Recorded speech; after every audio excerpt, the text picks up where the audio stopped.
want your love. I don't need your love. I don't want your. I don't want your love. I want your love. I don't want your love. I don't want your love.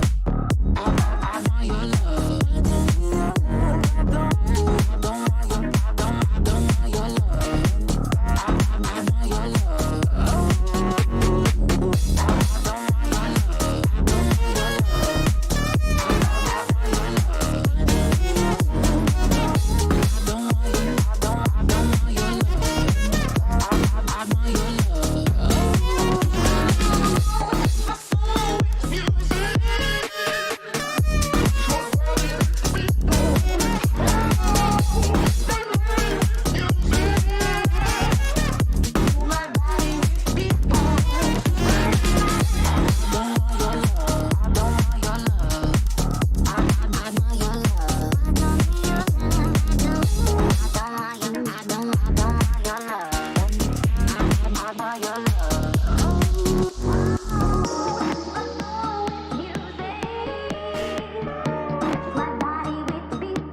I don't want your.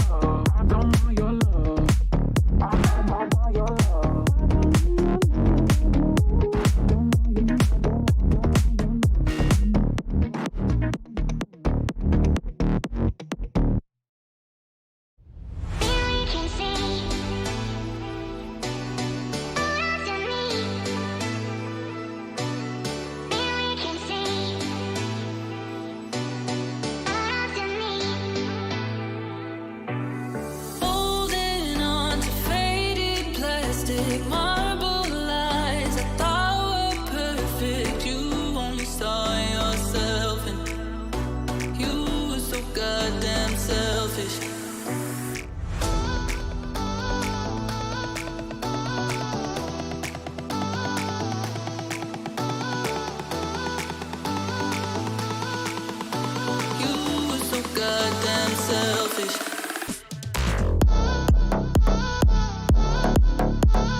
goddamn selfish.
December, the world turns to Doha, Qatar for chess at its fastest and fiercest. The 2025 FIDE World Rapid and Blitz Championships bring the globe's elite to battle under lightning time controls. December 26th to December 30th, Rapid and Blitz formats designed to reward precision, courage, and creativity. In the heart of the Middle East, Doha offers more than a board, a world-class venue, a cultural backdrop, and a stage worthy of legends. with a €1 million prize fund on the line and the title of world champion at stake. The 2025 FIDE World Rapid and Blitz Championships, the ultimate test of fast chess.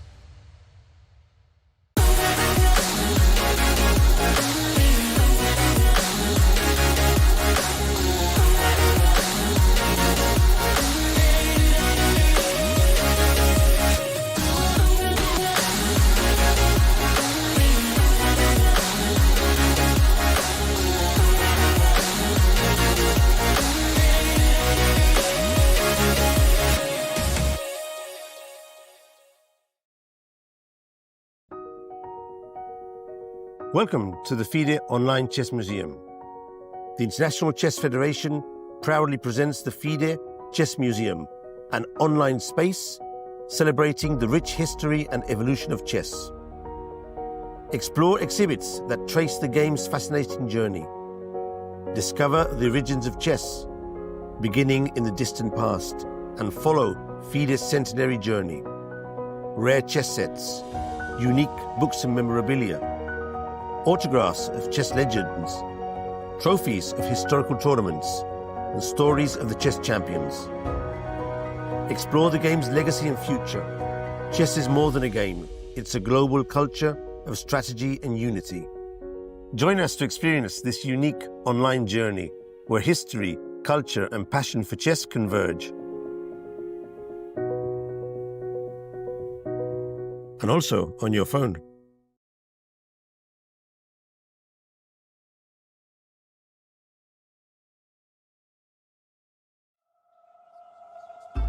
The crucible of competition, the eyes of the world. Goa, India hosts the 2025 FIDE World Cup, where over 200 of the top chess players in the world face off in an 8-round knockout tournament. This queen has nowhere to go. That is the end. Excellence, perseverance, and stamina bring glory, national pride, and a spot at the illustrious Candidates Tournament. The globe's best chess players hope to add their name to the list of champions. Ooh, he made a move in 1 second. The 2025 FIDE World Cup. Let's get these games started.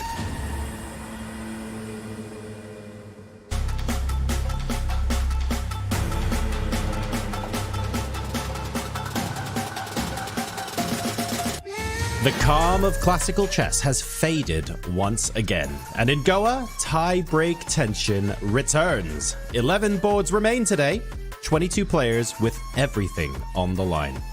One mistake ends the dream, but a flash of brilliance carries them through to round 5. Faster time controls, higher pressure, and no second chances. Every move today decides who survives and who goes home. Welcome to day 12 of the FIDE World Cup. Hello everyone, welcome to the show. I'm John Sargent, and joining me previously discussing what songs would work best, mashed up with Thomas the Tank Engine, it's International Master Jovi Hauska and Grandmaster David Howell. Our vocal exercises, David, have certainly been interesting this morning. You've been wowing me with your music knowledge, and I'm hoping the chess players can keep up with their chess knowledge today. Jovi, tie breaks once again. We haven't been disappointed. We've had a couple of Armageddons. Probably going to get another one today. Probably going to get an Armageddon today, but probably not a good song to mash up with Thomas the Tank Engine, got us me saying. No, I mean, today is going to be really, really intense. We have the best players in the world. They're fighting out and is ever, ever so close. So for those of you who are just tuning in today, or maybe have tuned in the last couple of days going, hang on a second, why is this different? Yes, it's an 8-round tournament, but each round is kind of up to 9 or 11 games, I forget. Let's count together. If the match is tied after 2 classical games, we then go into 2 15-minute plus 10-second games. And then, of course, if that still is tied, we go to 10 plus 10. So we're up to 6 games now, and then 5 plus 3, and then 3 plus 2. And if that's still tied, yes, indeed, an 11th game in the round goes to Armageddon, where we bid with a 4-minute base time in a single game decides who goes through to round 5 and who goes home after round 4. It's absolutely brutal. We love the knockout format, but to the players, it is a ridiculous level of stress. In a Swiss, you're used to, well, if you lose today, that's fine. You go home, you reset, you come back tomorrow. No such option today. Before we hop into the countdown for the games, let's go ahead and check in with International Master Rakesh Kulkarni, who is at venue in Goa. We'll see what he has to say ahead of today's critical matchups. Welcome to round 4 tiebreaks. We have 11 juicy matchups that are going to be played today with some very interesting pairings. We'll get into that later, but let's check in what happened yesterday. We have Mr. World Cup Levan Aronian, who's actually here. He went through by beating Wojtasek. In the other games, we also saw noted by Jakubojevic through as well. Star and find of the World Cup, Jose Martinez, is also through to round 5 now, and they will be playing the pre-quarters. Coming back to today, some interesting matchups which the Indian audience here have their eyes on is Pragg versus Daniel Dubov, the World Rapid Champion, specialist in tiebreaks at World Cup. Let's see if he can make it this time or the Indian star will go through. Remember, Pragg is also a 2023 World Cup finalist where he lost to Carlsen. And some other matches are Arjun versus Leko. That is another clash of styles there. And apart from that, Hare Krishna plays Niels Grandelius. Vincent will also be in action for the German contingent. And on that note, Alexander Donchenko beat compatriot Matthias Blubom to go through. Everything to play for. Round 4 tiebreaks. Will we see it Armageddon? Well, let's find out on the other side. Back to you guys in the studio. Thank you very much, Rakesh. And it is indeed everything to play for. David, Jovi, let's stick on this screen for both of you here. There is so much to talk about. This is what we mean when we say everything. We've mentioned a couple of the boards we have a keen eye on yesterday, but the truth of the matter is there isn't really a second tier board anymore at this stage of the tournament. Yeah, it looks like, talking of song mashups, the players will be under pressure. And can they do it one more time, the players, as they'll all be rolling in the deep in this next tiebreak. It's all going to be about who can be fastest, who can keep their nerve, who can bounce back from adversity. There's guaranteed to be mistakes, who can hold on. And I'm expecting at least a couple of these to go the whole way to the final blitz maybe, or even to those Armageddon. That's how tight it's going to be. It's going to be one of those commentary days, isn't it, David? Well, whatever you do, go easy on me. Jovi, based on these matchups here, where are we looking? I feel like we've discussed Peter Leko, Arjun, Eric Geisy at length. I feel like Dubov Pragg is going to be amazing. But frankly, all over the playing hole here. This is really good stuff.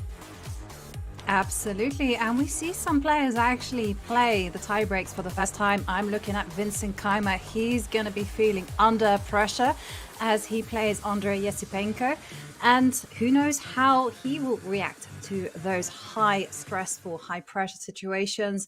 And this is what it's all about. It's boiling down to these moments.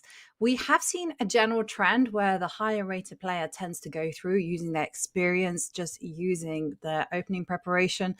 But for Wei Yi, he's going to be thinking back to yesterday where he had problems actually, converting a point that he should have won. That pairing, there's all sorts of psychological stuff going on, right, Jovi? Because Wei Yi will feel a little bit like he was robbed, but Parham Maksudlu at the same time, he's going to feel like his perseverance really paid dividends. For both players now, it's water under the bridge, and they have to focus purely on tie breaks. That's not always so easy, because if you remember what happened, for example, to Sarana, it's quite clear that the events of the previous day can make a big difference on how you play today. So it remains to be seen which version of the players will sit down on the board. I agree. And here we have two friends battling it out against each other. Niels Grandelius, they've worked together. They have indeed studied together. They've done training camps. They played against each other, 2 peaceful draws. Niels Grandelius yesterday also missing a win. So perhaps he'll have to put the past behind him. And David, it's so difficult to play friends, right, over the board and in such cutthroat circumstances. It really is. And we actually saw Niels Grundelius try to make eye contact with Pentala Harikrishna, but nope, Harikrishna was dodging that eye contact, looking much more serious, looking like he wants to lock in. Yeah, of course, there will be opportunities for both in this one, but who can be the most ruthless? It's perhaps harder when you like your opponent, when you've studied them, you know them inside out, but you know that they know you too. They know all your own strengths and weaknesses. It's going to be an interesting dynamic here. Yeah, that's what makes it so tricky. Pentala Harikrishna going for hometown glory here, and whether he can overcome and hopefully not have to go all the way to Armageddon, we'll have to wait and see. Plenty of new players, plenty of up-and-coming sort of new generation scary 2700s. On our screen, though, we have someone who is a proper veteran of the sport. MVL here looks cool as a cucumber heading into this. And he's probably reminiscing, thinking about when we were young, going, oh, I remember how to go really far in this tournament. I remember what these tie breaks take. It does feel like, Jovi, absolutely nothing phases him. Yeah, and he has been tested to the limit in this event. You know, in round 3, it went all the way to Armageddon for Maxime Vachier-Lagrave. He was just teetering on the brink of being eliminated as he faced off against Vladislav Artemiev. Now he's got a tough challenge ahead of him as he faces off against a teenager, just 19 years old, Alexei Grebnev. Grebnev, you know, he has been World Junior Under-18 champion. He did have to fight in a big elimination knockout match, I would say, against Marc-Andrea Maruzzi to get the qualifying spot. So we know one thing, Grebnev has very strong nerves. And he's, a young, scary player who is very much on the up as well. That is going to be a fantastic matchup for us to follow, and take a look on your screens. It is the one and only Peter Leko sitting down at the board, preparing himself for the day's games. Yeah, I have to say, David, he's not looking quite as cool as a cucumber there. I'm feeling a twinge of nervousness, maybe a touch of deep thought going on there. What's he feeling right now? Yeah, it would be understandable if he's feeling a bit kind of worried about what's about to happen. He's about to face Arjun Erigaisi, one of the best players in the world, one of the quickest, speediest, most dangerous opponents out there. And it's the first tiebreak that Peter Leko has had to go through. He hasn't been in this situation for a few years. Of course, he's got oceans of experience throughout his career. But in recent times, he's kind of veered more towards commentary, towards coaching. The heat of battle, once you sit back down, it often takes a few moves to get back into it. But he'll be aiming to show his class, his quality, his deep understanding in these quicker games. I think Peter needs to get it done in the first few rapid games. If it goes to blitz, I fear for his chances. So what has he got up his sleeve? And speaking of what people have got up their sleeves, and speaking of players who are so good at turning tables, it is Vincent Keymer. He is looking relatively pensive, I have to say, facing off against Esipenko, who, of course, was at the Esports World Cup, showed us how good he is at rapid and blitz time controls as well. This is not going to be easy. Keymer, one of the top seeds left in the competition as well, Jovi, even though everyone is crazy high rated at this tournament. That does give you just the tiniest bit of extra pressure, knowing that the weight is on your shoulders. You're almost expected to make the semifinals. Yeah, everyone has very high expectations for Keymer. You know, he's suddenly progressed up the rating list and he's had such a great season, a great year so far. For Maksutlu, he'll just be feeling grateful that he's gotten to the tiebreaks. Yesterday, he was in tremendous trouble against Wei Yi. And Wei Yi, you know, perhaps that's why he arrived the earliest to the game, because he just wanted to reset, throw the ghosts of yesterday aside and just focus on the present, on the now. And it's Frederick Svaner as he plays white against Shant Sargsyan. And it was Frederick Svaner who eliminated Gukesh in round 3. But I reckon all eyes are going to be on this match, David. Yeah, I can't wait to see what unfolds here. It was very interesting, a bit of a cagey kind of classical duel between these two. Peter with white taking a quick draw, perhaps from a position of strength, but fearing Arjun's preparation, and then the reversing counter. Very, very kind of balanced, great understanding from Peter to neutralize white's early pressure. Arjun tends to be very good against 2600 players, but Peter is not just the average 2600 player. He's one of the world's best back in his day. And here we go. We're off with the tie breaks. It's the Spanish opening to start this encounter. Hello, let's go, everybody. Let's get into the games. David, Jovi, the players on the board now, setting fire to the rain. Take it away. Yes, that is exactly what we're going to be seeing. Arjun Erigaisi has come to every single game so well prepared. He's rarely being caught out.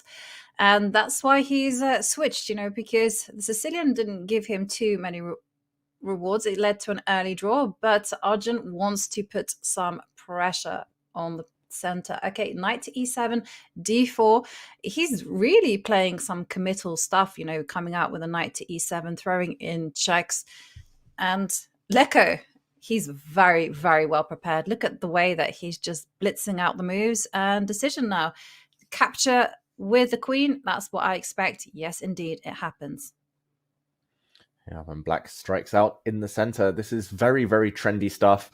We'll talk more about that position a bit later, but it's clear that Leko's done his preparation overnight. It's clear that Arjun is trying to surprise his great legendary opponent there.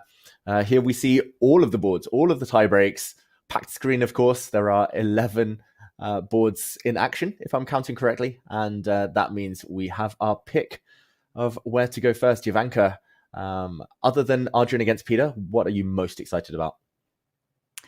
For me, it's also Pragg against Dubov. Dubov has been a world rapid champion. He's come into this event with a long-term strategy of winning in tie breaks, but he's got a fearsome competitor ahead of him.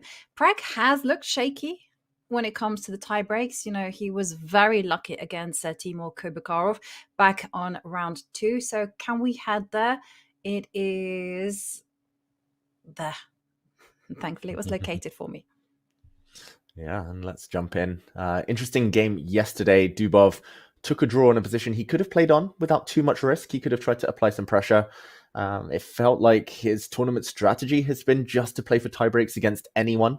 Of course, against Pragg, it's a bit more scary since Pragg is so good at rapid chess, so good at blitz. He's won many tournaments this year off the back of his tiebreak performances. And here we go. It's a Queen's Gambit declined. This strange h6 variation. And bishop's already off the board, Jovanka. This looks totally fine for black. No problems at all. We'll see the Carlsbad structure, pawn on c6, and a bit of maneuvering ahead. Yes, and okay, queen comes out to c2. But either way, I was expecting the bishop to be prevented from arriving to f5. I think if black gets that, then black is completely fine. At least here, there's some issues for black. How are you going to handle a knight jumping into the center, just driving that bishop away? In it goes. And Pragg is saying, actually, I can just allow it to be traded off. Very interesting approach there. Yeah, what are you expecting? Knight takes bishop, knight takes knight, which is the piece you want to get off the board? Or do you think he's going to be brave enough, even not having castled, to play a move such as f4 to try and cement that knight in the center? Yeah, it's a possibility. I'm also looking at h3 as well as something to think about, but he's just going for it. But, Dubov has showed us that he wants to test his wits in a draw. Wow. In a 10+10. I was just going to say this. Yeah. Game over already between Dubov and Pragg. Dubov has a clear strategy. He's not even hiding it, right, Jovanka? He wants the blitz, or he at least wants the 10-minute games, maybe the 5-minute games. He's willing to sacrifice a white. Will the trust gods approve? 12 moves and the draw agreed. For Pragg, who gets white next, it's a golden opportunity. Yeah, I'm not sure I approve of that. Perhaps his strategy might be a little bit more effective if he started with the black pieces and then, finished the 15+10 with the white pieces, and then he can afford to do something like this. But like you say, his fate is now in the hands of the chess gods. So we've had one draw already, very quick. Let's move on. And this time, David, I'm going to give you the choice. Where are you most excited to go? Oh, I'm actually very excited about the Peter Leko game, but I think we'll go back there in a moment. Peter's castled queenside, which I don't think I've ever seen in the Spanish with white. Maybe we'll just quickly pop into Vasily Grav's game. We mentioned him earlier against Alexei Grabnev, and one of the youngest in the competition remaining versus one of the more experienced players. And just to mention that this is maybe the most progressed game. We've got queens off. It started from, as usual, a Najdorf Sicilian. Whenever MVL plays, it's often the Najdorf. And what do you make of this, Jovanka? White's rooks landed on g7. Queens are off, though. Do you see any pressure for white? Maybe going after some pawns, trying to create some action against the black king? Or should this just be fizzling out now? I suspect that black is absolutely fine. And the only thing that I can see is that white does have some ideas of rerouting the knight to e4, where it can apply some pressure on d6 and potentially f6. So I think if black handles that, and it should be relatively straightforward, then it should be fine. Mm-hmm. Also, I just need to check, does black have castling rights? Yes. Mm-hmm. At least this way for now. I mean, you can castle the other way later once the rook on g7 is kicked away, but castling, I do fear that it might walk into knight c4, knight b6 type of I just wanted to make sure that that was valid at a later date. That's all. That was yeah, exactly, later date. So far, Grabnev has actually gained a couple of minutes since we started this game. It's 18 moves deep, and he's still in prep. MVL down at 12 minutes, still plenty of time, but I do fear for his chances. This position has never been seen before, so MVL's on his own. Isolated pawns, I think he's in a bit of trouble. Like I fear that, especially against someone well prepared, this is not a pleasant position for black. It feels like just playing for a draw. No real winning chances for black here. Yeah. No, actually, the more I look at it, the more my instinct was to go bishop to f6, drive the bishop away, and it has appeared.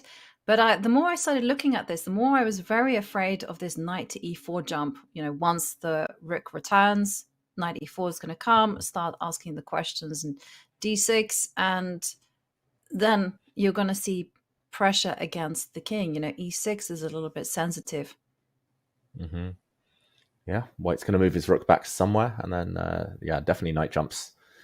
As you say. So, okay, just quick update that MVL may be caught out in some preparation, and Grabnev up already 5 minutes on the clock. We'll come back there later, but let's go back to the most mouth-watering tie of the round of the tiebreaks. Let's go to Peter Leko, who's castled queenside. As I mentioned, Jovanka, we have to do a quick action replay on that board because it's clear both players have come well armed with some prep. We actually left it a few moves ago. We saw bishop check. We saw capture. Leko took back with his queen. d5 breaking in the center. Some trades. Knight c3 hitting the queen. Queen check. Blocked by the white knight. Peter would never play this kind of stuff unless he's deeply prepared. I don't think it's his instinct to castle queenside and go for fire, but he has done so. This is incredible. Knight takes... He plays rook e1, so not gambiting a pawn. He wants to pin and win that knight back. The queen moves out the way. Rook takes. Knight g6. The rook back to e1. And Peter Leko still at 15 minutes. Arjun Erigaisi at 11 now. I thought it would be roles reversed, I've got to say. I thought Arjun would be the one surprising Peter. And I thought Peter would be the one in the tank trying to just survive the opening. Yes, and that's actually the trend that we've seen in the classical games. It has been Peter burning down the clock. Instead, what we're seeing here is that Arjun tried to surprise Peter, but unfortunately, no one can surprise Peter. He's come very well prepared, but we've got to be kind of looking at this position, and it's opposite side castling, as you mentioned. Now, both sides need to start just making those inroads, just opening up lines. So rook h e1, white is simply saying, I'm going to take control of the center. And the question for black is how to advance. Are you looking at going queen to a5 and then b5 and then on you go, target a2? And for white, what is the point of attack? Are you simply going to just go d5 and then trade off queens and just play for full control over the center? Yeah, it's interesting. Like Leko's set out as if he wants to attack, but he could be playing strategically here as well. As you say, like a queen trade, and the white king is actually better placed than the black king because it's more centralized. White's rooks are nicely centralized for an endgame. Like you could imagine a white rook getting to the 7th later. If he wants to keep queens on, he might go h4, h5, and start throwing pawns towards black's king. The first new move of the game has at least forced Leko to stop and think.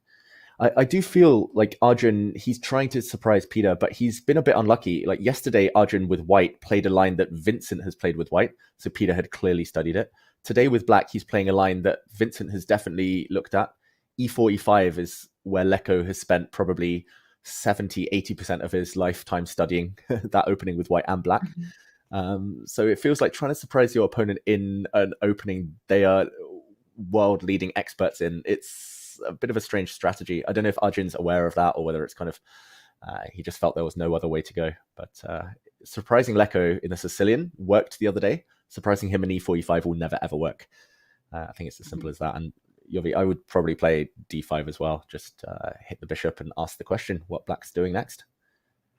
Yes, I also feel that in a kind of race between the king side and the queen side, that black might be the one that's just a touch quicker. That's just a little bit more straightforward to go queen, A5, B5, and then centralize the rooks and then try to open up the position. Whereas D5, it's instant aggression. You put the question on black immediately and you threaten to swap off queens, where I think that white does have a very pleasant advantage. The knight on G6, as soon as white goes G3, it's completely dominated. Just thought I'd mention that because I'm learning from you, David. Yeah, I'm already thinking ahead just along those lines, Jovanka. I was thinking if white does play D5, black, for example, tries to pin that pawn with a rook on D8, white could swap the queens, queen to E3, force those queens off. And then I was exactly thinking what you just mentioned there. As soon as white gets the queen off, G3, F4, start pushing forward and try to argue that the black knight is offside. Peter might play something more ambitious than aiming for a queen trade. We'll come back and check in on this one a bit later. His first long think of the game, he'll hope that he doesn't have to spend too much more time in the tank. Yes, and whilst we have a relatively open position, my eyes are drawn to the game between Richard Rapport against Sam Shanklin. Sam is exceptionally well prepared because I just wanted to take a look. It's there right on the bottom left. Look at this. Have you ever seen this type of thing? It kind of feels like a game of checkers, right? The pawns all there connected to each other. Yeah, blocked. Super blocked, this position. I really like black's chances, actually, just because black is the only one. Well, maybe white can argue that b4 is a pawn break, but I don't think that's as effective as black playing b6. So I was going to say black is the only one with a pawn break. Black's knight on f5 is untouchable for the rest of the game. Could imagine a scenario where the black king eventually sneaks in on the light squares in an endgame. Rook to c2. Rapport, yeah, it feels like he's kind of waiting for his opponents to go wrong this tournament. He's not really trying to create much. It feels like he's just waiting, and once his opponents lash out or counterattack, then he reacts. I've been looking at his games, and he's been okay, but it feels like, yeah, very clear strategy from Rapport. Rook c2, a waiting move. Sam Shanklin's been very impressive with the black pieces all event. He has been exceptionally impressive, but also we can gather one other thing from Richard, that his tiebreak strategy seems to be just playing as quickly as possible, making relatively safe moves, and just banking on the fact that his opponent will make a mistake in the later stages of the game. So rook c2 played very quickly, and the whole idea is that should black break out with b6, well then white is primed to target c6. And the question is back on Sam. And Sam is the one who's going to be feeling the pressure on the clock, to come up with those active moves. Yeah. Sam doesn't like to sit still for too long, so probably we'll see a move like b6 or b5, and we'll see some captures, finally some open lines on that side of the board. But yeah, I'm glad you took us here, Jovanka, because it's nice to touch in on all different types of position. This one much more blocked compared to the open battles between Leko and Arjun, for example, as Sam does lift his rook up. He's ready now to play b6, and we'll see a war on the queen side. Yep. And that's one we're going to be looking forward to, keeping our eyes on. Can we go back to our full board view? I want to say, I mean, we can catch everyone in action, and well, things are heating up. I mean, I've also got my eyes on Vincent Keimer against Andrei Yasipenko, and I'm also looking in the direction of Grebnev against Maxim Vachier-Lagrave, because of that opening preparation we saw there from the Russian teenager. David, do you have anything you particularly want to visit? Yeah, I think we'll go back to Grebnev against MVL later. Grebnev has the advantage of the bishop pair, but that's going to be a long grind. So let's go to Vincent Keimer first. You mentioned that one too, just so I can rant about bishops and how they deserve more than to be trapped on A2. Vincent Keimer's bishop is so stuck, and it might find itself stuck on the back rank after a move like B3 in the near future. This is definitely preparation from Vincent. It's E4, E5, as we talked about with Peter Leko. Those two players love these Spanish openings, and this is one of the more fiery versions where black gives up the bishop pair but locks in white's bishop. The rest of Vincent's position looks good though, Jovanka. He's fighting against the backward pawn. He's got dark squared control, so maybe it's not the end of the world just having one bad piece here. Yeah, and looking at the evaluation bar goes, yeah, not a problem. You can handle that. And I suspect it's because, as Vincent is showing, that he's getting ready to drop in a knight either to h5 or to d5. It's got its eyes on both squares. Also, knight takes bishop is on the agenda. The bishop can just centralize itself on d4, so it starts eyeballing the black king. I'm going to make no secret that actually there's a lot of aggressive intentions towards the king on g8 and g7. Mm-hmm. Exactly. Yeah. Unchallenged dark squared bishop normally means an attack on g7, right? Like that's why black needs the bishop to kind of neutralize any pressure. I quite like the idea of rook to d4 as well, like saying, okay, I'm going to take your bishop and I'm going to break the bind on the queen side by hitting the c4 pawn. And then maybe white just doubles up on the d file as well. This d4 landing spot, it's kind of a beautiful outpost for all of white's pieces, right? Yes. Yeah, maybe Vincent's seen deeper than just the superficial glance at one bad bishop. Yeah, and I also just wanted to point out, isn't there an immediate threat of queen to d2? Like, immediately attacking d6. Yeah. And b4 as well. That's a very good spot. Double attack. LPDO, loose pawns drop off. And two weaknesses there. Maybe black has to play a move like a5, but that burns a whole tempo. Not good news for Andrei Yasipenko, who looks like he's in a bit of trouble. Playing this slightly risky version of the Spanish with black. Okay. Where else to go? Wow, Peter Leko sacrificed a pawn. Maybe we jump there. Yes, let's do that. What happened to the h-pawn? Well, it looks like it's been snatched off the board, rather, and knight takes h4. Okay, why did he give up a pawn? Yeah, just two moves since we were last here. h4. And Harry, the h-pawn, or shall I say Hare Krishna, the h-pawn, got chopped off. Yeah, I guess he wants the h-file, but the black knight's going to be a pretty good defender. We said it's a bad passive piece, but even passive knights can be great defenders. Knight g6. I'm really surprised. That's not Peter's style either. Like, he prepared this, and then he spent 6 minutes to give up a pawn. And as soon as it was captured, he stopped again for another 3 minutes nearly. Queen g5, I don't know, h1. Black can pre-move going back with the knight pretty much. Yeah, that would be the natural move. Okay, I guess he just wants to pile up on the h-line, drop the bishop to c2, f. I mean, okay, this is a little bit wishful thinking, go for f4, f5, and then or maybe he's got the idea of going f4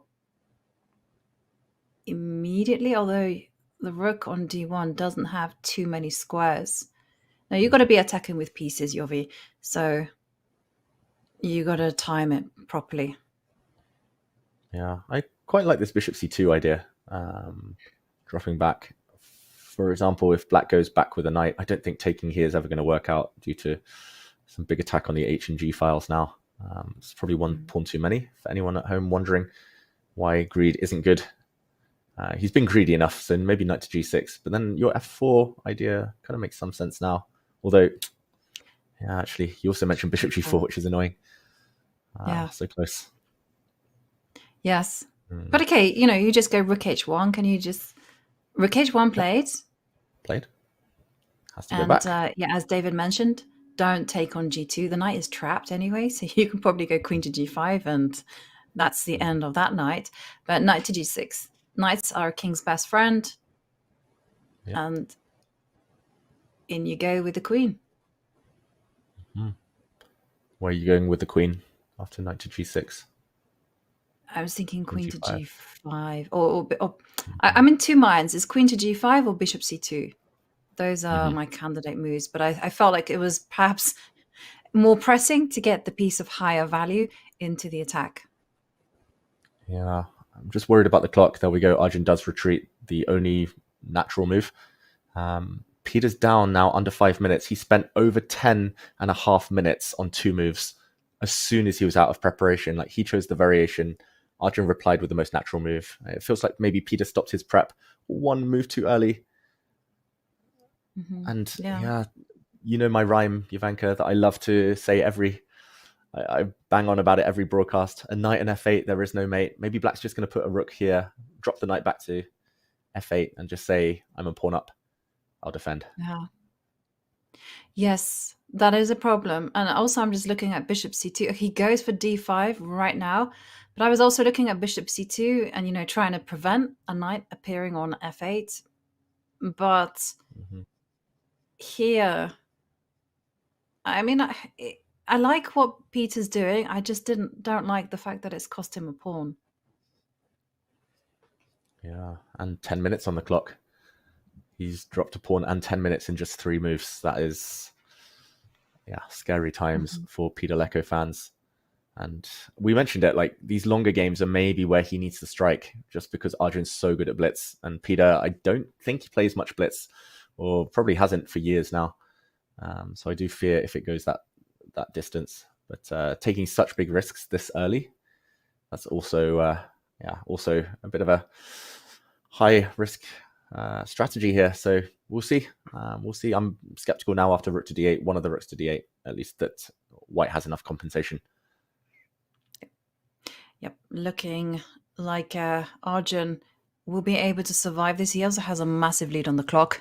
That's something that is actually going to start to tell, because the fireworks are still to come. There's still... White has to proceed very accurately in order to just keep that momentum and keep the compensation for that sacrifice pawn.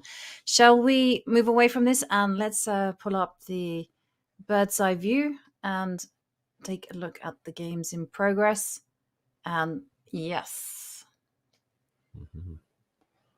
Okay. One game. Sorry, go on, Ivanka. You can choose. No, you choose. You choose. No, I was going to say one player that does have a winning advantage, not for the first time in their mini match, is Niels Grandelius against Hare Krishna. It looks like he's a clear pawn up as well in a very, very pleasant position.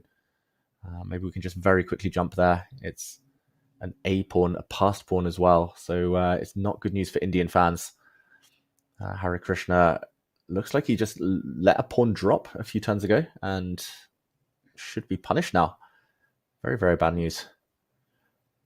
Yeah. It's looking very bad for him.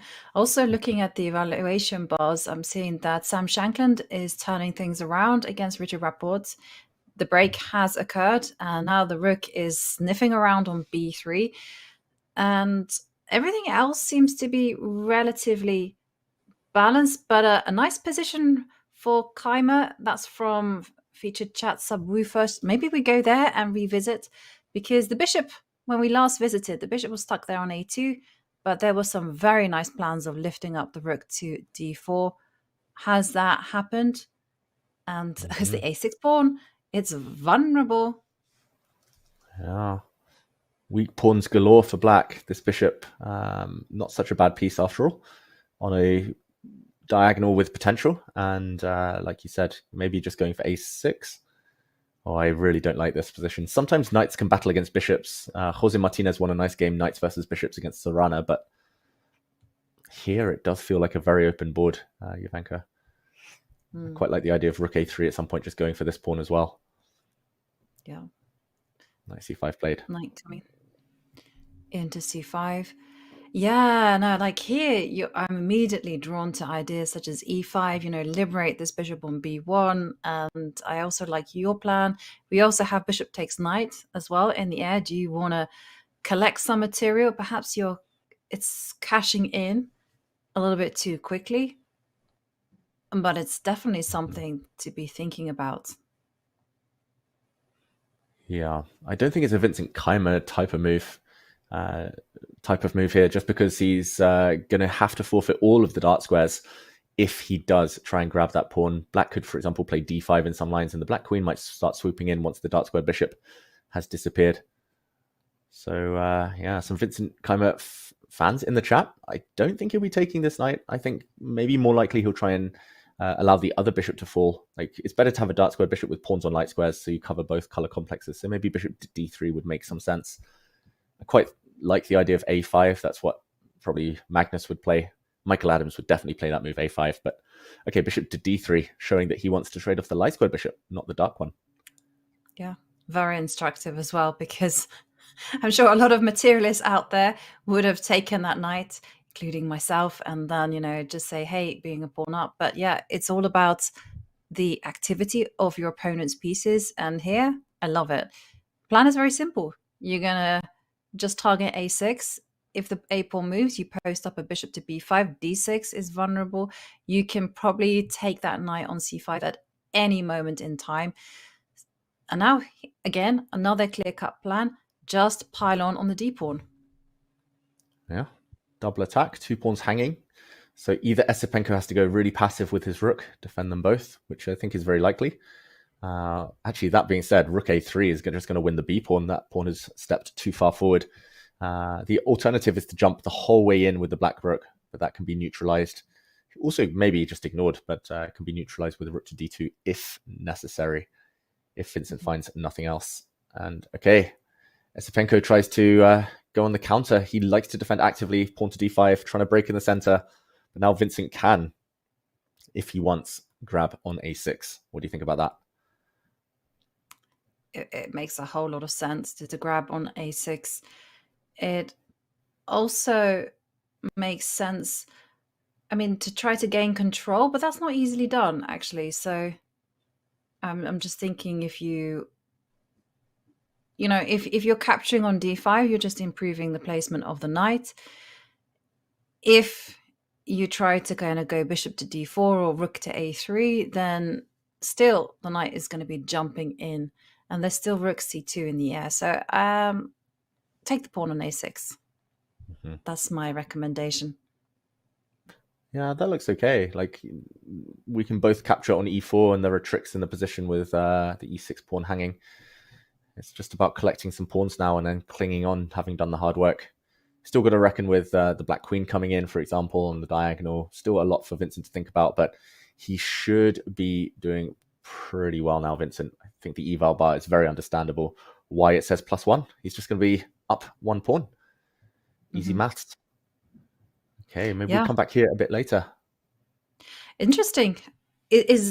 I was just going to kind of ask, is that the only way to get the advantage? Because also I feel like if Vincent isn't precise, then the advantage could completely fizzle away. Okay, back to our bird's eye view. And I'm looking for the adventure as determined by the evaluation bar. And can we take a look at the game between Richard Rapport and Sam Shanklin? Because it's basically saying that black is completely winning and that white is busted. Yeah, we said it earlier, like Sam Shanklin is the one with the advantage on the king side. Black's knight has actually got hungry here. It's munched a pawn on g3. That's a very important pawn. The whole queen side had disappeared as well. So Sam's just a pawn up, and not just that, he has a kind of automatic plan, the king coming in. Like, Rapport's strategy to just kind of play bullet chess in a rapid game, it's just backfired. It nearly backfired against Dogmush. He should have lost that second game there, but here he's just been totally outplayed. he's playing way too fast, Ivanka. Like there's a balance. Like I play way too slow. Some players play even slower than me, but he's just playing the total opposite tempo. He's playing way too fast. He's not going to survive this, surely. Knight e4, king g6, king f5. It plays itself, the position. It does. And White's pieces are all on the passive as well. So the knight on a4 is just itching to get into the game. It's got a square on c4 that has its name. Also, I love your plan of just targeting the h-pawn. So it's going to be super difficult for Richard to hold this one. He is a resourceful defender, but here the position is relatively static. And it's going to be very difficult to hold on to all fronts. So Sam, looking like if he can hold his nerve, is going to take the point with the black pieces, which puts him in a very good position going into the second game of the tiebreaks. Yeah, this is just a dream position for anyone who plays the French defense or the Caro-Kann or anyone who allows this structure, kind of e6, d5 versus d4, e5. Like you have a good bishop, White has a bad bishop, you have good knights. White doesn't have any outposts for his knights. It's literally everything a French defense player dreams of. Like when they go to bed at night, when they fall asleep, the French defense players, this is what they picture. This is what they dream about. This is the ultimate fantasy. Yeah, Sam Shankland. Did you know? He's got to win. Yeah, and did you know this did not come from the French defense? It came from the Caro-Kann. I know. That's why I mentioned French and Caro. It comes from several openings. It comes from some Sicilians as well. Mm-hmm. Okay, let's move away from this game. We're expecting Sam to put the finishing touches to that one. And, well, again, looking at the game between Peter Leko and Arjun Erigaisi, I see that Arjun is now just simply a clear pawn up. The queens have come off. And Pentala Harikrishna, well, he's a resourceful defender, and he seems to be making life exceptionally difficult for Niels Grandelius. Mm-hmm.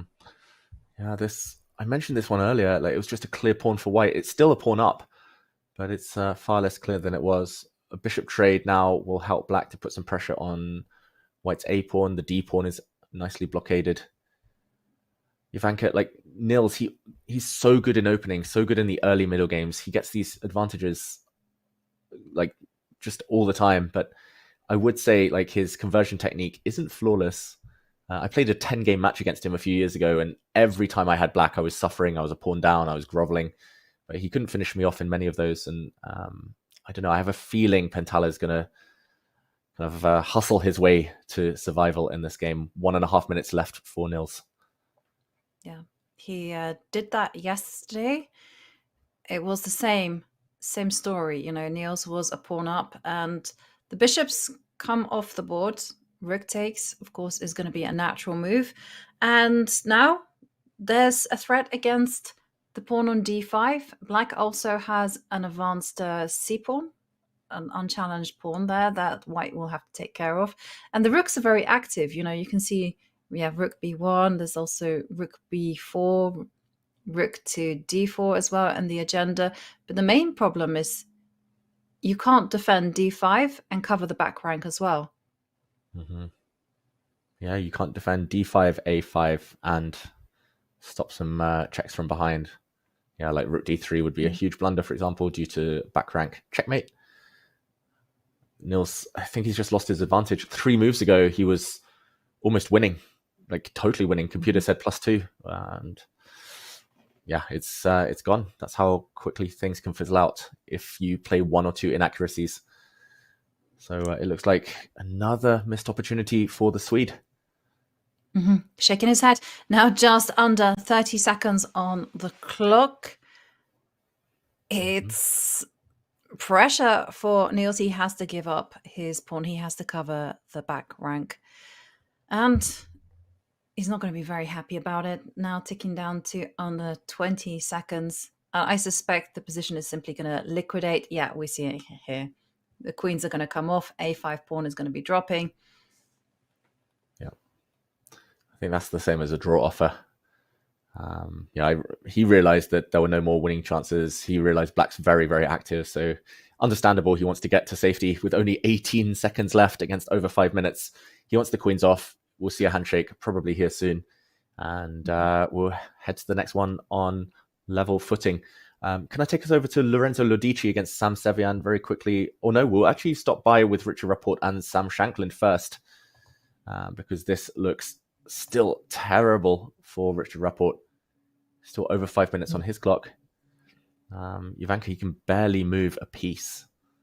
This is torture. Yeah. It's not looking great. And Yu Yang Yi Sindarov, we're catching the tail end of a draw. So everything is going to be very balanced. Sindarov will have the white pieces in the last 15 plus 10. But for Sam, he's completely locked in.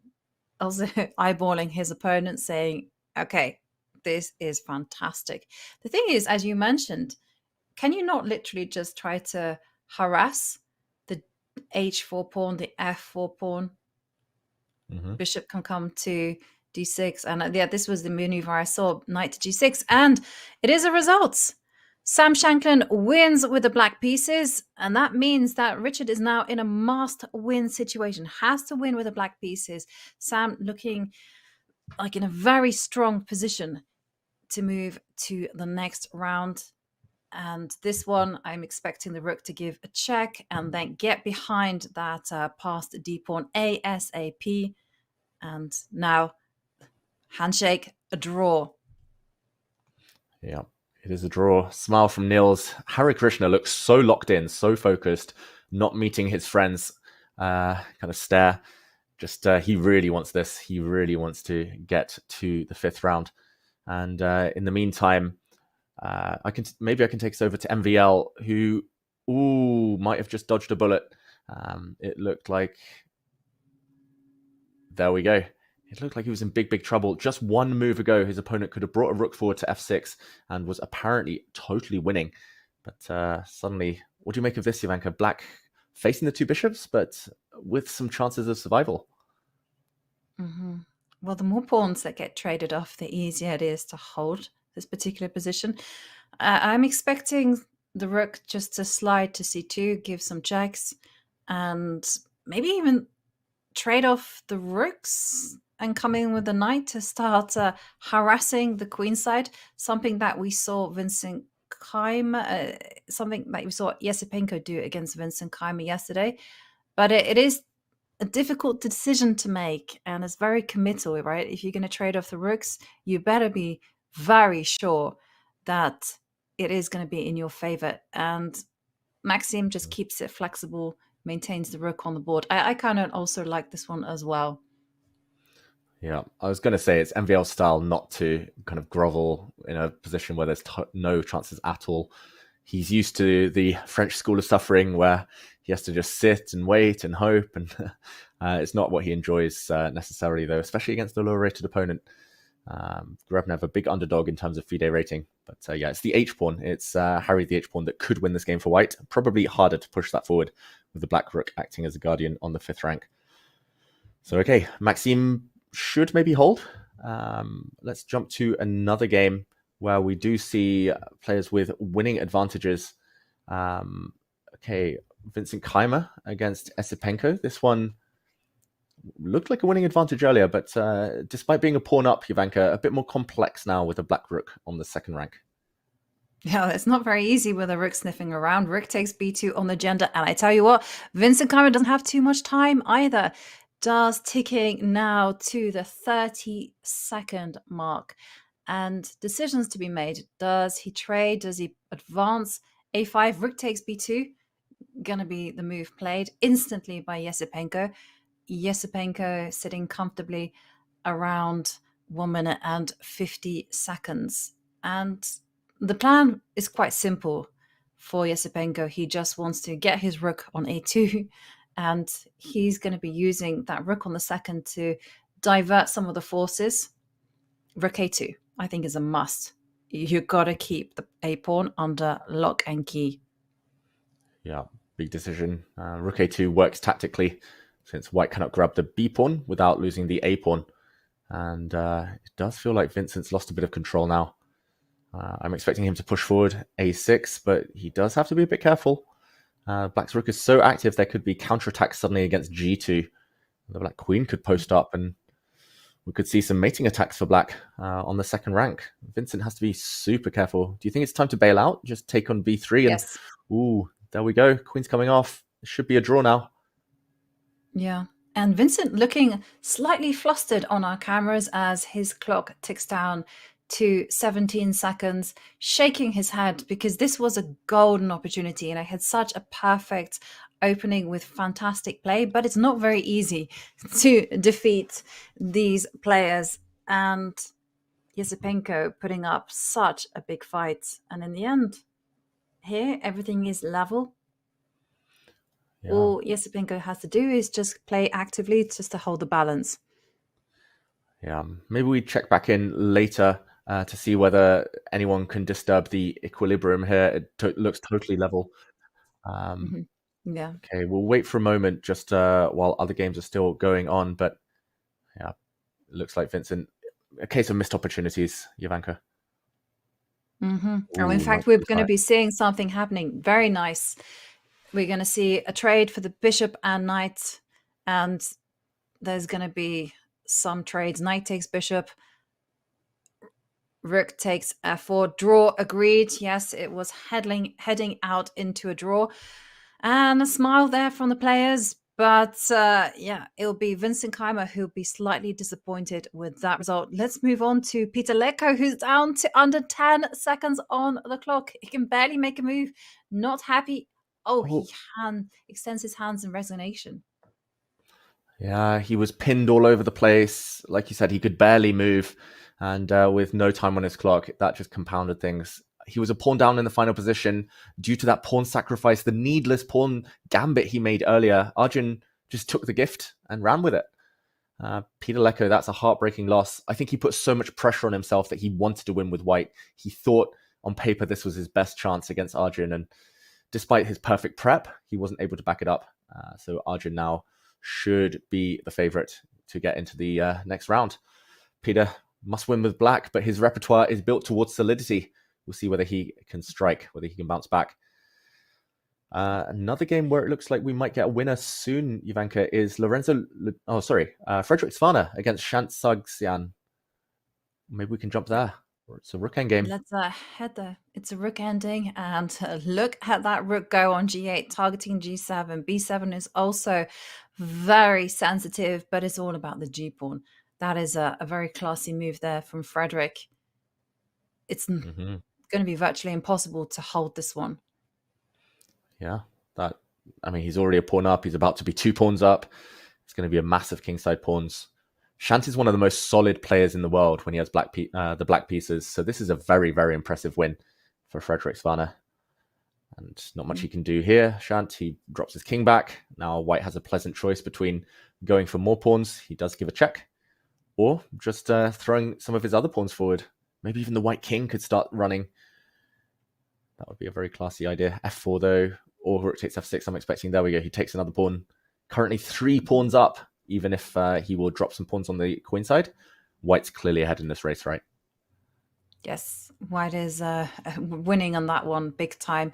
I'm expecting the rook just to slide over to d6 and just keep an eye on the b7 pawn. And what I'm expecting is that the white king now starts advancing, or it's the e pawn that will also start pushing itself forward. Yeah. I would maybe push the f pawn here. I don't know, put it on f5, and it just feels like the black king will not be able to fight the combined forces of the white pawns and rook.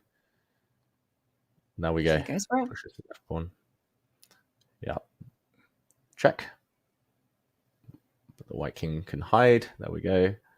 Black's a pawn is the only counterplay, but it takes too long to push it through, to force it to promotion. This is extremely impressive from Svana. Elsewhere, it does look like Maxim Vachier-Lagrave in big trouble.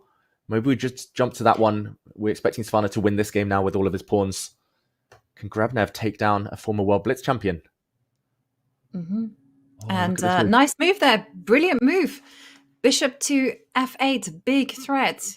He completely disregards the fact that his bishop is hanging on c4. bishop to f8.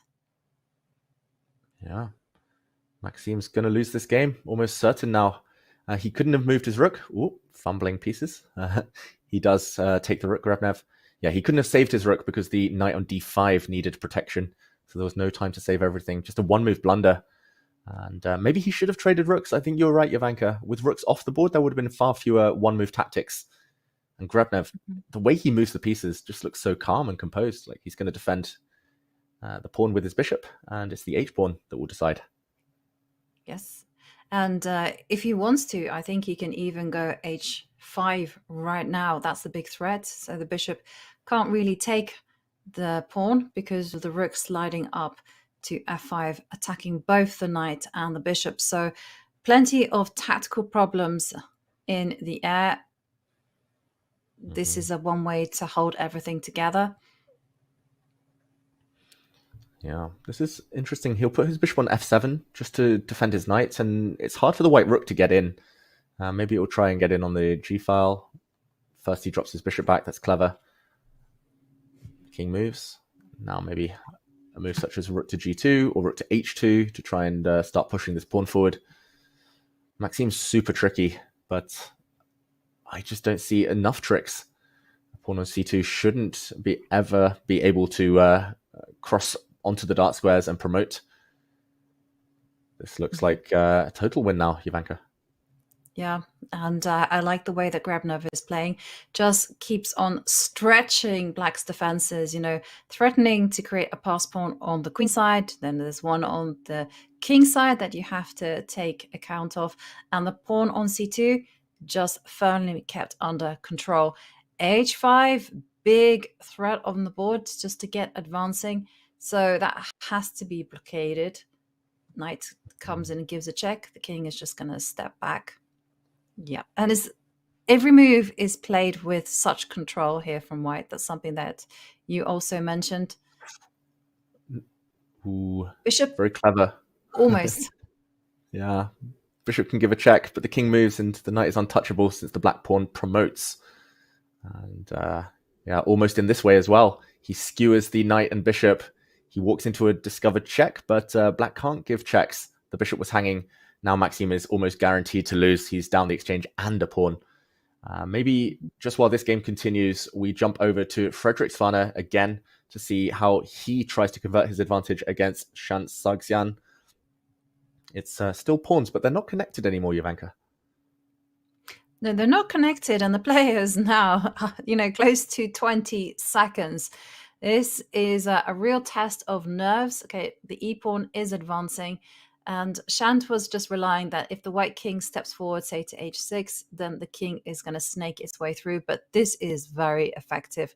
That's going to force instant resignation as rook to d8 check was in the air, and Frederiksvana wins. And that means that Shant Sargsyan, if he wants to stay in the match, needs to make that comeback win. Okay, that leaves us with just 4 remaining games in the first tiebreak round here. And back to MVL, who's suffering. We could see more favorites drop. Like MVL in big trouble here. His bishop is guarding both pawns, Jovanka, but it will not be able to guard them forever. And eventually one of those pawns should be able to push through. Yeah. Well, we have seen one thing, though.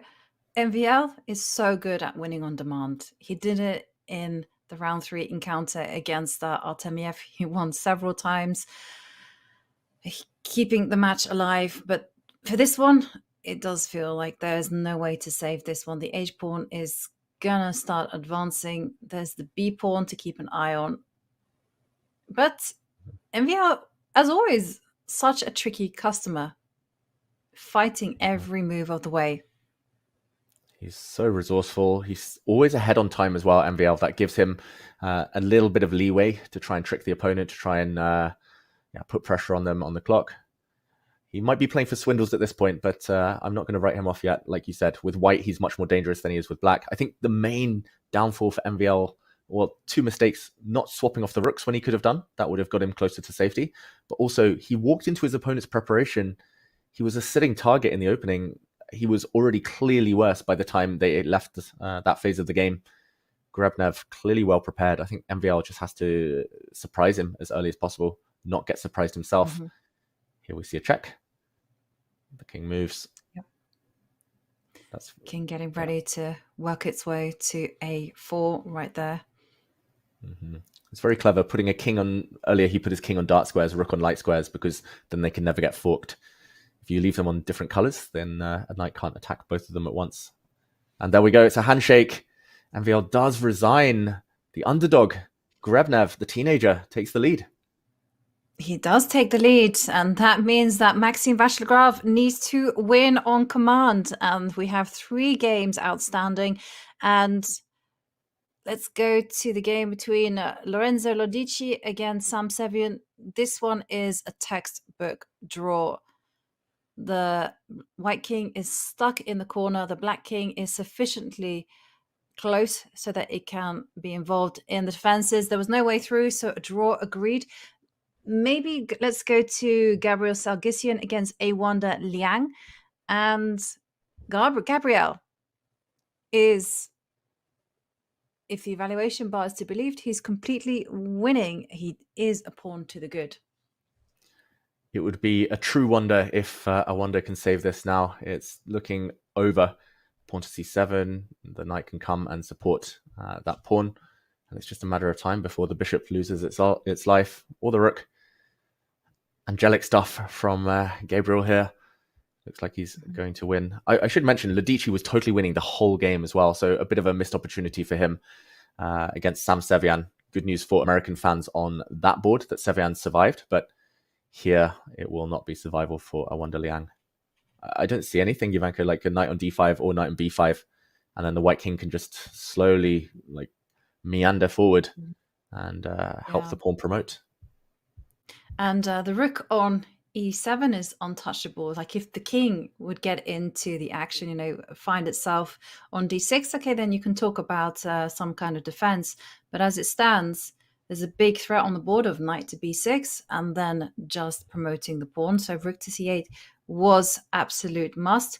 And here, this is the only chance for black. But as Davis pointed out, you can do everything with tempo. Oh, you don't even need to do that. Look at this. Bishop takes rook, knight takes bishop is going to be a fork. And that is a beautiful shot. Yeah, you can still leave it. Maybe. Got to be a bit careful. But yeah, another idea would just be to move the rook. There we go. It goes the long way around. Knight b6 again is the threat that you mentioned earlier. It's been re-established here. And yeah, black is just totally done. No way to avoid losing the bishop or the rook for that pawn. Yeah. It's going to be a win for Sargsyan. Totally. And it's very instructive how Sargsyan does not rush this. He makes sure that black doesn't have any counterplay with moves like king to g4 and king to f3. It's all about full control. The king does move. It centralizes. Are there any tricks after knight to b6? That's the big question. If not, it's just resignation. Oh, he gives a check, but that drops a rook.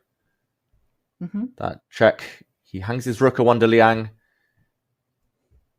The rook does get taken. That induces resignation. Game over. A win for Gabriel Sargsyan. Okay. And Awanda will need to strike back in the second game, which leaves 1 game still remaining. Paramaxudlu against Wei Yi, and it's the fortress. Queen versus rook and bishop, but the rook is nicely anchored on e3, and the bishop is free to wander the board as the king on g2 is immune from checks. Yeah, it's definitely Magzudlu playing for a win, by the way, with white. There's no chance it's Wei Yi. Wei Yi would agree a draw in a heartbeat here because white could just play bishop f1, bishop e2, bishop f1, etc. It's nice to play with the rook and bishop. And yeah, it's just easy, especially with no time on the clock, to move those pieces around. First he wins a pawn. This could go on for ages, Ivanka. He's now trying to go and win the g5 pawn. Probably never going to work, but Magzudlu, at least he's pretending that he's the one in the ascendancy after what happened yesterday. Yeah, you're right. It is white playing for the win. And The thing is, for white, is that you need to advance absolutely everything together. And the existence of that pawn on h3 means that it's not going to be very comfortable for the king, rook, bishop to kind of swarm over and try to pick at a g5. Mm-hmm. Yeah, he's playing for a win. I don't think it's very realistic. That's the that's the one caveat. Like the black queen will always defend g5. There's only one weakness for black. It's not enough. It just feels like, a mix between stubbornness and a lot of determination for Parham Maghsoodloo. The black king goes back. Who do you think the favorite's going to be between these two? It feels like both sides are getting chances, but so far nobody's been able to strike. Yeah, this one is, I suspect, very close, and probably will go over to the shorter time controls, because at the minute it just feels very evenly matched. Maghsoodloo is very good at blitz, where you can calculate exceptionally quickly. And one thing I got to say, that Wei has played a whole lot of games, though. He, it was a big fight against Benjamin Gladura, went to tie breaks. He's also got the backstory that yesterday he was winning against Maghsoodloo. He didn't put Maghsoodloo away. And it's very difficult to shake those thoughts. By the way, there's one move that black shouldn't be playing. Shouldn't be putting the king on h6, because rook to f7 would have the king in a mating net. Yeah. Although, I don't know if that's winning for white because of queen to d7. And stalemate might save black. But yeah, you definitely don't want to risk anything at all. And here we'll see probably Maghsoodloo start to realize that his winning attempts will be in vain. The queen versus the rook and bishop. Yeah, they kind of cancel each other out. I've won similar endgames myself, but that needed a big helping hand from the opponent, and I don't think Wei Yi will be in the mood to hand out any gifts here. Yes. Accurate with the king. King f6 didn't fall for that trap. King h6 would be met by rook h7 checkmate. That would be a massive mistake. And instead, just centralizing the king and questions to the bishop. Like, where are you going to go? Yeah. Where are you going to run to? The bishop probably steps back. There we go. What do we think? Is this going to be 100 movers? Okay, the eval bar went crazy for a second because of a PGN error. The DGT board did not register the right square for the queen. That is not a blunder. That is a totally fine square. Move 88, Jovanka. How long do you think they'll battle on? I think Parham will try. He will try to tire out his opponent. Why not? Because every little bit helps. If you draw out the game for as long as possible, you start to frustrate your opponent. Your opponent's like, come on, who do you think I am? I can easily defend this. And you can carry on that negative emotion onto the other games. And as we all know, it's good to have a little emotion in chess, but too much is going to be poisonous. Yeah. You have to be emotional enough that you want it, that you're determined, that you're focused, that you're ready to take advantage of chances, but you have to be objective sometimes and know when to step off the pedal, when to go into reverse gear, when to just knuckle down and try and get a draw when you have no winning chances, as in Wei Yi's situation right now. He looks super calm. And he has this kind of disposition whether he's winning or losing, Wei Yi. So it's hard for his opponents to read. I think that's what's helped him a lot in his career. You never know where you've got him. Yeah, well, that's actually something that can be said for the majority of players from China, that they're very difficult to read, have the same expression whether they're winning, losing. There are some exceptions, of course, but in general, they're very, very calm players, which makes them so much more poisonous on the chessboard. Yeah, and people have forgotten this, but Ding was the same way a few years ago. You can never tell how Ding was doing just by reading his face. I think he showed a bit more emotion, felt a bit more emotion after becoming world champion. And here we go, rook f5. I'm expecting the position to start repeating itself. We've hit the move 100 mark. No matter what white does next, that will be move 100. Just to mention, Ivanka, 50 move rule probably is going to be the one that decides this game. We haven't seen any pawn moves or captures for 23 moves now, so 27 more moves to go till we are likely to see the handshake. They've also built themselves up a nice amount of time. We have Wei Yi just under 3 minutes, whereas Parham 1 minute. But for Parham, it's just about making those moves. And the thing is, you know, he really needs a dark square bishop here on the board. Like, if this bishop on f1 could like plant itself on e3, well, then now you're talking, because you're targeting at a weak spot. But as it stands, it's a rook fighting against the queen, and that is obviously not going to be sufficient. Mm-hmm. Yeah, he's not going to Magzud lose this position with white, and there's no way Wei Yi lets it slip either. This one is just dead level. I'm being told as well, by the way, on the chess.com server that the position has repeated itself, but I think hard for the players to recognize that or realize.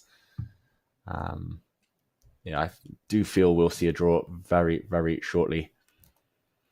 And what do you think are going to be the biggest kind of games that we should follow in the reverse encounters in game 2 of the tiebreaks, Ivanka? Of the players who lost, who do you think has the best chances of striking back? I think Maxime Vachier-Lagrave has great chances for striking back. And whilst I say that, we have a very calm result. It is a draw, which means our final game of this tiebreak game 1 has finished. And John, it's been a very eventful round. Some wins, some draws, but a whole lot of action. It really has, Jovi. There have been 5 decisive results out of the 11 boards. 3 wins with white and 2 wins with black after the first game in the tie breaks has concluded. I imagine the turnaround here will be particularly quick, as the players were no doubt waiting for the final board to complete. So, David, here's how things are looking at the moment. We've got an advantage for about half the field. That's right. A lot of blood spilled so far, but of course, chances to fight back. I think for Peter Leko, it's going to be extremely difficult as black now against Arjun. That was a bit of a heartbreaking game, just seeing him lose a pawn and struggle to find any compensation. For some others, like MVL, they've been here before, and they'll back themselves to do it again. We've seen so many instances, though, Jovi, where players are very good at playing the best moves when they're backed into a corner, but sooner or later you have to wonder if luck runs out. And MVL here does feel like we're busy counting lives on a cat, but also Richard Rapport having to make his way back against Sam Shankland. There's so much going on here and really not a lot of opportunity left. Yeah, for Richard, you know, it is going to be a little bit about luck, because he needs to win on demand with the black pieces. Sam has been incredibly well prepared. I mean, I still can't get over how we saw 30 plus moves of theory from him in round 3 in his match against Vidit. And it's a question whether Sam can hold his nerves. I mean, that's about it. He's a fantastically strong player. At times, I would say that his emotions have gotten the better of him, but here he seems to have leveled up. He seems to have come to this World Cup extremely well prepared and also with the right mindset. Mm-hmm. So 5 games decisive, 6 games drawn, still all to play for in the second game of the 15 plus 10 minute section. That will start after a very quick break. We'll be back in a few minutes with those games.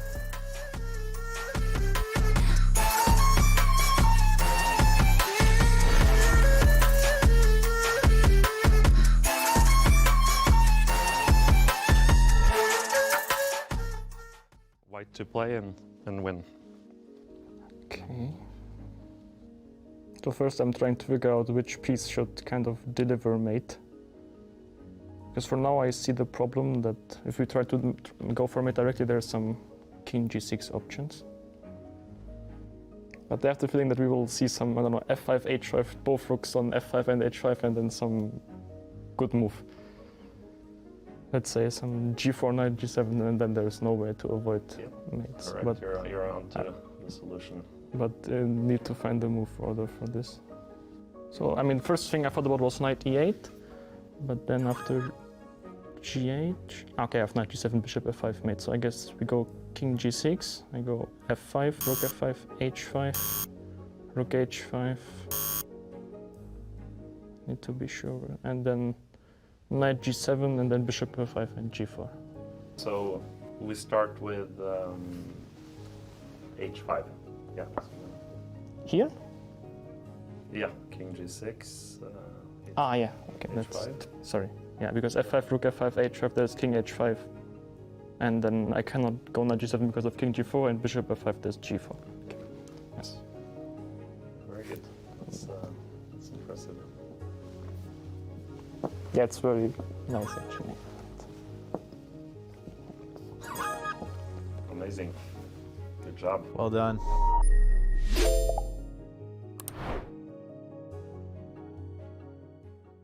Your favorite creator can now be your very own chess coach. Choose your favorite chess personality and they'll join you in game review, puzzles, lessons, and play coach. Pick up tips from Hikaru. Oh my gosh, this is just taking material. Takes. Test your tactics against Gotham chess. Or learn about the importance of queen safety with Andrea and Alex. Got your queen! Want to learn from the GOAT himself? We got you. Hey, I'm Magnus Carlsen. Explore which chess personality sharpens your game. Playing and learning chess has never been so exciting. Who are you picking?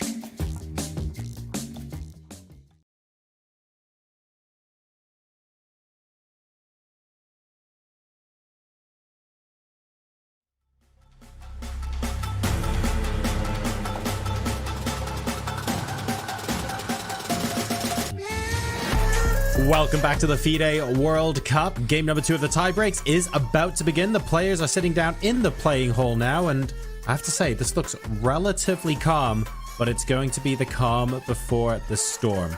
5 players are in must-win situations, including Peter Leko with the black pieces, removing the final stray cat hair from his G-pawn, and the preparations for this game are complete.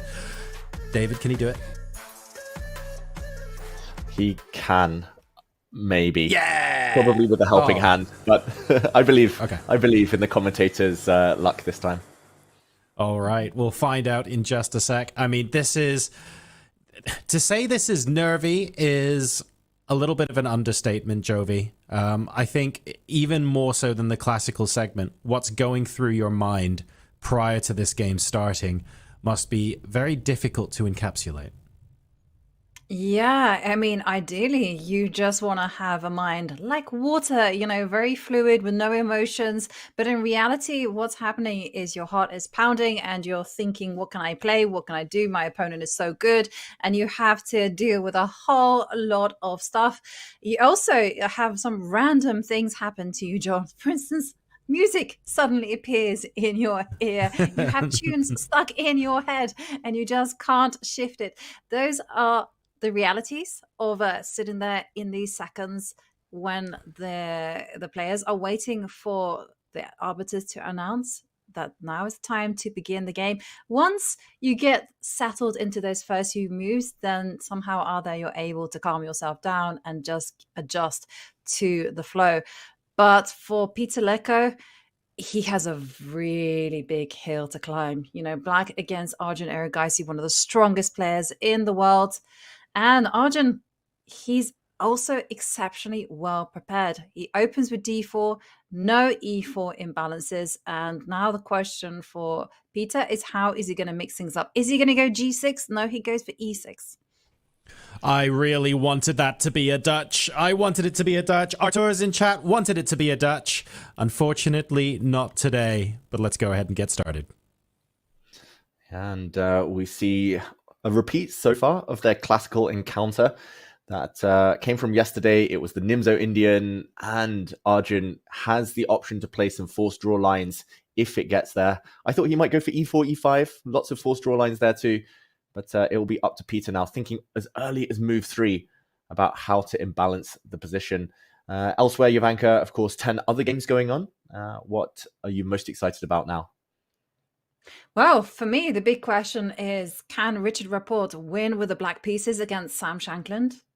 And how are you going to win against someone who is, quite frankly, a theory monster? So that one is very exciting for me. Also, Maxime Vachier-Lagrave with the white pieces against Alexei Grebnev. That's also pretty exciting because Maxime is in a position where he has to win as well. So where can we go? Ooh, lots of choice. We've seen some interesting stuff as well between Pragg, Dubov. We've seen a very interesting opening where I'm not sure who's bluffing, but it was definitely Dubov who kind of dodged the big opening debate and is away from the board. That is surprising in a rapid game, Jovanka, but also just a very quick action replay. We saw e4, e5, the Italian, and after knight to f6, this move d4. In the two knights, this leads to some fiery stuff. After e takes d4, white can castle if he wants to play the Scotch Gambit, or he can play e5 and d5, and this leads to some chaotic positions. Instead, after d4, d6, very, very timid from Daniil Dubov, asking white to advance, expand. He says, yes, Pragg. And this is the position we see in front of us. What do you make of this? And the fact that Dubov seems so calm, just walking away, happily taking a 1-minute hit on the clock. Well, yeah, that's surprising as well, casually going for some bottles of waters. But, I guess needs must. And, well, Dubov has made his ideas very clear. He just wants to take it to the faster time control. So he's going to be as rock solid as possible. You force him to play chess, he will do it. I think it's an interesting idea, actually. You get Pragg out of the realms of mainstream theory. You also force him to extend in the center with this d5 pawn push, and that at least clarifies the plans for black. And Dubov, not phased at all, simply goes c6. Yeah, I mean, imagine how it feels though if he loses this game, Dubov.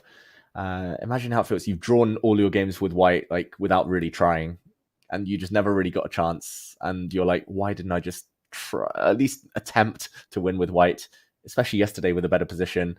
Especially this morning, like the game earlier where he just offered a draw after 12 moves. It's just bizarre. We're being told by our producers that he has beaten Pragg in the 23 and 24 World Blitz Championships.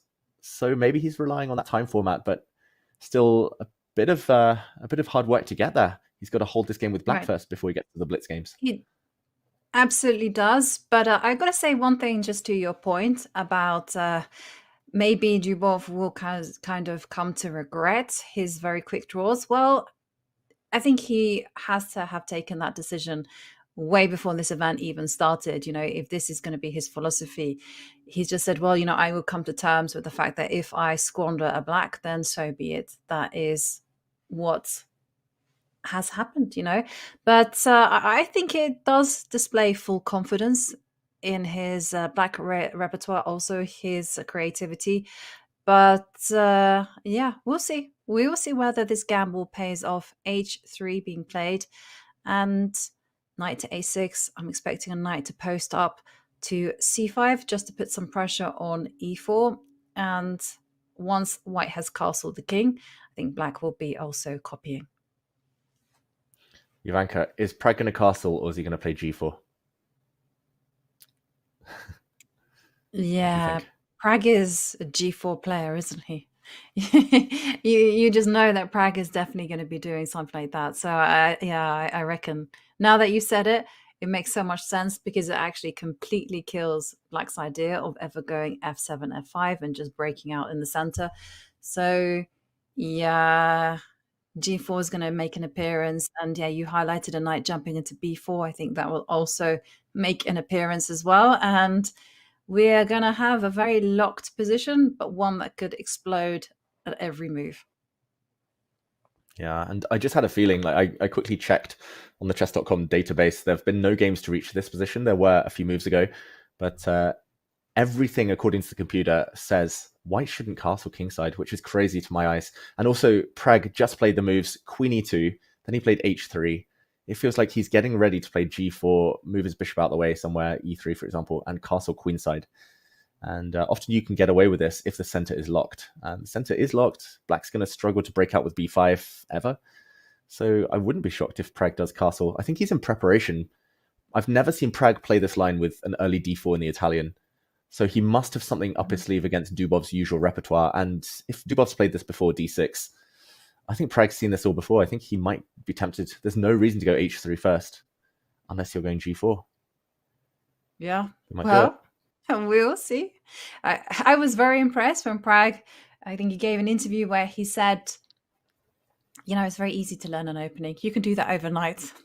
And as someone who's kind of struggled to learn new openings and to kind of master all the nuances, I was like, very impressive. Yeah, I agree. Nowadays, I think anyone can learn an opening in 2 hours before a game, like especially if you know what your opponent's going to play.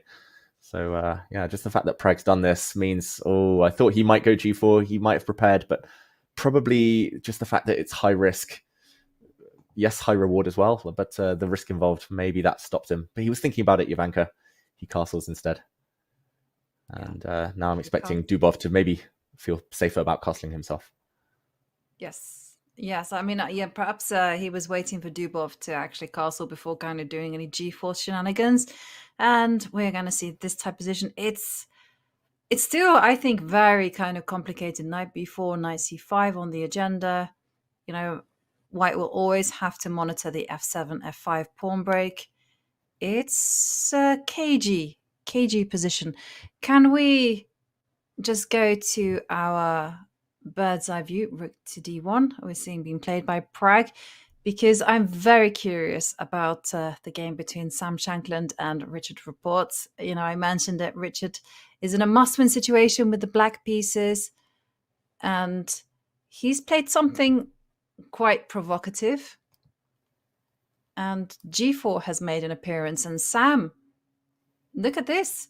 g4, f4, e4, castle queenside, looking great for White. This is almost akin to what we were talking about with Pragg. Even in situations where a draw is enough, sometimes this is the best thing to do. Just all the pawns forward, Richard really on the back foot. I mean, one idea for White, a very typical idea, is to go knight to e2, knight to g3, defend at the center, stop the black knight coming to h5, and once you've got the knight in g3, you can start pushing everything forward. g5, I wouldn't be shocked if he takes a timeout as well, king b1. Maybe he'll play g5 first. Jovanka, this looks like a dream attack for White already, and this is Sam's position to lose. Like, Richard shouldn't get a chance in this game if Sam plays with enough energy. Yes, and he's doing exactly your plan. Also, I just got to say, it's very instructive to put a knight into g3, because Black's plan is to go b5, b4 and start destabilizing the e4 points. You don't get anywhere, absolutely nowhere with a knight on g3. And Richard, in fact, had to take a timeout to go rook to b8 as well, because he couldn't just go b5 because e5 was on the agenda. Sam driving the rook back to a8 and just saying, hey, do you want to repeat the position 3 times and we get the draw, and then I will move on to the next round. Wow, that's such a cool idea. Bishop a7 bullying Rapport, saying, you shall not play rook b8 again. He'll drop his bishop back, even maybe to f2, where it might even be better placed. And then he's going to argue that Black has no useful moves. Rapport's going to have to play something he's reluctant to do, just to keep the game going. This is a nightmare. We might see another 2700 Super Grandmaster leave the competition if Rapport can't find anything better than repeating here. Bishop back to f2 or e3, where it came from. Healthy moves. Sam actually repeats the position. Second time we've seen this, and rook b8 just cannot be played, right, Jovanka? Yeah. And the thing is, though, what else can you do as Black? I mean, you can't go c5, d6 is hanging. You can't. Okay. Well, we'll keep our eyes on this one. Let's cast our eyes on the game between Maxime Vachier-Lagrave against Grevnev. Maxime needing to win on demand. And hello, is that a queen I see on g2? Wow. That rook is trapped. That is a queen on g2. And the clock situation shows that Grebnev is deep in preparation. He's barely used a minute and a half on a crazy position. He's giving a check. He's giving another check. Jovanka MVL needs to win, and he's walked into preparation clearly. Only move for white is to drop the king back, but then black can force a perpetual. Black can give queen g1 check. White's king can have across the d file since the black rook comes to d8. I think we're about to see MVL leave the competition. It might be a draw by force. It's going to be a draw by force. The king has to stay glued to the queen. So king e1, no option. You can't go king to d2. That's just the same as resigning because of rook to d8. So king e1, and we're going to see repetition. Wow. f3. Maybe this is a way to keep the game alive. Yeah, after f3, black can, for example, play queen g2 check when the white bishop drops. Black's just going to castle kingside.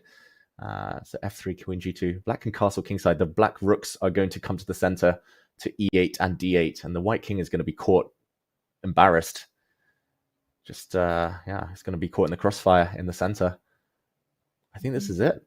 This came from the Petrov opening. Like, the Petrov has been one of the spiciest openings of the tournament, despite its drawish, symmetrical nature. This one's exploded. But MVL, in the previous game, caught in prep against Grebnev. Second time in a row, caught in preparation.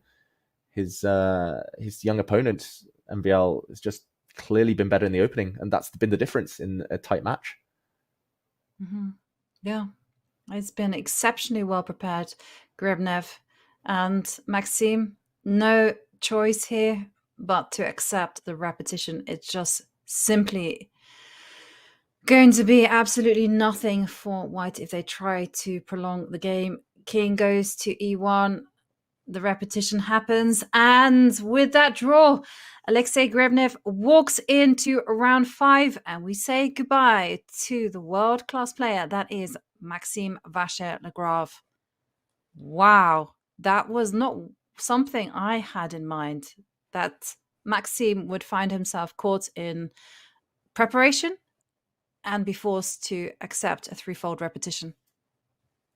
Yeah, huge shock there. Grebnev is 2600 in classical, but at least in rapid blitz, he's far less experienced than MVL, but he looks so confident. And that shows everyone at home the beauty of learning your openings inside out. If you can out-prepare even a world-class player, then you get some chances. Congratulations to Grebnev. We'll see him tomorrow. MVL leaves another 2700 knocked out, Jovanka. Another pre-tournament, kind of one of the highest seeds. It's been a tournament of shocks. Yeah, and also big shocks are very unexpected. But congratulations to Grebnev. And okay, and again the evaluation bar, tracking the games on our full board viewer, I can see that Richard, big trouble against Sam. But where else should we go to? Yeah, maybe we go back towards one of the big matchups of the round. Arjun against Peter Leko. Maybe we'll find out if Peter has created any imbalances, anything to get excited about. This is the current position. Eval bar says good for white, but Jovanka, at least he's not allowed any forced draws. At least it's a bit imbalanced. I think probably the black king's a bit too open. That's why white's position is preferable. But okay, he's alive in the game, Peter. Yes, he is, but still is the black king sitting there on g7. There's an open h line. It still feels rather risky, and it's going to be very difficult for Leko just to kind of initiate some kind of queenside play. But you're right. I mean, he just has to be very patient, stay ahead on the clock, and just manage to bide his time and wait for the opportunity to strike. Because it's not possible to go a5, b5 and storm the queenside as of yet, but the opportunity might present itself later. Yeah, and he doesn't need to. Like, I don't think he'll even be dreaming of playing that type of attack because he has no pieces to back it up. I think he'll just try and sit, and it's a high responsibility position for white as well. Like, queen d6 will hit a weak pawn. If black can get like queen d6, pawn on c6, rook on f6, bring the other rook in, then He's super solid. Everything's on nice squares. Black can keep improving the pieces. White, it's unclear how White's pieces improve, right? It feels like Arjun's, everything's been building up towards E4 or G4 or F4 or something. And Arjun's the one with the decisions to make. So, yeah, I don't hate it for Peter. Yeah, I don't hate this position, but bearing in mind that this is a must-win situation, I'm just seeing that, you know, Black can make those nice moves just to hold everything firm. But if Arjun decides not to do anything, okay, he takes the decision to go E4. But I was saying, you know, eventually you can just try to coordinate some advances. And here we go, E4. Sitting around waiting is not Arjun's style at all. So he goes for it. And this is very scary, right?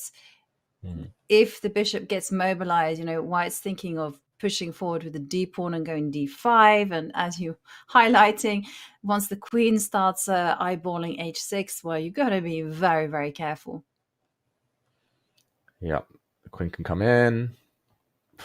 It is scary. I was going to say if White did nothing, Black would have been very, very happy, I think. But yeah, Arjun, like you said, it's his big strength to do something, even in positions where, or situations where he just needs a draw. He's happy to play on the front foot. Good kind of good role model for players at home as well. Don't play passive chess if you need a draw. Often it's best to go on the attack and find a perpetual later, or kind of start swapping off from a position of strength. F takes E4. I don't really see how Black gets the pieces out now. He just needed one more tempo to get the queen to a better square, and then the other rook could swing in and maybe survival in sight. But Peter up against it. He's going to have to showcase all of his defensive skills now to survive this game. Also, White is going to start not just working on the H line, but also the E line is a little bit sensitive. So I'm just looking at like sliding a rook to E1 and then start eyeballing the bishop. And with the standoff in the center between the pawns on D5 and E4, it's also going to be very, very difficult to handle, especially as well, because it is Peter Leko that needs to win in order to tie the match. Yeah, it does look a bit scary for Leko and his king right now. Must-win situation. Maybe we'll come back here and check in on it later to see if he can survive this next stage. And okay, where else do we see action, Jovanka? The bars mostly in the middle, other than that one board where it does look like Sam Shankland is going to eliminate another super GM in Richard Rapport. Yeah. Okay, and someone else who's in a must-win situation is a Wonder, and he's got the white pieces against Gabriel Sargsyan. And maybe we can just check in on that game. A Wonder doing some great things, getting a knight right there in the center. Yeah, he's pawned down temporarily. Or is he? Can I count? He is a pawn down. Black's taken, a pawn on b4 in the recent past, just a few moves ago. So he does need to win this back, I wonder. And the black knight's going to be just as strong as the white knight when it posts up on c5. I think I quite like Black's position, to be honest. Full of potential. The a5 pawn is dropping. Like white, again, it's such high responsibility. If white doesn't have anything in the next few moves, Black could just take over, take on a5, knight on c5, open f-file, some stuff on this diagonal. I think this is a dream position for Sargsyan if he gets one or two more moves. So I wonder, has to be very, very energetic here. Yeah, and I forgot to do the quick maths and count the pawns. So that is a big problem. Yeah, knight coming to c5. Also, the moves that you want to be making, you want to get the knight on f3 out of the way so that you can start just moving the rook to g3 and then coming in with the queen. But the knight doesn't have any great spots to dance to without letting go of the square on d4. So, yeah, this is actually, upon further investigation, not ideal. Yeah, he might have to just take this knight. Like, it's not what you want, I guess, because the d5 knight is so strong and stable. But after b takes, at least white can get back the pawn on b4. Yeah, I mean, I think this has just gone wrong for Awanda. Like, I used to be very biased towards knights on d5s, but having studied some Sicilians, like a knight often gets there, but if it doesn't actually threaten anything, it's a bit of a false friend. It's not as good as it looks. And Sargsyan's a very good player when it comes to squares. Like, you don't want a positional battle when it's all about fighting for outposts. He understands that better than most. So I do think Awanda's in a bit of trouble in the tournament. Let's go out of this game, though, for now, and let's go over to Sam Shankland against Richard Rapport, where there's a cornered bishop, Jovanka. This looks so bad. Terminal. Richard Rapport playing way too fast yet again. Yeah, and you're saying e5, and that's it. Lock that bishop out for good. And now Richard is virtually playing a piece down. All Sam needs to do is just divert his attention to the center, and that's it. There's no way this bishop on h8 can rejoin the game. It has been an absolute dream game for Sam Shankland here. Yeah, I think it's 3 moves and it's over. Like rook d2, knight d4, rook dh2. Just swing it over, double up on the h file, and it's checkmate. Like, yeah. I wish I could say more. It's that simple. Rook to d2. That helps avoid a rook trade as well. Probably knight d4 is also more than good enough. Just take this bishop on e6 and smile, extra piece because of that bishop on h8. But Sam knows it. He's got 7.5 minutes. It's the two players who both love playing super quickly. And there we go. Rook to d2 played. Richard Rapport, I've got to say, he hasn't impressed me as much as I thought he might. And there we go. Handshake. He is out, Richard Rapport. It is American Grandmaster Sam Shankland that goes through. Congratulations to Sam. Well, the 2700s, they are disappearing. We've already seen Maxime Vachier-Lagrave, Richard Rapport leave the competition. Let's go to our full board view and see who else is in trouble. And Arjun Erigaisi is just simply doing the business in the top middle against Peter Leko.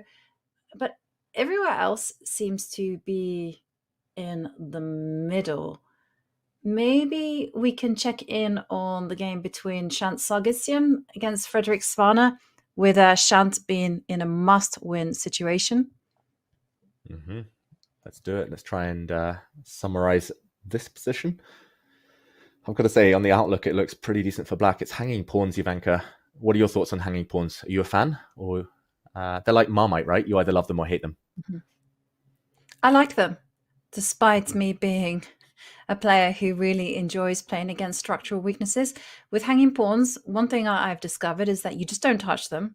But what you do have in return is that you have a lot of space. And so you can just sit there with that tension brewing and, you just get ready, play on the queen side, play on the king side, play it all over and let your opponent just start to maneuver and stress about the cramped position. I agree. It's definitely pressure on Shant Sargsyan in order to try and create something. Always these structures as well. I always get a bit nervous about this bishop on f4. Like long term, there are ideas of trapping it with like f6, g5 if the queens ever come off. I don't really see White's plan here. Maybe he's going to move his knight out the way, try to put some pressure on the long diagonal. I do worry about Svana's clock though. He does live life on the edge. He played a move with 1 second in the match he beat Gukesh in that game. He said he didn't even realize he had 1 second until he looked at the clock, which is a bit worrying. Maybe the internal rhythm is good enough, but his position's good. But I do think, look at the body language as well. He looks really anxious and the clock is ticking. It is ticking down. And that's one thing to be said with Frederick. Again, a very emotional player. You can tell when he's feeling stressed, but he is nice here with a nice comfortable space advantage. He just has to watch out for any bishops coming to c7, and that's why he just moves his queen over to b6 and starts eyeballing the weakness on b3. And whilst we're looking at German players, maybe we can cast our attention to Vincent Keimer, because he's now got the white pieces against Yesipenko. And Vincent has been very impressive so far. But Yesipenko has matched him move for move. Yeah. Will it be Yesipenko or no Sipenko in this game? There's going to be no to good pawn structures, that's for sure. Look at this Tower of Terror, the e-pawns. Which way is he going to take back? Either way, Jovanka, both sides are going to have those doubled e-pawns. And I'm going to say that the weaknesses cancel each other out. It looks very level to my eyes. Yeah, I'm just smiling at your Yesipenko, Nesipinko joke. But yeah, it is a tower of terror. I mean, there's a lot of traffic on the E-line. It's also very rare. I don't think I've ever seen too many positions where there's been like 4 pawns on the E-line. And it feels like this one is going to be fizzling out to a draw. Black is very, very active. You know, you can post up a rook to b2, and for white is just very difficult to find a way to generate counterplay. I guess, you know, you're either going rook a1, rook a8, or you're trying to do something on the king side, and it's not easy to actually break down the wall of pawns. Yeah, I have a feeling black will just play like h6, king h7, just sit tight and wait. White will put a king on h2, sit tight and wait. I have a feeling these two are going to go the distance. You predicted it though, rook to a1, the move played. And black will now make sure his king doesn't get checked awkwardly. Yeah, let's go to a more imbalanced game. This one looking like a draw is very, very likely in the near future. And wow, I say near future, a draw happens immediately. It was a draw offer from Esipenko. And there we go. They will fight it out in the 10-minute games. Yeah. Yes. Okay. And I'm also kind of curious about the game between Pragg and Dubov, because Dubov playing a risky strategy where he's drawing quickly with white and fighting it out with black. He's played an unusual opening, but now, I mean, has that paid off? It certainly looks like he's actually doing pretty okay. Yeah, it's a Pragg's to riches story with Praggnanandhaa. It looks like he's at least applying some pressure, but I do think long-term black is doing very well. Dubov, first dilemma, to take or not to take. What are you thinking, Jovanka? Can he dodge that pressure for long? He's got a great dark squared bind, Dubov, but maybe some pressure for white on the light squares with this diagonal, especially vulnerable. Mm-hmm. Yeah, he is vulnerable on f7. That is true, but interesting. I thought that we might be seeing the queens come off, but okay. Instead, queen to c7 holds everything firm.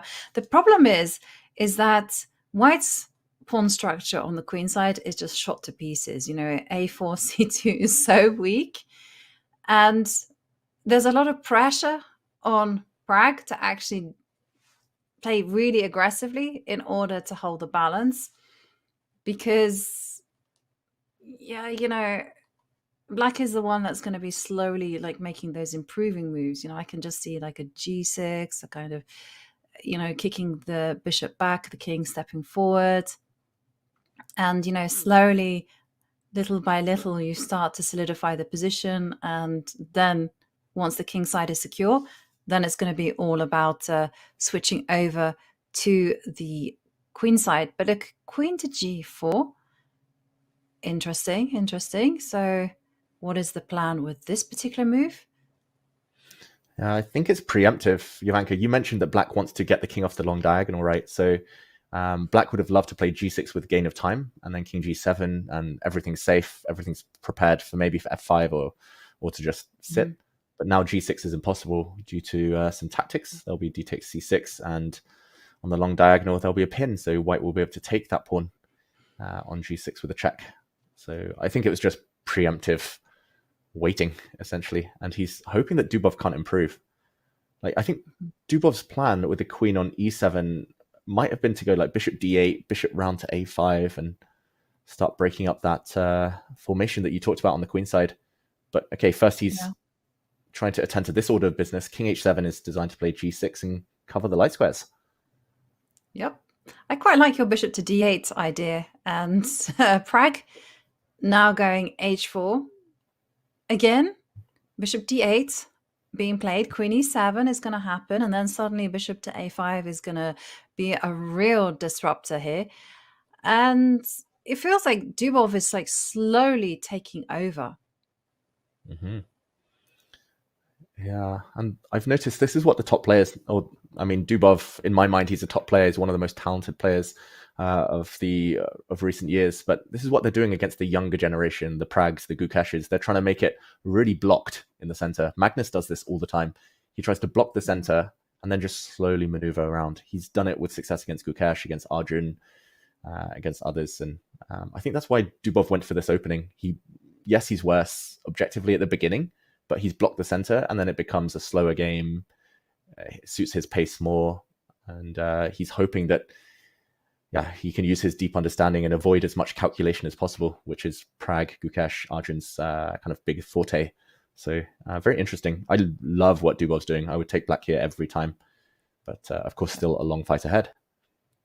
Yep, a long fight ahead, and let's revisit the game between Hari Krishna and Niels Grandelius, because, well, Hari Krishna might have gotten away with some very nifty defense in the first game, but it feels like with white, Hari Krishna is the one that is going to be pressing big time as the evaluation bars firmly in his favor. In fact, looking at the position, there's a massive pawn on d6. Yeah, that's a massive pawn, and it's going to break up black's structure on the queen side. I don't see any immediate knockout blow, but I wonder whether white can get greedy.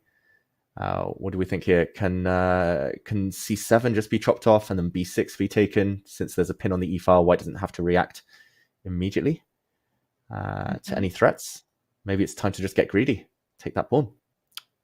Yep, I'm looking at that. I'm also looking, I did want to react to the threat by going knight f to d2, attack the pawn on e4, and then go for the c7, chop, chop, chop, win a pawn. Yeah, I think he would take either knight d6 or knight takes b6. And I'm surprised Niels is looking so chilled with 1 minute on his clock and really, really bad position. But okay, I guess black's a pawn up, so he can give back a pawn and still fight on. I don't think it's as winning as the eval bar says here, Jovanka. I think there's still some hard work to be done. Yeah, there very well could be.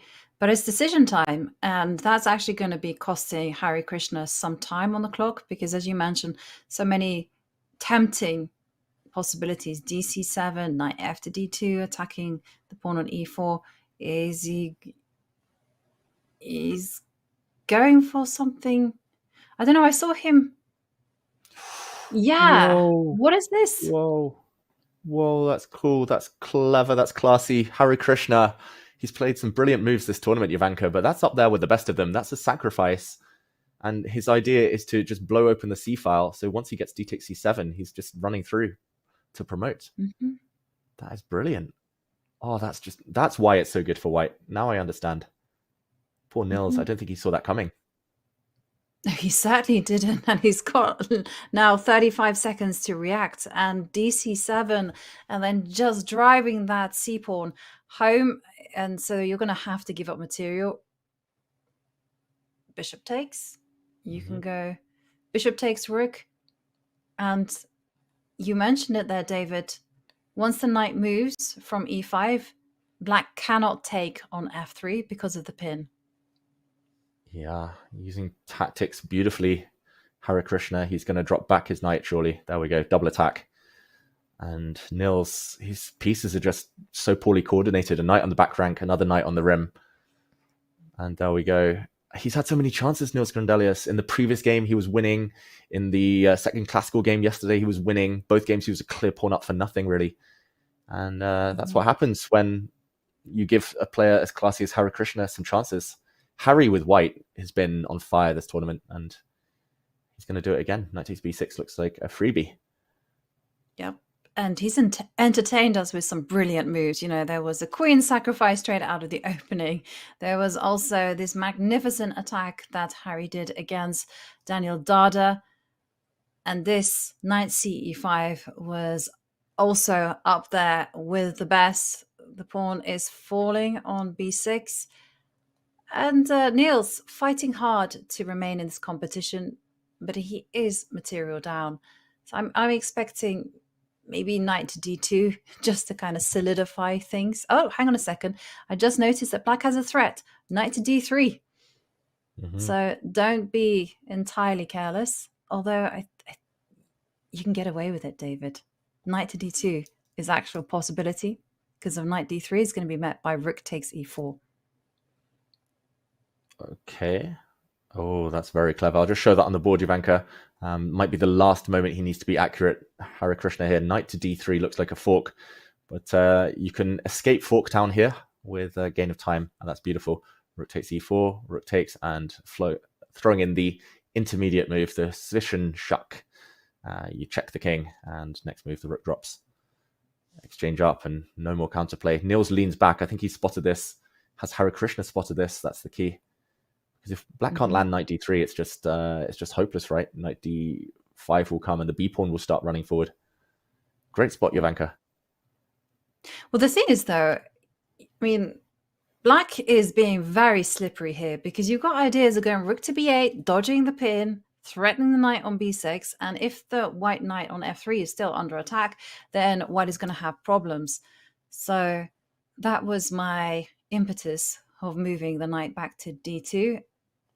But yeah, he's reaching for it. Yes, of course, that is, of course, an easy find for a player of Hare Krishna's caliber. Yeah, and I think Niels has to play f5 if he wants to keep the game going, but it's pretty sad. Like, just that threatens knight d3 at least. Knight d3 would lose on the spot to that tactic, rook takes e4, and the rook c8 check idea that we just showed. Niels down under 30 seconds, though. Look how nervous he is, shifting in his chair. He needs a miracle to stay in the World Cup, the Swedish #1, the last Scandinavian player left. He blunders, though, knight to d3, and after rook takes e4, the realization, Jovanka, you mentioned this line, he's lost his last remaining hope. Rook c8 check will end it. Shake of the head from Niels. Yeah, and the slump and the shake of the head tells us everything. With that, Hare Krishna is on the brink of making it through to round 5. And for the Swedish Grandmaster, rook c8, the hands shake, and that is it. It's over for Niels Grandelius. And the two friends, they've been training partners. They're very good friends, both on and off the board. Well, it has going to move on to round 5, which means that let's move away from this and head into the game between Sam Sevian against Lorenzo Lodici. And this is a wild one. White is currently the exchange down. The exchange up, rook for knight, but it's Lodici who's the exchange down. But at least he has the h-pawn as some form of counterplay. Jovanka, who would you take here? Would you take the very strong knight and the h-pawn, or would you take the rooks? d5 played. Hit the queen. Yes, it's a tricky one. In time trouble, maybe the pawn advancing, because it's so easy, right? I mean, you just have the goal of just simply advancing the pawns, and instead what we're seeing is a repetition. Lodici just holding the balance. The thing is, white has to be a little bit careful because queen f5 check is in the air, and you got to be careful with where you put the king. And the goal of just simply running down the board with the pawns is, again, straightforward. And there's just no way for the white rooks to really connect in an effective manner. But Sam is considering whether he can keep the game alive. Queen c8, that would just simply be a repetition, rook to g8. Yeah, this is the moment. Does Sam gamble or does he play on? And I think it's, just as you said, it's too risky to allow a check with the black queen. The white rook is actually almost trapped as well on f3. If it gets hit by moves like e4, it's going to really feel the heat. So Sam needs to bail out. Here we go. Most likely we're going to further tie breaks between these two. Eye contact, handshake, and it is a draw. But there were fireworks earlier in this game. It was one of the most tumultuous draws we've seen so far in the event.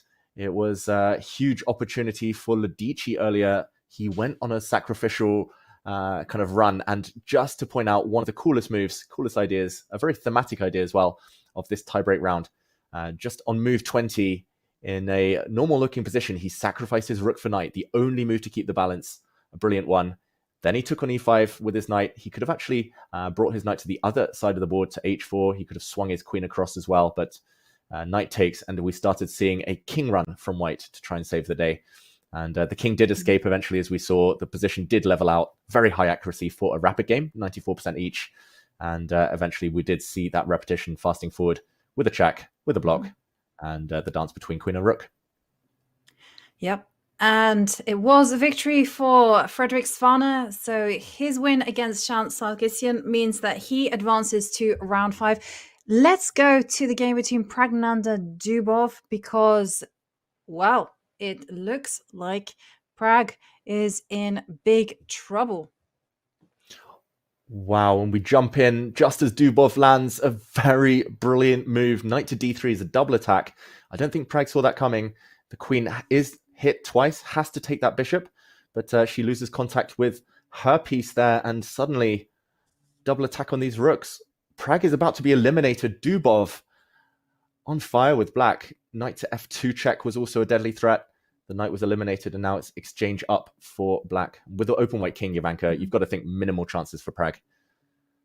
Yeah, big threats. Queen takes h5, the pawn on a4 is dropping, and Dubov can just simply take his pick. Where does he want to go? He's got 49 seconds. I mean, the main thing is just you've got to hold the nerve, and which one is going to be the cleanest way. I suspect he's going to take the pawn on a4 just because that pawn could be troublesome later on. And sure enough, it goes. And yeah, you're right, David. With the king exposed there on g1, it's going to be very, very difficult for Pragg to hold on. Oof, this is tough times for Pragg. He's running into a Dubov who always seems to beat him in faster time controls, who took him down 2 years in a row in the World Blitz, who's now about to jump in the Rapid. That's the thing. When you force Dubov to play, he's a beast. He's so difficult. Magnus himself has said he's one of his most feared opponents. But it's just getting Dubov to play chess. Only starts to happen in the Rapid. And here we go, centralized queen. Great strategy, hitting h5. Pragg says queen trade. What do you think, Ivanka? Take or not to take? No need. I think you can be a maximalist, and it's tempting to take on h5, and he's reaching for that. If white goes rook to g3, you can just block and play f6, just covering all of the bases. Threatening checkmate. Yeah, throws in a check. Okay, and f6. Yeah. He's the exchange and a pawn down. Like, if queens come off now, it's just hopeless, right? Like, if queens come off, if rooks come off, it's also probably hopeless. White has no attack, though. Pragg just has to try and survive move by move. 8 seconds, though, and counting. Yeah. And yes, surviving is going to be a big ask, because all Dubov needs to do is now start to activate these pieces. The f8 rook marches into the game. Pragg can't really go for anything aggressive. Comes in with his queen, perhaps thinking about just advancing the queen to the 7th rank to threaten checkmate on g7. Checks plenty here from Dubov. Again, just building up that time advantage. There's a horrible pin on the board, David. The rook on g3 cannot move. He had to do a ding. He had to self-pin. And this time, it's not for immortality. It's just to try and stay in the World Cup. Pragg. Queen trade offered. He has to say no if he wants to save this game. A queen trade will not do the job. But unfortunately, dropping back will allow black to start mobilizing. Rook to e7 will block the checkmate threats. That's an easy one. And rook to e5, I'm expecting now to try and slide across, or maybe a doubling of the rooks. Dubov's done everything right. He knows he's done the hard work. Now he's just coordinating his pieces. Exactly. And I love your idea of doubling on the rooks. Also, rook e5 is very tempting. Again, just keeping everything under control. Rook e5, he goes for the immediate threat of just going rook to g5 and keeping that rook in just chains. Mm-hmm. Yeah, it's hard to find a move for Pragg. He's going to move his king. He's going to drop it back, but now the two rooks are going to team up. Oh, there's going to be a deadly check on the first rank. These could be Pragg's final few moves of the World Cup. He will not go the distance, just like he did last time, and make the final. Wow, another favorite in huge trouble.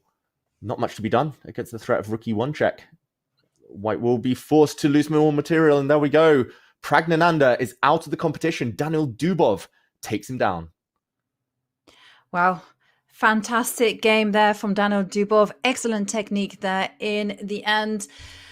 And congratulations to Dubov. And we see Praggnanandhaa get eliminated. And someone else who is staring down the barrel of elimination, it is our very favorite commentator, Peter Leko, as he finds himself 2 pawns down in a rook and pawn endgame.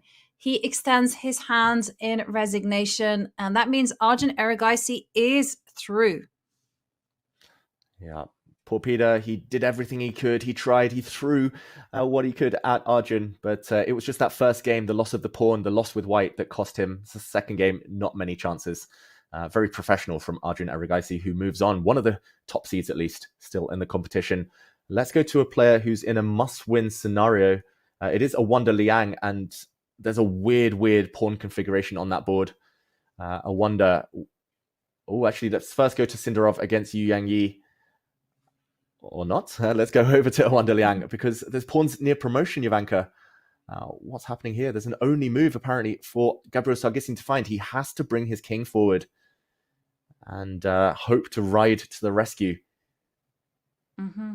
And that's not necessarily an easy move at all, to bring your king coolly into the action. And then the whole idea is just to get it up to f7. That's absolutely insane. Because as he finds it. He needed to. But a shake of the head from Sargsyan. It's not just one only move he needs to find. It's another one. He needs to bring his king back. That's consistent. That's the follow-up. It was important that white couldn't have promoted on the last go, by the way, everyone, because the black pawn was too strong. White could not have made a queen on the last turn, had to take a timeout.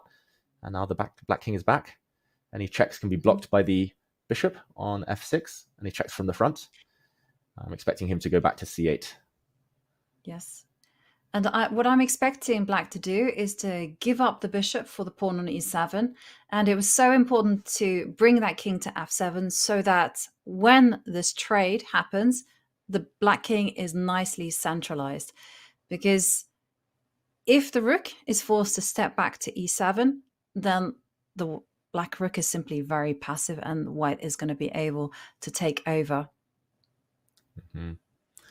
Yeah, the goal is a rook and pawn endgame. That's the drawish ending you want here. I wonder Liang desperately trying to figure out how to keep the game going.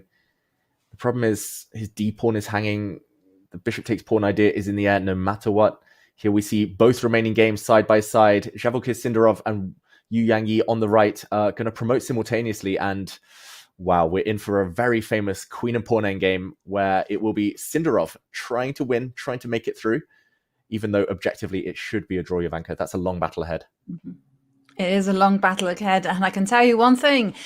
For Yu Yangyi, he has to be very precise with where he checks. Like, for instance, now he has to make sure that he's checking on the diagonal, but he has to be very aware of any cross checks. And what is happening in the game between A Wonder and Sargsyan finding a series of checks just to maintain the balance, preventing the white king from advancing. And yeah, for Yu Yangyi, he has to now tread very carefully. He can build himself a whole lot of time, though, just giving these checks along the diagonal. Yeah, the Sindarov against Yu Yang Yi game is likely to go at least another 50 moves now. Queen End games are notoriously long. They're always the last of the round. If you get a scenario like this, Black should draw by keeping the king as far away as possible. Maybe the Black king should try to head down to the bottom of the board. But a Wonder Liang Sargsyan, that is more tense right now, since it is a Wonder in a must-win situation. He's just in a case of Zugzwang, Ivanka. He can't improve his position. He has to move his rook away. And there we go. Now the pawns will start to fall. They'll be edible. And we'll see a rook and pawn endgame in the near future. Yeah. And is possible for the d pawn to also now be taken? And it's just very unfortunate for a Wonder that he has a double g pawn, because if there were a pawn on h3, he can go h4 and start asking the question to the bishop. But as it stands, that bishop is sitting very pretty on g5. And the rook and pawn ending is here. And yeah, it gives itself up. Should be a draw. Should be a draw. Rook on g5 will keep the white king honest. I think that's another big point, Ivanka. The white pawns, they need the protection of their king, and the king cannot therefore march over and help out white's own pawn on the a file. And it's very instructive how Sargsyan just waits with the king, and he's just making sure that everything is protected. The king is going to hide itself on h7 if need be. And the whole point is that if white were to go a6, then the rook will swing over to a5 and keep a firm eye on that runaway a pawn. Yeah, he's done everything right, Sargsyan. He's a very classy player. He loves his endgames, so it's going to be tough for a Wonder Liang to do anything to tip him off balance. This could be the last few moves for the young American Grandmaster. As Sargsyan's done everything right. Yu Yang Yi's also done most things right. He's trying to put his king in the corner. That's the board on the right of your screens, ladies and gentlemen. Often you put the king in the opposite corner of the board to the pawn that your opponent is trying to push. Kings in the corner often welcome stalemate ideas, so that is a good idea. Often in the corner as well, they dodge cross checks. So Yu Yang Yi knows what he's doing, should be defending, as is Sargsyan. If we see two draws here, that means one leaves the competition, and Sindarov, Yu Yang Yi continue battling it out in the 10-minute portion. Yes, so far 3 matches are going to 10 plus 10. 6 matches have finished, and of course we still have our 2 games ongoing. So if Sargsyan holds his position on the left, then that's it. A Wonder is eliminated. And for Yu Yang Yi, he must tread very carefully. If he puts a foot wrong, if the queens come off, for instance, that's it. It is Yavaka Sindarov that will win. Yeah, Sindarov is at least playing with house money. He knows there's 0 risk attached to what he's trying to do. And it's just up to Yu Yang Yi to try and hold tight. In practice, Queen End games like this often are winning, especially in the blitz kind of rapid time format, just because Yu Yang Yi is 2 minutes down, likely to have to burn all that time to try and find the accurate defense. For Sindarov, much more fun. If a Wonder leaves, by the way, I've been joking about this at least, but the 2700 curse is real. A Wonder Liang is 2701. It's better to be 2600 than 2700 these days, Ivanka. In this format, it certainly is. And, well, Sargsyan, I'm pretty sure he's been around 2700 before in his career. It's just with the rating deflation going on there, we're seeing a lot of underrated players. And for Sargsyan, he's making all of the right moves. You know, he's getting ready to get the counterplay in with his king. As it comes to g5, the rook is getting ready to potentially sacrifice itself further on down the line, and it's going to be a race between rooks against the potential pass pawns for black on the king side. Oh, and look at a Wonder Liang on the camera, head in hands. He was kind of wiping his forehead there because he knows he's about to leave the event. It's a race that will not work out well. He looks devastated. The latest 2700 member of the club is also going to be the latest victim of the curse in the World Cup. Black has easy moves now. King to g5, an automatic. You can pre-move that one very safely now. You can take white's pawns. There's no risk for black anymore. White is way too slow in this race. The king moves, Sargsyan perks up. And Jovanka, I was going to ask for predictions in this game, but I think it's too late. I think it's just too easy now for black to defend. And there we go. And a draw offered.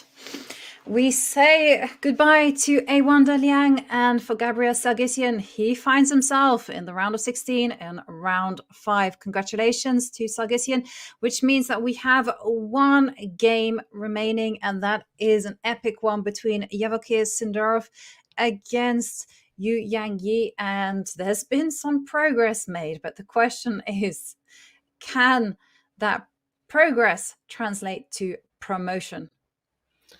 Ooh, only 2 moves led to a draw there, apparently. Yu Yang does find one of them. And that's the thing about this endgame, right, Jovanka? Like, the path is large initially. Black has many drawing moves. Everything should look the same. But eventually there'll come a moment where there's only one way to survive. And it's just about whether Yu Yang can stay vigilant enough. What a time bank Sindarov's built in the meantime. 3.5 minutes against 20 seconds. This is scary. What are your predictions here? Can he hold it? Oh, how many moves remaining until the 50 move rule kicks into place? 45 moves more. The pawn just landed on g6.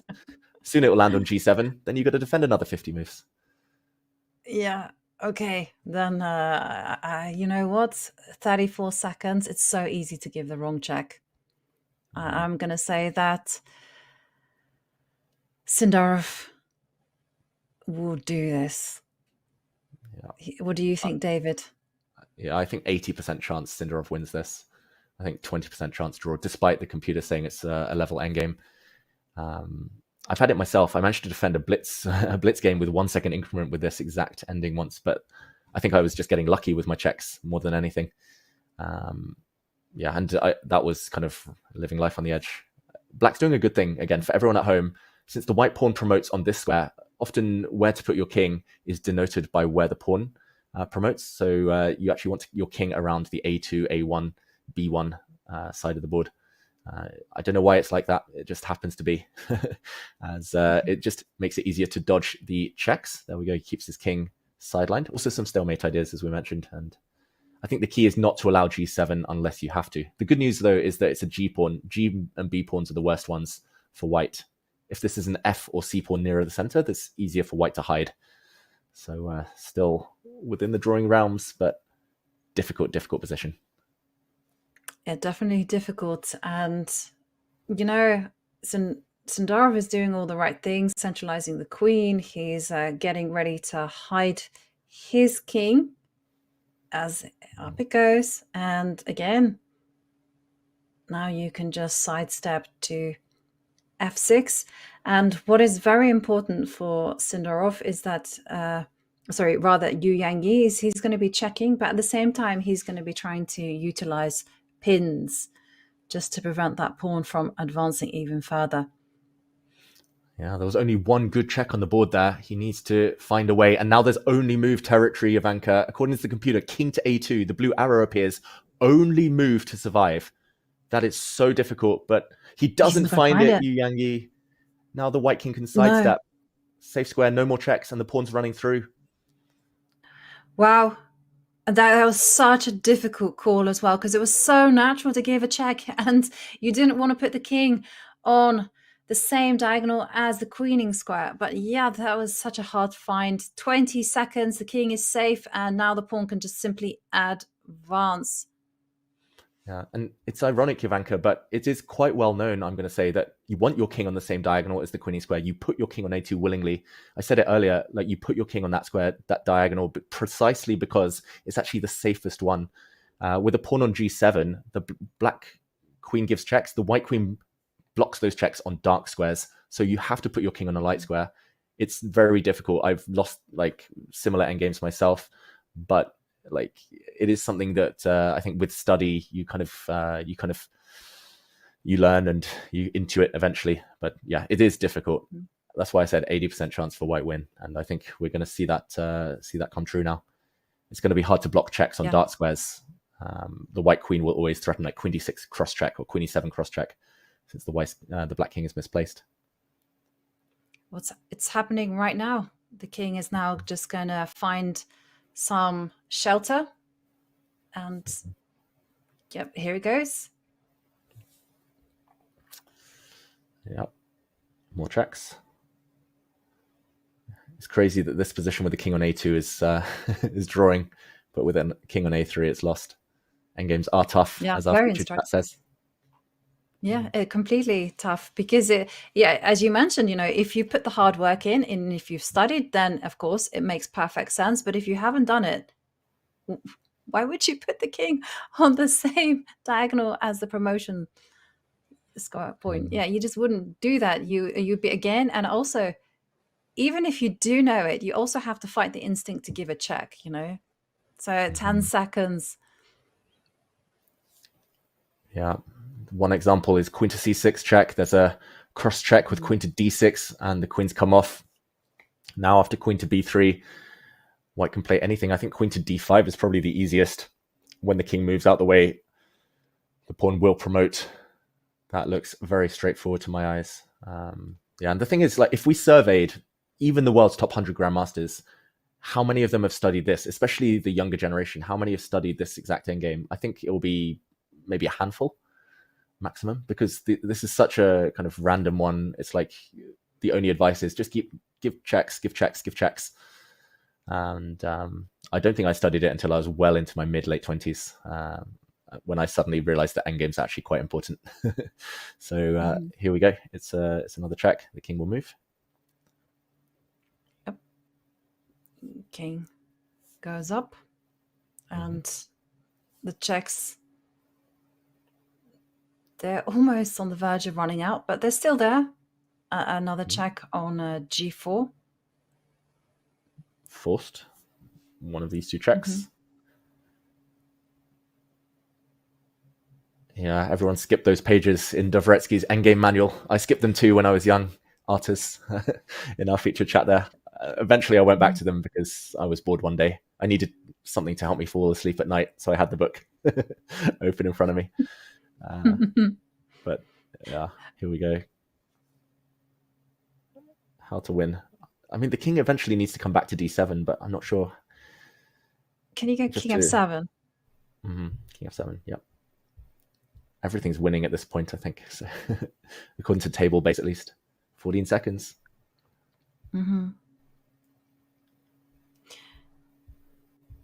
Yeah, but the question is, like, where is it winning? So maybe we've seen a pattern. Like, maybe could it be safe on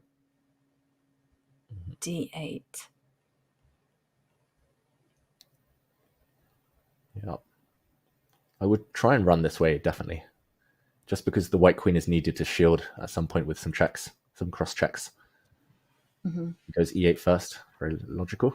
You want to shorten the black queen's checking distance. So if the black queen goes to b8 now, you can kind of maybe then go to e7, and the black queen can't check from so many angles. Check from here, you probably... probably that's the best check. Oh, but now king e7, running out of squares to check from. Yep. And actually, he's doing some nice things, because if the queen steps up to d7, so for instance, just to block, okay, like here, where is the check? You can't check on e5 because of the cross check, queen e7. So you have to check on the diagonal. The block happens, and the pawn is one square away from queening. Yeah. That being said, the white queen isn't as centralized as she would like to be anymore. Magnus joked about that, right? He always centralizes his queens, and it somehow works out. So I don't like where the white queen is placed. Still a long way to the 50 move rule, though. They've only made 12 moves since the last pawn push. Yu Yang has to defend another 38 moves of this. Good luck. Yeah. King goes over to g8. And more checks. More checks. The king has to move out the way, maybe. Okay, he blocks with his queen. And there we go, the bar drops. I don't know why anymore. I think it's because the white queen is so badly placed. The black king will now get time to run off a really bad square, and queen g4 being the only move, that is extremely difficult, Jovanka. That is almost impossible. It's a lottery at this point. It is. One thing he's not going to do is not going to give a check. Instead, he centralizes the queen, and that was a good move as any, but not with computer approval. Now, only one winning move for white. Queen f2, not found. We're back to drawing margins. We're back towards drawish territory. I think queen f2 was designed against the black king coming down towards the bottom of the board. The king wants to be on b1 or a2 to hold this one. And there we go. The king does move towards the corner. He's safe again, at least objectively, Yu Yangyi, but this is still torture ahead. Yeah, but you know what I suspect? I suspect that queen f2 will be played and the king will go back to a3 because black has a little bit of a pattern going on. If he goes back to a3, I'm not sure he deserves to survive the endgame. I don't know. You want your king as far away from checks as possible. The king should be in the corner. I think he's been forced to find the right plan and he'll stick to it surely. Yu Yangyi. But it's very difficult when you just have 18 seconds left on the clock. It really is just a question of instinct and just letting the hands find those moves. But Sindarov thinking, I mean, he has many options. He has queen to b6, queen f2. Okay, now moment of truth. Is he going to go to the right square, which is to go king a1, king b1, king c1? If he goes back to where it came from, king a3, I told you. Why? Oh, no. But there were so many cross checks in that variation. It's like, why would you leave your... And he's being helped back to the corner. It's back towards being a draw. Stick your king on a1. Stick it in the corner. Just do it. Just go. And then pray. Mm-hmm. But like, he's seen variations where there are cross checks, queen d6 check, queen e7 check for white. Why would you not put your king in the corner then? Wow. It's only easy if you know. It's only easy if you know. And okay, king goes back to a3. And this is what I mean about pins happening. Mm-hmm. And this is why centralized queens are so important. Like, they can pin. It's harder to pin when it's an f pawn or a c pawn. White's g pawn is not the best. It's crazy now that the white queen has to waste time, has to allow the black king back into the corner. And this is why these queen endgames are treacherous, even with hours of study. Like, so easy to lose these. Mm-hmm. So easy not to win them if you haven't studied it either. And the bar's going mental in this endgame. All the queen checks. We've now at least made 23 moves since the last pawn push. So the window's closing, Jovanka. Only 27 more moves for Yu Yangyi to survive. Yes, that is very true. And he has a little bit of a mechanism going on where he's dancing with his king to b2, a3. He's simply got this idea that he can just check the white king, and he's going to be utilizing pins to stop the g-pawn from advancing. So queen to d7 is actually the only move. Oh, he goes queen h4. Oh, what's happened? And he loses on time. He loses on time, Yu Yangyi, as he makes a losing move. We did say it was difficult. He had a drawn position just before the end, but the pressure was too much. And Yu Yangyi is the latest 2700 to leave the competition. Wow, heartbreak. But Sindarov applied the pressure, got there in the end.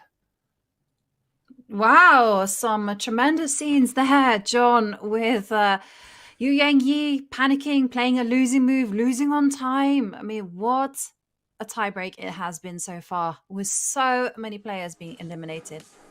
Look, these things are so unbelievably complicated. I have the privilege of sitting here listening to two titled players talk about two more titled players with an eval bar and an engine, and I still feel like my brain is made of scrambled eggs at this point. And I cannot possibly imagine how the players at the board must feel right now. Absolutely wild scenes in the playing hall. Congratulations to everyone who has made it through so far. But first, we want to go quickly to an interview that we managed to catch with Sam Shankland after his game as well, which was very, very difficult to play. Let's take a look at what he had to say.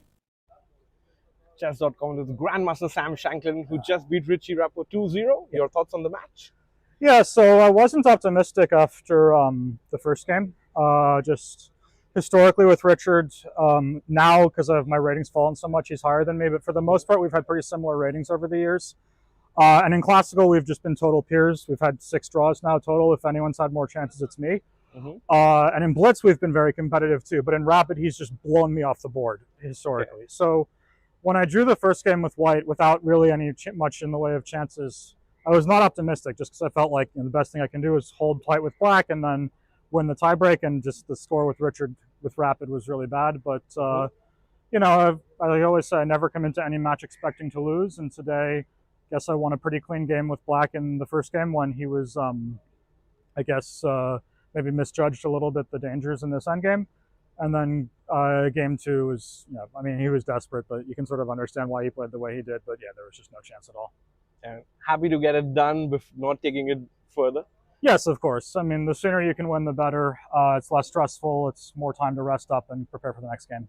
And speaking of that, Pragg or Dubov, do you have preference? I try not to think about it. It will be what it will be. Whether I have a preference or not, they don't care. They're both going to do their best. And, yeah, you know, neither of them is thinking, oh, maybe I'll lose so Sam can be happier with his next opponent. No, I mean, sure. It will be who it will be. They're both very good players. I'm looking forward to the next match. Thank you and good luck. Thank you. So that was the conclusion of the first round of tie-break games. Sam Shanklin, thank you so much for that. And Rakesh, thank you very much for being able to bring us that interview.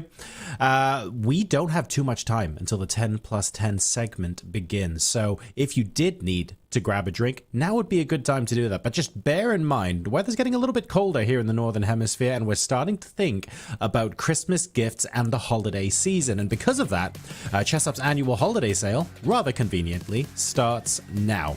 You can use the promo code CHESS to save $100 on your ChessUp 2.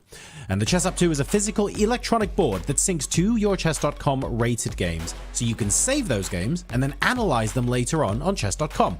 It's got built-in Wi-Fi, a touchscreen, and TouchSense pieces, and it supports players of all levels. So use !ChessUp in chat to unlock $100 off until the 1st of December, which will be the lowest price of their holiday sales season.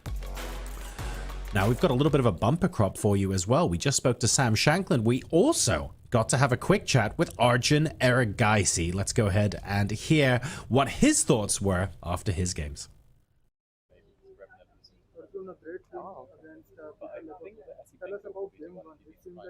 Yeah, for sure.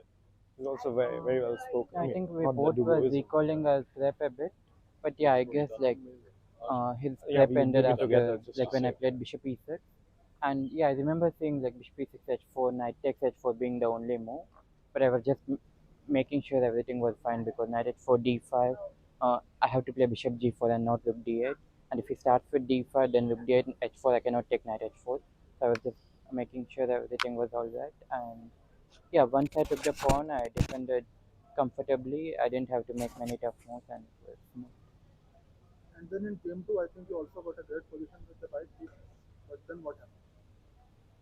Yeah, I think it's like it's not in his repertoire to play for like a must win, so it wasn't easy for him to choose. And I think yeah, after this F5 I should be better already.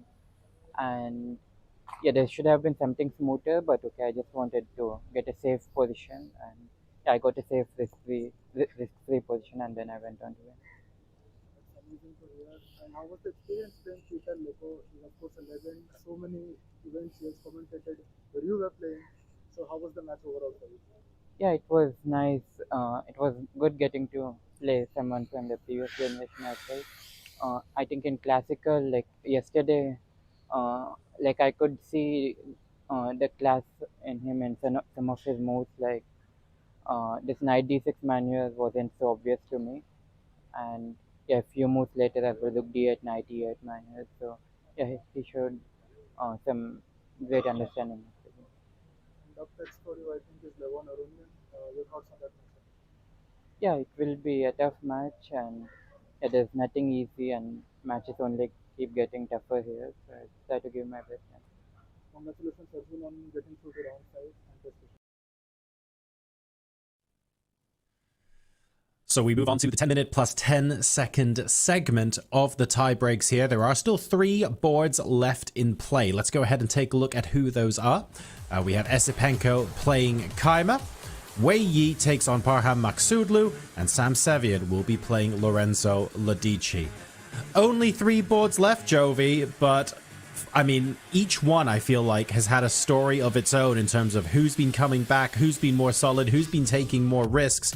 We're starting to get into these individual threads, these individual storylines. It's been great. And what's quite funny, John, about all of these matches, not one single decisive game in any of them.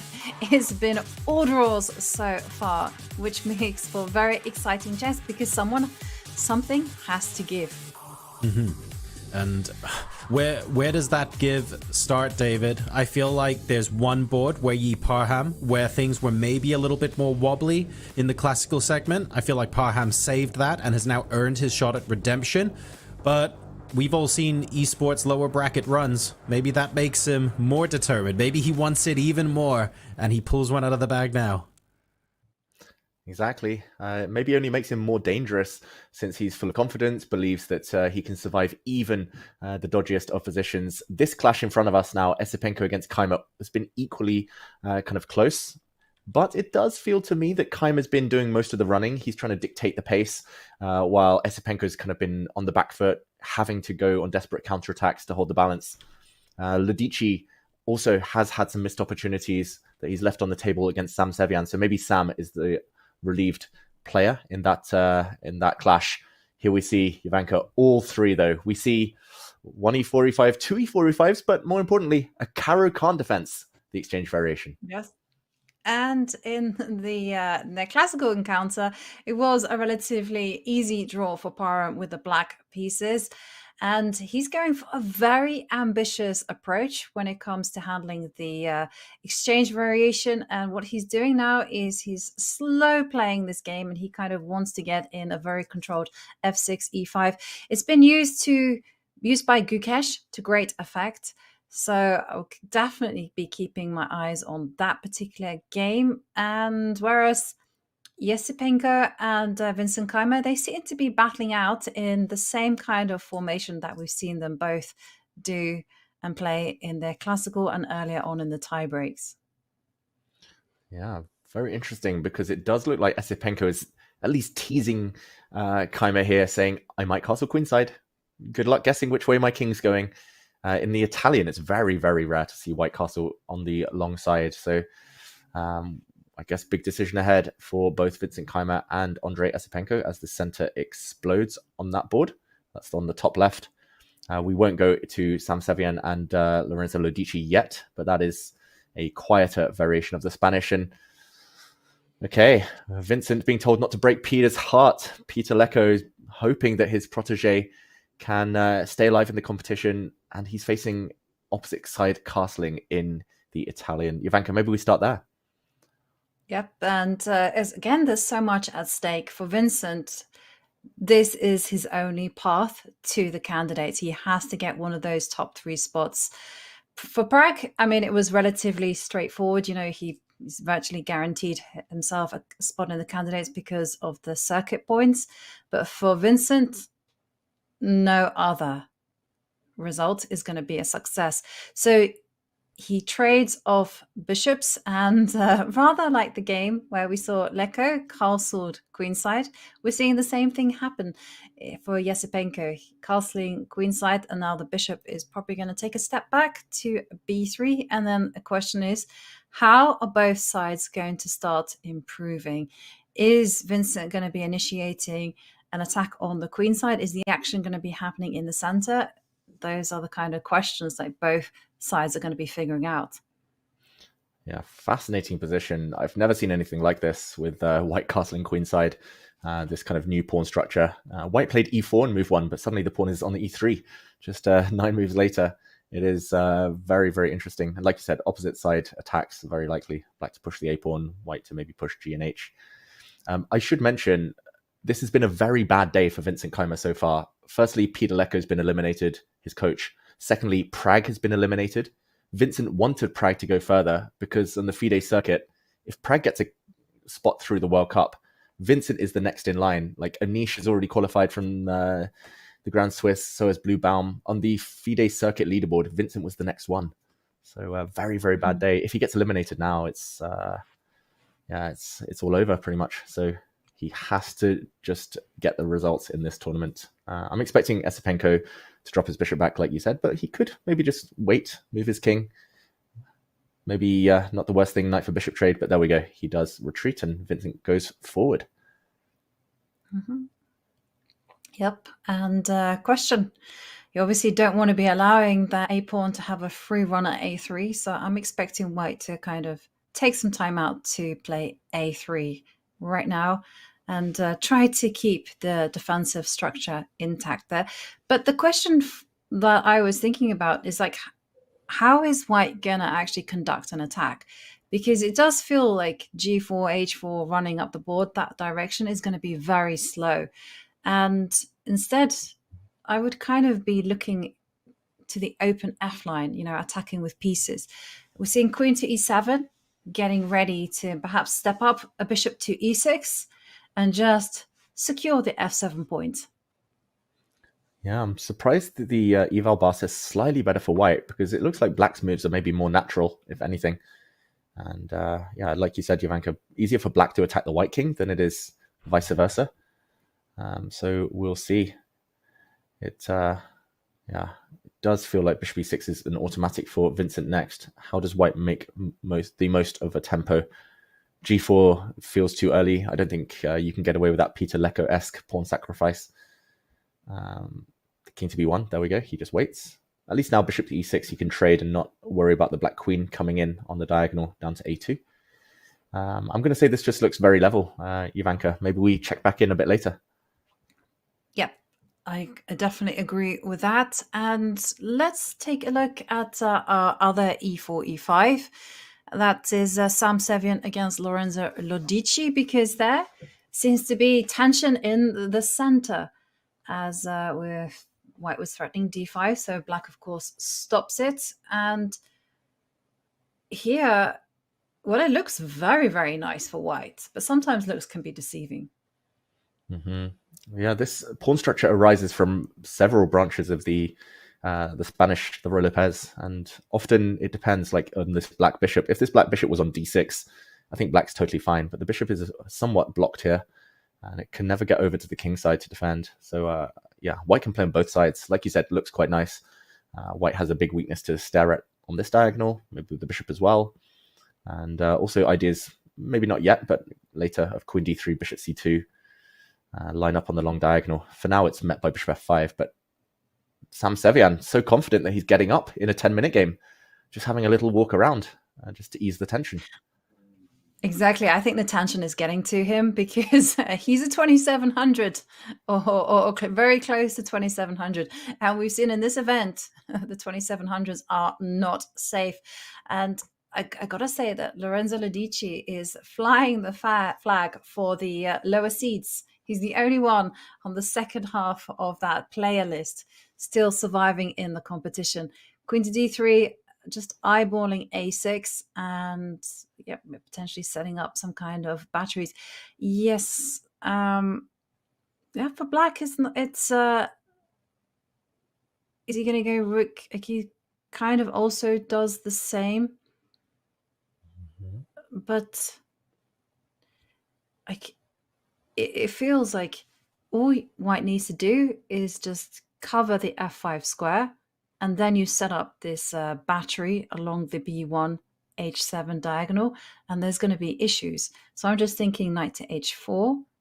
If that doesn't lose a piece, then bishop c2, then you get going. Wow, that's very creative. Just to go for checkmate. Other ideas might include, okay, he plays knight c4. I was going to say just bishop d2, rook a c1, get your final pieces into the game, and then only later start to think about an attack. But first he has something up his sleeve. Maybe he's going to, I don't know, black queen has to move. Maybe it's just awkward for the black queen. was going to say maybe he's going to sacrifice something on e6 and then go bishop c2, Ivanka. Maybe that's yeah, a very ambitious, unnecessary idea, but it's definitely in the pipeline for later. Yeah, I actually really liked your idea. I played with all of the pieces as opposed to just a few. So it's still very much in the pipeline, right? Where's the queen going to go? The other knight might jump into e5. This one might jump in. Yeah, you know, and the queen actually now has the possibility to go to g3, which it didn't have before. I was just curious here, Ivanka. I took a peek at the computer. Like knight back to e5, it says is the best move, but it just came from there. There we go. I was going to say the next best was this idea, rook takes bishop. I was kind of half joking. I thought maybe later, but he does it immediately. He's given up significant material. That's a big investment just for long-term light squared domination. Bishop c2 in the air. Queen takes a6 still on tap. And the engine loves it. Look at the bar. Massive advantage for white now. And actually, I love the way that he made that move, knight ce5. He's just restraining the king. Now there's a serious threat of bishop c2. And how are you going to cover h7? There's only one way for black to do that. Is going to go knight to f6 and start backpedaling. But queen comes still up to d6. And how to crash through. Yeah. This is why I was slightly surprised he sacked immediately. Like, my temptation was there as well, but like he didn't need to rush bishop d2 first, rook out first, like to c1, or now it's going to e1. But this is very impressive. Just restraint from Sam Sevian to sacrifice and then just slowly build up. c5, that won't change much. I think he'll just let the pawn be captured on d4 as he tries to get mobilized ready for the attack. Yeah. That wouldn't make a whole lot of sense. You don't want to be trading on c5 and opening up the bishop on a7. So, yeah, he's just keeps on introducing more and more pieces into the attack. The rook can also slide up to e4 as well. And the knight on f3 can also get into the game should it so choose. This is really difficult for Lodici to hold on. Yeah, this is difficult. Imagine if all of the 2700s fall and Lodici, the 2500, the one last 2500 rises up through the ranks and takes a candidate spot. That would be incredible. I don't think he could have dreamed it himself, but he's done everything right so far in this event. Just maybe kind of failing to finish off Sevian earlier today in one of the games could prove vital. But yeah, this position is tough. I don't see any moves for black other than really taking this pawn. Like everything else is it's kind of so stretched. It's fragile. It's difficult. It's very much needed, right? But I can also understand the risk because c takes d4 and you feel like, okay, you're going to have to at some point worry about e6 being sensitive. Instead, he just builds the pressure, rook to d8. I worry about moves such as knight to g6, bishop c2. I mean, there's so many tempting options. Bishop c2 feels like it is the right way, but the knight is going to jump down to f6. And then he'll be calculating ideas like knight to g4, maybe to loosen up that knight on f6. Maybe we're looking at bishop f4 to hit the black queen in that scenario. Maybe after bishop c2, knight back, then he'll look at knight c4 to try and unleash the white rook. I quite like your rook e4, rook g or h4 ideas. Just add another piece to the mix. 3's the magic number. White's already attacking with 3 pieces. It just might need one last since black has a few defenders around. Maybe in the meantime, Ivanka, we let Sam Sevian think here and we just do a very quick kind of status update on the other boards. Yep. And it looks pretty kind of normal, pretty stable in the game between Wei against Paramaxudlu. But it's the one between Andrei Yesipenko and Vincent Keimer. You know, there's a white pawn on g5. There's some inroads being made there. And when you have such a full-blooded fight with both sides trying to crack open a line on both sides of the boards, then it makes for very interesting chess. also means that the price of an error is going to be very high, like rook to g1. Yasipenko threatening knight to f6 check, so watch out. Yeah, very, very scary. Feature chat, Maximilian there saying Kame is back with the counterattack, but unclear.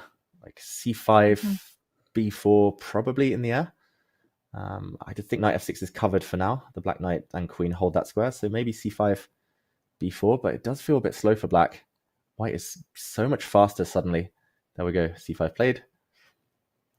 Ivanka, it just looks visually nice for white, but still lacking a big breakthrough. That is very true.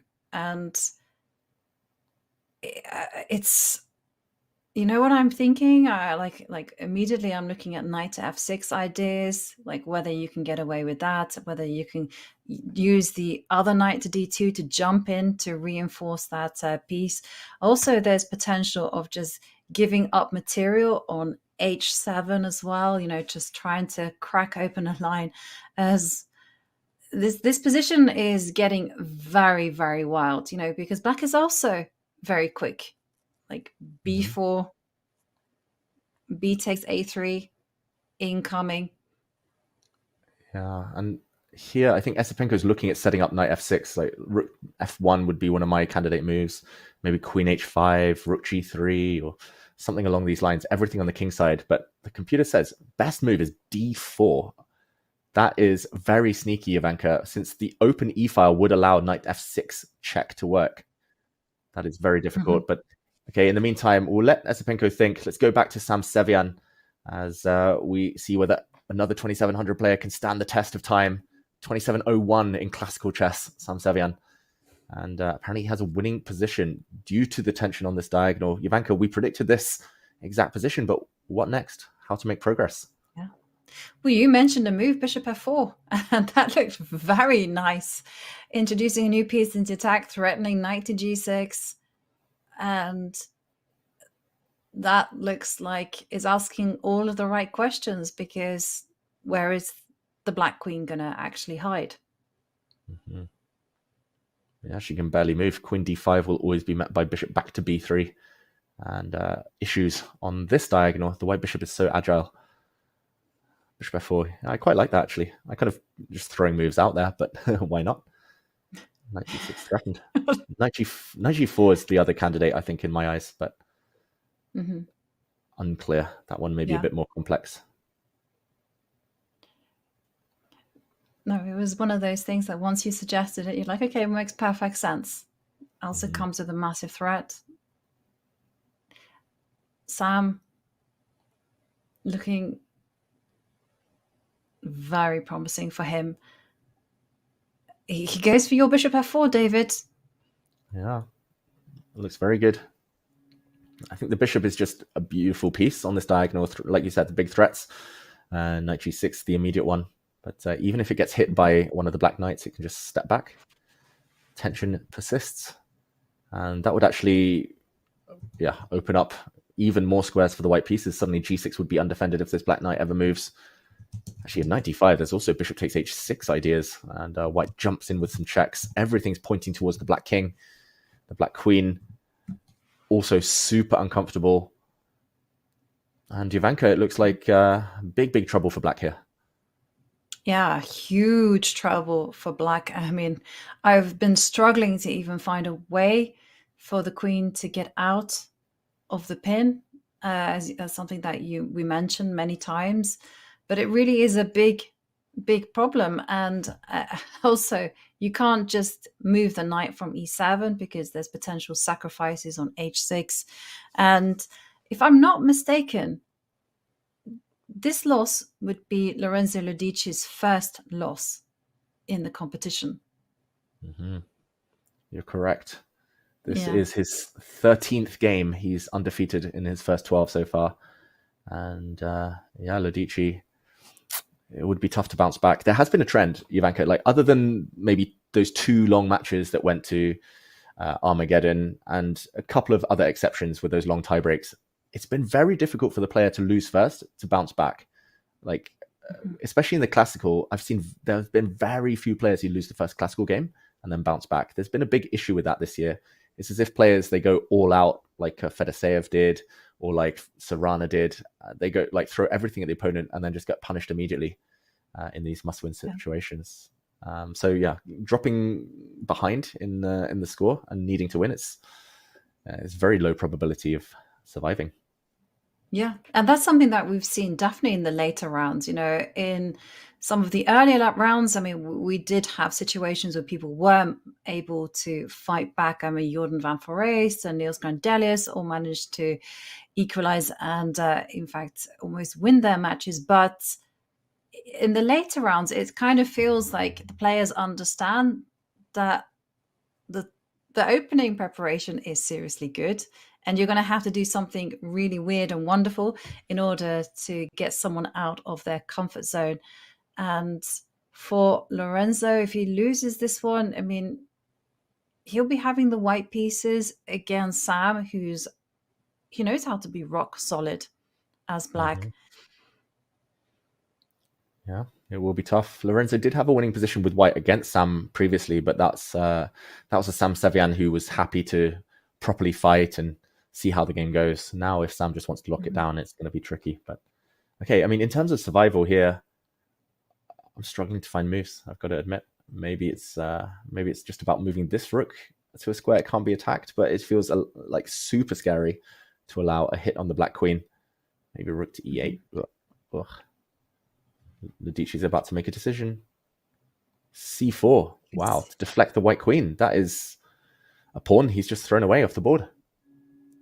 Yes, probably necessary actually, because there were all kinds of business such as knight to g4 in the air, knight to g6 still happening. So at least this buys Ludici some time, but still that knight is going to move away and there's going to be attacks on e6, but knight to d5. Okay, so Ludici fighting hard. Yep, he's hitting the bishop. I think he was just scared of those bishop takes h6, queen g6 ideas that we mentioned a bit earlier. So probably bishop g3 now. Maybe bishop h2 if you want to be super safe. Yeah, I prefer g3. I hate putting a bishop on h2 in any position because then it's back rank checkmate. At least the white king has some breathing space. Yeah. Queen's coming back to d3. It's back. Yeah, I was going to say it's back to Ludici to come up with a move, which is not going to be easy. Like you go rook c8, you're encouraging queen to d3. If you go rook e8, again, queen to d3 is coming. And you can't find any salvation in like sacking your rook for a bishop. And still, with the bishop on g3, I completely forgot, but it's still very much in the air, you know, that there's going to be a discovered attack against the queen. Yeah, the queen's going to get attacked no matter where it goes, or forked, or worse. And okay, queen to d3 now will be very automatic. I was going to say maybe this is the one remaining chance, pawn to b3, just to create a square for the black queen to run to, or the black knight to use. But yeah, I wouldn't be shocked if Sam actually just ignores this pawn, doesn't get sidetracked, keeps his battery on the diagonal alive by retreating to the b1 square. Looking very, very good for Sam Sevian, but still needs to put the finishing touches on, still the exchange down, despite his more than sufficient compensation. Yep. And okay, big decision, take on b3, start collecting the material or just keep the initiative going. He does win that pawn and in comes the queen to b4. So Ludici finding all of the best moves to stay alive in this position. Let's take a break from this one and let's head to our bird's eye view and check in on some of the other games. It was still pretty wild in Andrei Yesipenko against Vincent Keimer, but the queen there on e6 and a knight on f8 defending the weak points of h7. Maybe we can just briefly check in on our Caro-Kann, Wei against Paramaxitlu, and see whether there's any fireworks about to brew on that board. I think the answer is no, but maybe long term. Yeah, I'm always a fan of the Karakan, and I'm generally a fan of playing against isolated queen spawns. But here, yeah, I don't think Parham's unhappy. His bishop on h5 is very active. His queen's very active. But it does look like Wei Yi's got everything covered. I'm going to say it's somehow roughly balanced, Jovanka. I wouldn't be shocked if at some point, not now, but later we see knight for knight trade and symmetrical pawn structure. Yep. Okay, I agree. Not much excitement is happening here, and this is a game which will for sure be continuing. And a5 being played, but I gotta say, just like I feel like black has the small edge, just because of the weakness on d4 and the fact that the queen is so well posted on a3. But let's go back to our bird's eye view, and there's a lot of excitement happening, and I am especially drawn to Yandrei Esipenko against Vincent Keimer because it's the kind of position where really anything can happen. Yeah, anything can happen, including some checkmates against the Black King if Vincent isn't careful. He's really putting my favorite adage to the test. Knight in f8, there is no mate. He's just going to try and use his knight as a defender, but he has dropped a pawn. And he hung the c5 pawn, and he's now relying on the fact he can take on d3. White's last move given a question mark. Maybe it was the chance to play d4, but it was a bit loose. Maybe d4 would have held on to the pawn. Knight to e4, a mistake. Talking of mistakes, though, Jovanka, as the queens come off on this board, now back to a more normal-looking position. Apparently, Sam Sevian's made a big mistake in a winning position. He's blown his advantage against Lorenzo Lodici, and the Italian, invincible Italian, we should be calling him, he's back in the game. He's back in the game. Like rook takes e6 was White's last move, and that was a bit of a shocker because it allows this particular fork. And wow, the Italian proving that he's got 9 lives. Wow. Just a nice jump there. But Sam, I mean, he must have factored in this particular move. I mean, was he hoping that there would be some kind of discovered attacks with his bishop, rook, knight, king being all on the same diagonal? It must be, but just a quick action replay. Like you said, he just took a pawn on this square. Like, how could he walk into a fork? Literally any other move that doesn't blunder a fork. Like, even if White just plays g3 to cover the f4 square, White is a pawn up, and with light squared dominance here, still chances of attacking long term, like g3 or any other move. But I think he's just blundered. Rook takes e6. He blundered a simple knight fork, and now he's blundered again. Mistakes come in pairs. That's what they say. Suddenly, full turnaround on this board. Lorenzo Lodici should not take this rook. He shouldn't capture it. There we go. He jumps with the other knight, and suddenly Sam, his queen is attacked, his rook is attacked, his bishop is attacked. He's losing material. He's going to lose the game. Lodici, you said 9 lives. Like, how he survived against Adams was miraculous. Surviving this game is going to be an even bigger turnaround. Yeah, but it just goes to show he was finding the moves to stay in the game, right? He found c4, he found b3, he wasn't afraid to give up material. And now he's been served up a golden opportunity on a platter, and he's taking it. And, again, he's sensing, exactly when he should be fighting for the initiative. And I love the fact that it's just ironic, that 3 of White's pieces are under attack. He's got iron armor. That's the irony. And yeah, triple threat. The White queen goes back. But there we go. The rook drops off the board. And now Sam Savian's a whole rook down. Earlier he sacrificed the exchange. That was one thing. But to come back from a rook down situation. Lodici keeps doing it with the black. Like against Hans Niemann, he was dead lost with black as well in an endgame. In a situation he just needed a draw. He got the draw, moved on, but he was dead lost that game. Dead lost with black against Adams. Dead lost in this game. He's like the MVP of playing bad positions. And looks like he's, as long as he defends his knights right, Jovanka, like, I don't know, one of the knights to c7 should be winning this game. Maybe still have to be careful of knight d3 ideas with some action on the long diagonal. Yeah, actually, knight to d3 is going to be problematic. So Sam Sevian banking on that. So, okay. maybe you just have to return some material. I mean, after all, black is a rook up. You can afford to lay something by the wayside. I'm finding it very difficult to read exactly where he's going. He's going knight to f4, and wow, that's another blunder, as there is a way for Sam to equalize. He just has to play the very brave move. I'm not sure Sam is even going to register this move, g3, which allows black to take on h3 with a check. I think that's the most obvious move in the position, though. Like, what else is the question? You can't really move your bishop, doesn't create any threats. Can't move your queen, has to defend its bishop. I would say the only other logical move is maybe knight d7 or knight g6 to calculate. Those are the only two. It's that or g3. And like g3, it's one check. There we go. He plays it. G3, it's just one check, but bishop takes e6 will lead to mate. So, Ladici, maybe we wrote Sam Sevian off too quick. I challenged Sevian. I said, Lidici's the best player at playing bad positions, but Sevian a rook down. He's saying, nope, I can also survive the bad ones. And, mistakes come in pairs. We said it, right? Now, white made 2 blunders in a row. Black's made 2 blunders in a row back. What a twist and turny game.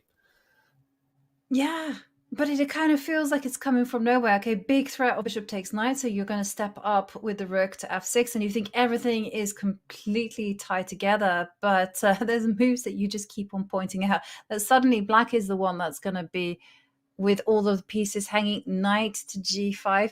And this is what he was relying on, because knight takes g5, you think again, rook takes f2, and that's it.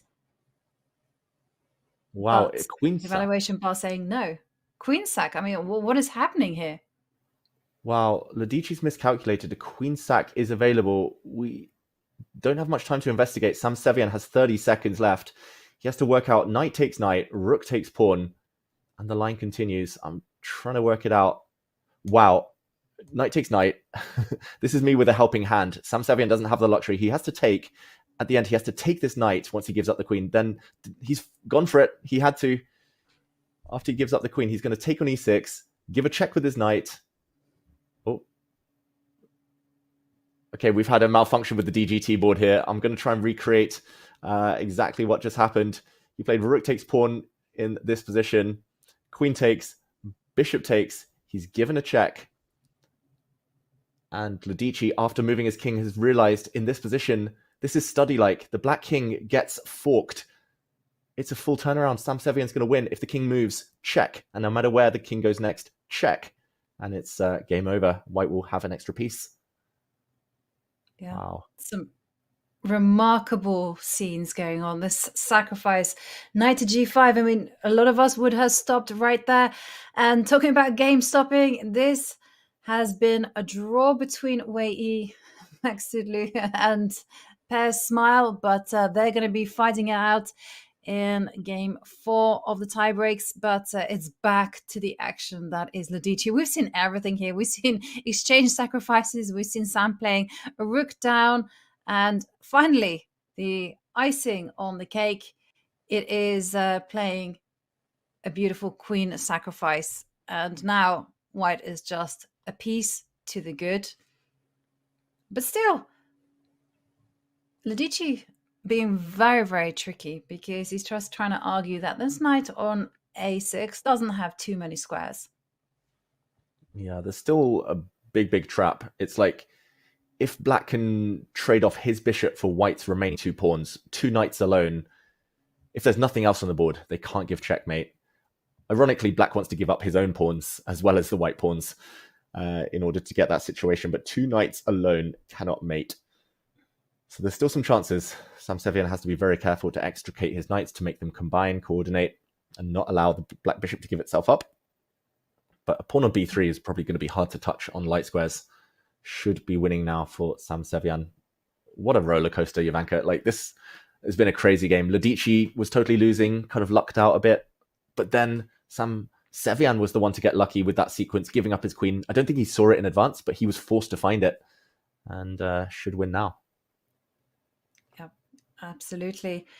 Oh, whilst the players are thinking and the position has clarified, let's just peek in on Yesipenko against Vincent Keimer. Vincent ticking to under 20 seconds. It's a double rook endgame. It is Vincent Keimer, though, with an extra pawn. No, sorry, I miscounted. Everything is equal. Yeah, it's level. White has 3 versus 2 on the queen side. Black has 3 versus 2 on the king side. Yeah, it feels like an extra pawn because White's 3 can't really move. None of White's pawns really can move, but nor can Black's. And I don't know. It feels like a draw, Ivanka, but I guess the one who holds their nerve better and is likely to win this one, if there's going to be a decisive result at all, on the left side there. Yeah, again and again.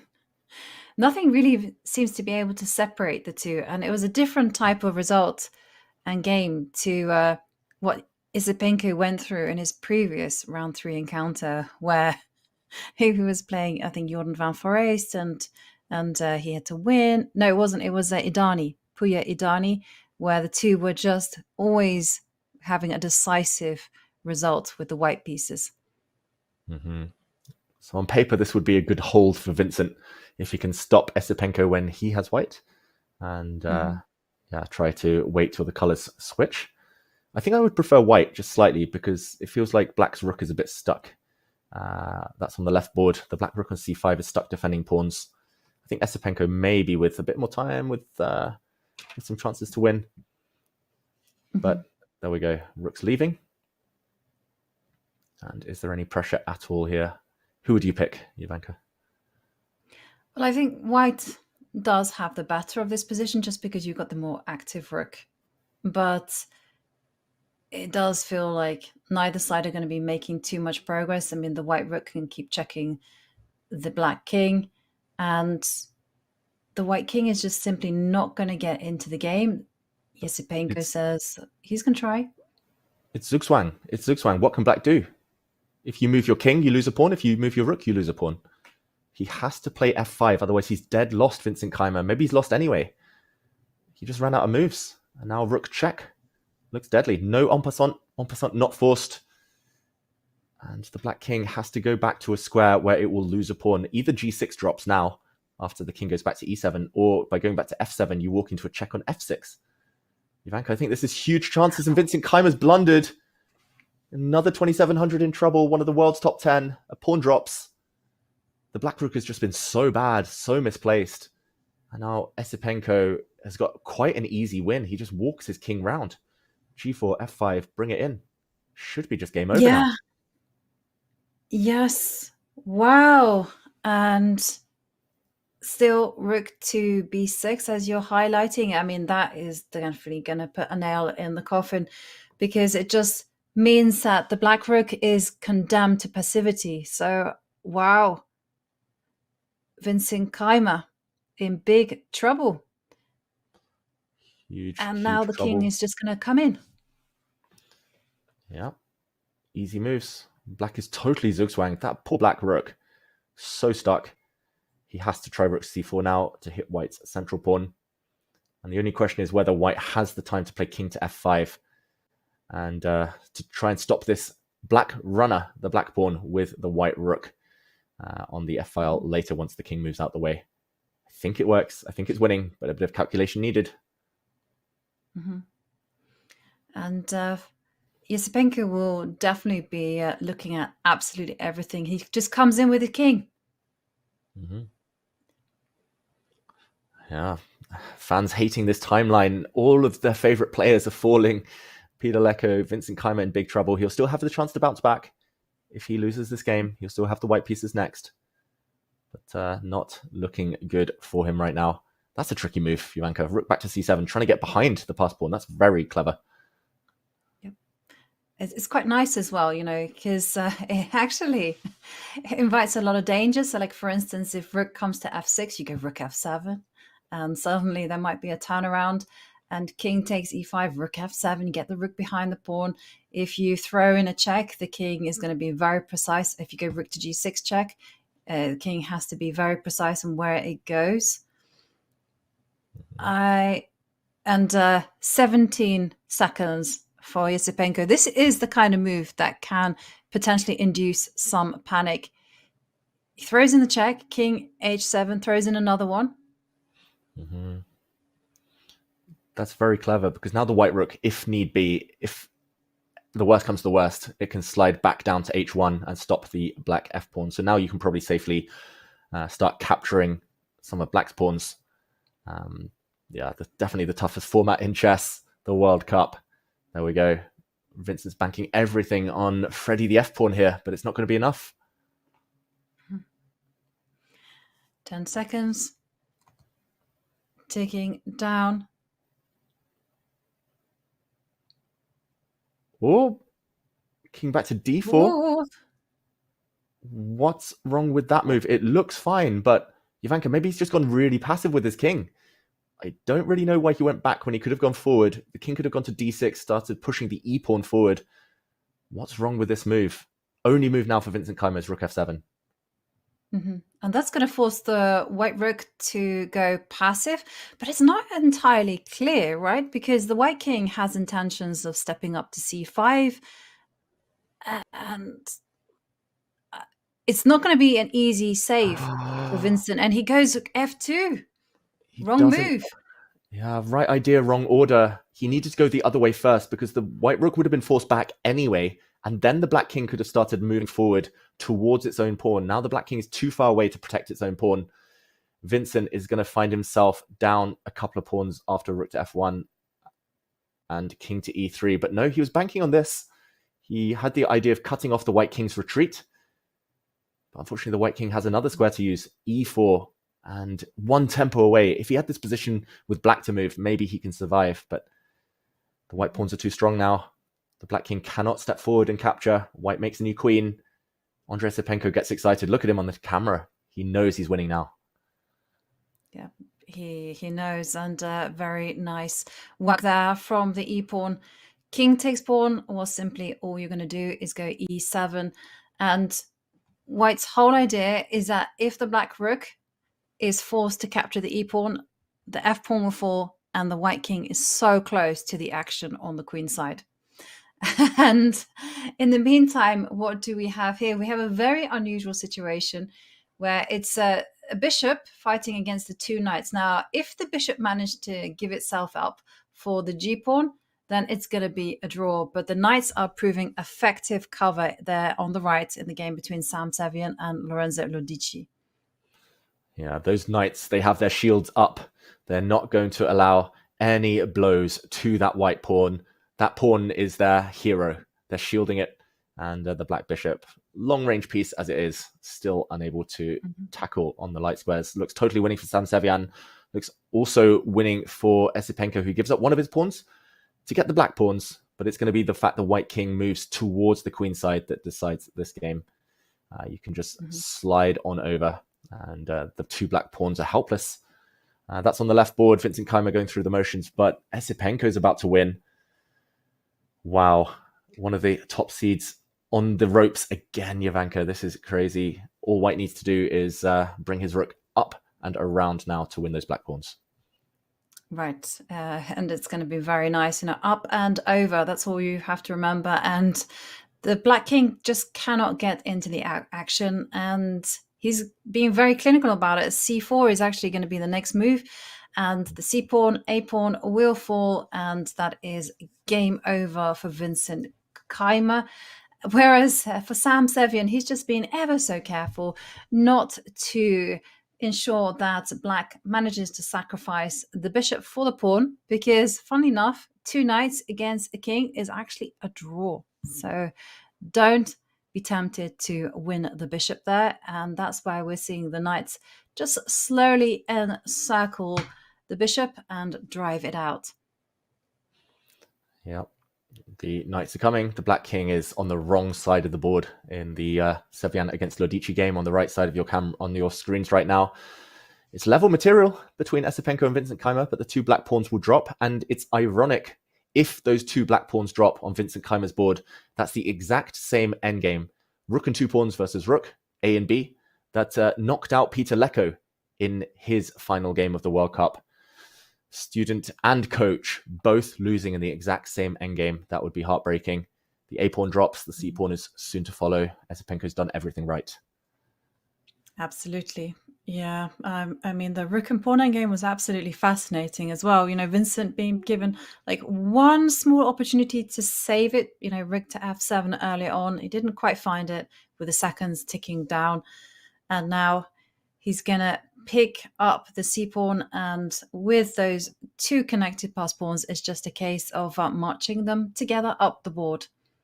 Whereas for Sam, the mission is clear, and I think now he's going to snake his king over to h6, h7, drive that bishop away.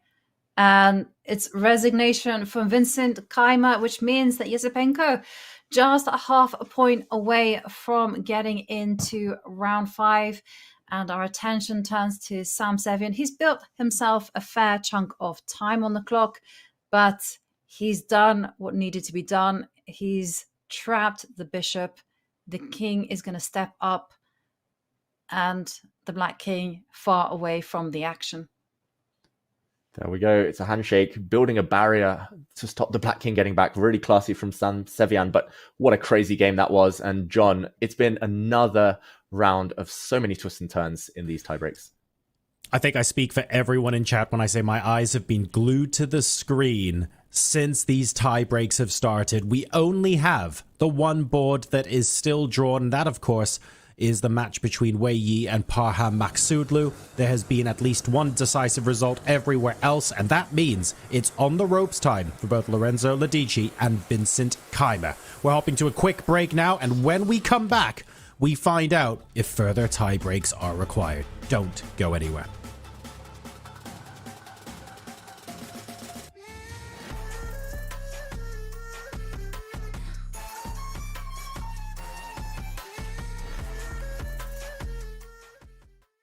You're a grandmaster and I'm a retired IM. So I'm gonna actually use this board to have the advantage. If I'm touching a piece, it's gonna show me whether it's a good move, a bad move, or a decent move. Okay. What if I touch this? Oh, taking is not a good idea. So what's a good idea? It's ridiculous. That's it.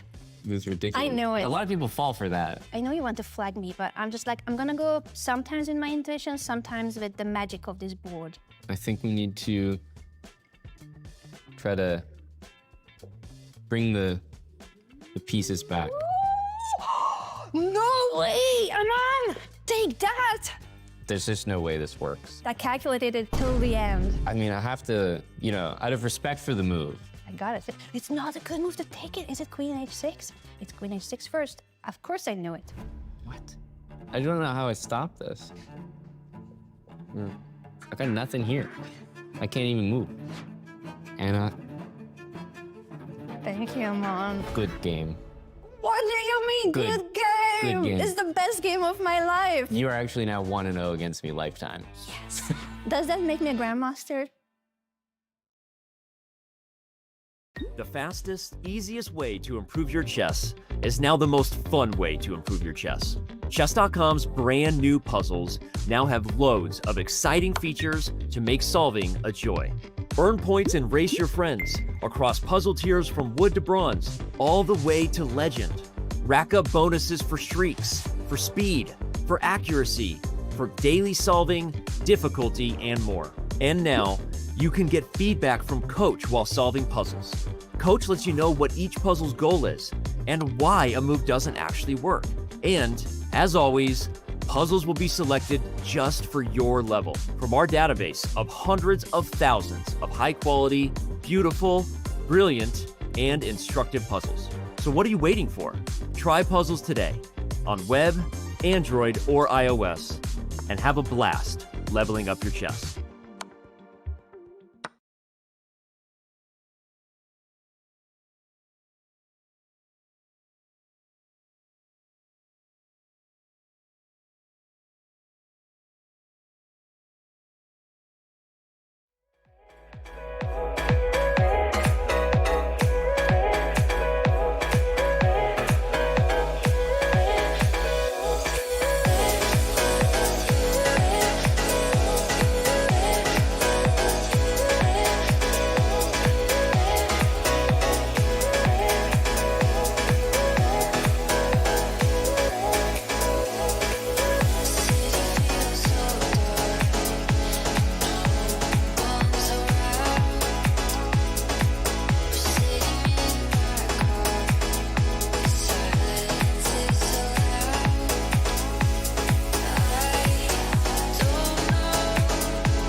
Welcome back to the Tiebreaks here at the FIDE World Cup. It's time for Game 5 in the Tiebreaks. That is over. I believe we're now heading into Game number 6. Here are the results so far. Andrei Esipenko enjoys a 1-point advantage over Vincent Keimer, and Sam Sevian as well. The same margin over Lorenzo Ladici.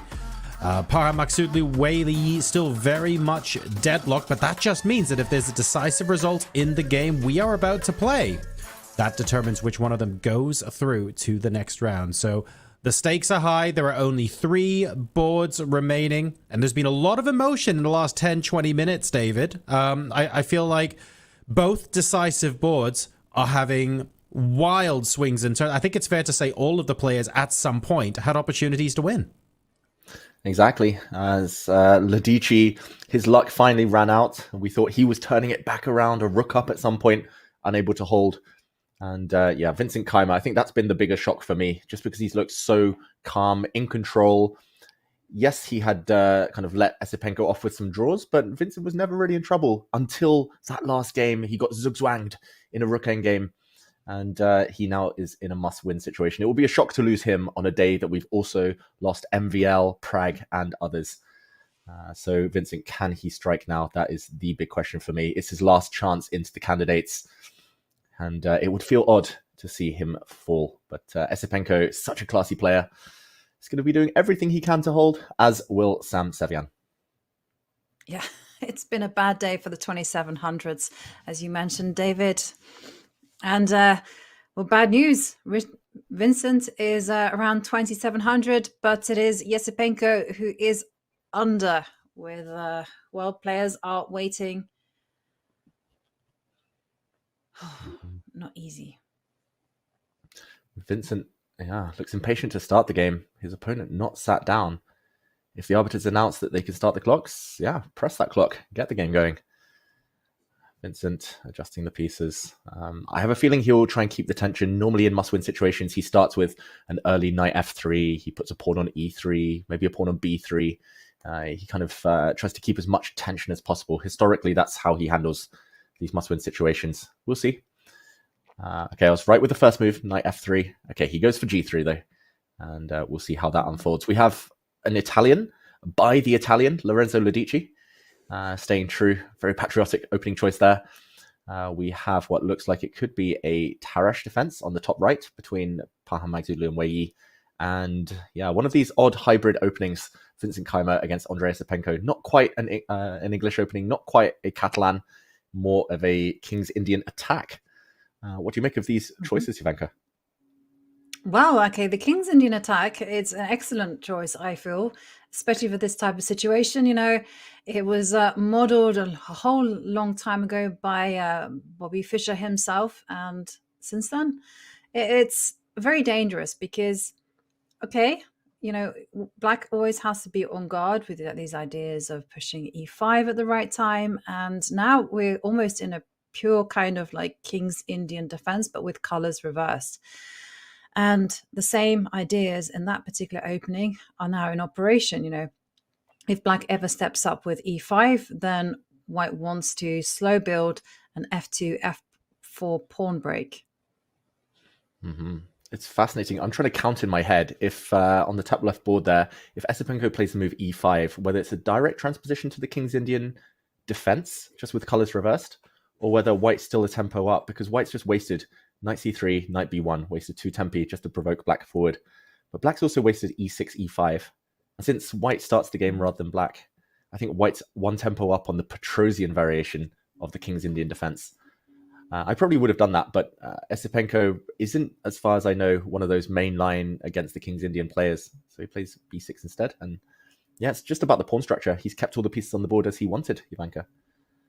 Yeah, exactly. And now a knight is going to find itself either on c4 or b5, probably c4. And Esipenko trying to hold the tension, though, in the position. You know, he's not committing to e5 at all.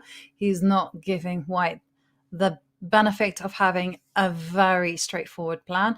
And instead, he's just slowly building up his position, completing development. For White, though, like, what is the plan if Black refuses to push the e-pawn 1 square forward? Yeah, I mean, many plans here. Vincent could first try to put a knight on c4, although it might be vulnerable to a very quick a6, b5 hit. Maybe he'll want to delay that. Maybe he just develops his bishop. At some point, you can move your knight out the way. I don't know where it goes. Knight e1, knight h4, just somewhere out the way of the f-pawn to try and push that one forward. That would be very logical. He brings his bishop out to f4 instead. That's a very Vincent Keimer type of move. He likes to kind of keep the opponent guessing, keep super flexible, and only when the opponent commits will he show his hand. e5 now off the table. I'm fighting myself here, Ivanka, to resist talking about connect 4, but black has a nice pawn chain. They don't go anywhere. There we go. He goes a6, Esipenko, and he's ready to hit with b5, given the opportunity. I think Vincent at some point will start pushing the h-pawn, start putting a queen on e2, rook in e1, and just wait. Esipenko's, though, his body language, there we go, h4. Body language, super chilled. The Iceman on the camera.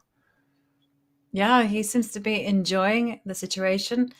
h4, and that move, h4, takes it more into the King's Indian attack kind of territory, with the queen e2 and this whole idea of just advancing on the king side as much as possible. But yeah, for Esipenko, it's still pretty uncomfortable. I mean, do you just wait with rook c8, rook e8? Do you kind of step back the knight to d7 and get ready eventually to go e5? It is questions. Yeah, lots of questions, and I'm not super impressed by Esipenko's body language. It's like there's so many questions, like you say. There's so much tension. The big moments are coming. Already it's about planning, about strategy. That's where the top players spend a lot of their time. Calculation's quick, but planning takes a lot of time off the clock. And yeah, he was kind of slouched and didn't look too interested for the first 2 minutes of the game. Eventually plays h6, which is a non-committal move. But like you said, in the King's Indian attack, which is the King's Indian defense, just with colors reversed, often the h6 pawn becomes a target. Like white might later sack a bishop for that pawn. There might be ideas like knight h2, knight g4, taking that one off. So I love Vincent's chances. I think he's chosen very well in the opening, and the World Cup especially has a lot of history with the King's Indian attack. There have been many games in finals where this has happened in must-win situations and with success for white. So we'll come back here maybe a bit later. Yep, we'll definitely keep our eyes peeled to this game. And, well, we have 2 other games in progress. And, well, it feels like Para Maxidlu Wei here playing a different brand of chess, as we're seeing all of the pieces virtually come off the board. But rook to c1 being white's last move, and Wei has a decision to make, because he cannot take on b2 because there will be back rank issues. So what to do next? He cannot take the rook and then capture the bishop on b6 for the very same reason that back rank is a problem. Yeah, his Etienne is the problem. His back row. Sorry. How about rook takes rook, Ivanka, and then just h6? Well, how about just, I think that would probably be my bet. Like, trade the rooks off, h6, and white still in a skewer. Mm-hmm. Yep, that is one option. Yeah, and then after that, you're going to meet rook c6 with a knight jumping either to d7 or to d5. Okay, the rooks are off. Mm-hmm. Hang on a second. Did we observe some kind of offer? Oh. Has Parham offered a draw? Because otherwise, where you would play h6 in a heartbeat, like the blue arrow appears, it's black's only move, but it's also by far the most logical, just to stop a checkmate, and you definitely don't want to push the g-pawn when the dark squares become weak. h6, how does white hold a draw there? Can he hold the draw? The eval bar says it's dead level. Parham, this is definitely preparation, by the way. He spent no time on the clock, like relatively. Actually, no time at all. He's gained 3 minutes since this game started. I was going to say. 15-minute game. It's a 10-minute game. Time has been added. Rook c6, because I guess that's the only way that you can hold firm, right? You got to protect that bishop. Rook c6. Mm-hmm. And then if the knight steps up, say to d5, then you go on the counteroffensive because this bishop is hanging on h5. Yeah, so we're expecting Wei Yi, if he hasn't been offered a draw, to play the move h6. Parham sitting back and waiting. I once played Parham at the World Blitz Championship, and after like 25 moves, he'd gained like 2 minutes because he played everything instantly. And I was sat there in a drawn position, but like I had 30 seconds. He had like 5-6 minutes more, and he had the exact same body language. And he went on to trick me when I had like 2 seconds left. So maybe he's going to trick Wei Yi here. But like you say, Jovanka, it does look like he could be waiting for his draw offer to be replied to, just judging by how chilled Parham is. Wei Yi, I think, probably trying to calculate what happens next. But like you said, there's enough here. And we do see a draw in a very theoretical variation of the Tarish defense. They're racing towards the Armageddon at this point. That lets us at least concentrate on the other games, though. Yes, and those two, they've just played draws. Well, they're going to move on to the 5+3 portion. But in the Lorenzo Lodici against Sam Sevian, there on our right, well, it is Lorenzo playing the Italian. He needs to win. And at least he has some space advantage on the queen side to trouble black. Yeah, he has a space advantage. He has a knight versus a bishop in a blocked position, but black's bishop is pretty good. Sam Sevian, we should mention, has also gained time since this battle began. He's over 10 minutes. He was away from the board. He was walking around, perhaps trying to figure out what was going on between Parham Maghsoodlu and Wei Yi. But Sam now is back and thinking. I'm expecting him to play very similar to Dubov earlier today. Very quick g6, f5. That's the right screen, the right board right now. And yeah, we'll come back to that one later. Maybe we talk about Vincent Keimer because we have seen en passant. And en passant nearly happened in the previous game, but it was rejected. It wasn't accepted. He didn't stop the black pawn bypassing his Esipenko previously, but now he does. And Jovanka, the structure has changed. Most importantly, for Vincent Keimer, he's got more central control than ever. Yeah, he has. And the knight on a5 ain't the best piece in the world. The pawn on b6 is a target. And I'm just mentioning these kind of like short-term, long-term businesses because white is pretty compact and white's pieces at least have some purpose. You can defend d3 pretty easily. You can slide a rook over to the half-open b line. And with a white knight jumping into potentially e5 or a bishop also getting to that square, I mean, white is the one which is very much, working together. Whereas black, the pieces have no connection with each other. Yeah, I agree. Like, what's the rook doing on e8? That just looks like a silly piece now. The knight on a5 is technically an outpost, but it doesn't really help much. I think, wow, okay, Vincent commits. I was going to say black's only threat is to play c4 in that position, just due to pressure against the e4 pawn.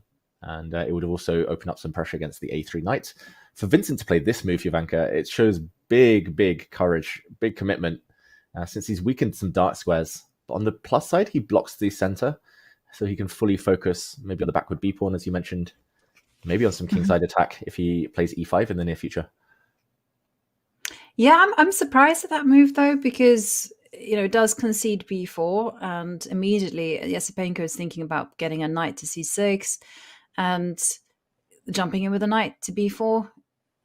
E5 being played, Vincent just grabbing the squares.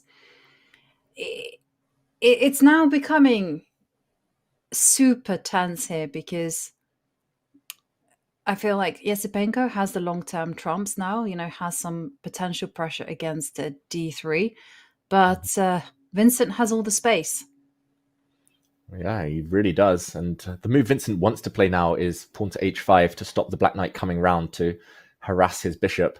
But this would also allow Esipenko to use a new square, a new launch pad for his pieces after h5. The black knight might even come round to h7 and g5. And the reason all of these plans are so important is, I guess, Jovanka, that he is a bit cramped, Andrei Esipenko. He's also in a situation where a draw is enough. So trading pieces is definitely kind of beneficial for black here. Yeah. And we can see there from featured chat that Vincent has a lot of support there. A lot of people wanting him to make that win and take it to the 5+3 targets. He's playing very quickly. He's playing very confidently. I love your h5 move. It would also throw a spanner in the works when it comes to Yesipenko's plan. Also, I mentioned that the game could suddenly develop into one where you have to think about the long term. But White does have a half open B line to start working the magic down. So still very cagey. You kind of mentioned that there were like swings and roundabouts to pushing the pawn on h5. Mm-hmm. Would you do it though? Probably. I just like this pawn structure in general of e5 and h5. They clamp down so much. But Vincent will need an answer to knight h7, knight g5. I don't think I would ever have played... I wouldn't even have thought of his move c4, which is very double-edged, just due to the holes that he's left behind. But there we go. He's consistent with his plan. He lines up on the b file. Another player being consistent with their plan is Lorenzo Lodici. Maybe we jump over to that board, because it does look like a potential good knight versus bad bishop scenario. And it looks like the Italian is breathing life back into his tournament in a must-win situation. Maybe we can jump on over there. Absolutely. Yeah, here we go. Because here, well, again, like White has all the space. Mm-hmm. And it looks all set to actually equalize the match, because what does Black do? The bishop on b6 is just defending, and he drops the queen back. Again, I mean, getting ready perhaps to lift up a rook and then double on the c line. And then all that's required is to start involving the knight into the game. And Black is purely on the defensive. You have to hold the c7 point. You also have to hold the e5 point as well. And it's almost like, okay, rook c4 given a question mark. Is that to do with some kind of... No, it can't be an f5 breakout. That's just way too ambitious. But it could be. It could be though, David. It's the reason. I don't think it will ever be played by Sam Sevian, but it is the reason that was given a question mark. It's the only logical explanation, right? I think you stumbled on it there. Mm-hmm. But of course, we see the question mark. We see the eval bar drop a little bit. Sam Sevian playing f5 in a situation he only needs a draw, that would be wild. And also because of the tactics, like d6 is definitely possible there. But f5, it's just, I think maybe the only moment the bind can be broken. If he doesn't play f5 now, he might never play it. Big moment for Sam Sevian, but odds against it though, right? Yeah, I think I also agree. Sam has to feel very, very uncomfortable in his position. And at the minute he's holding, he's trusting his ability to hold firm. And okay, well now maybe f5 is a lot more tempting, because now we might see it now, although you have to factor in ideas such as knight to h4.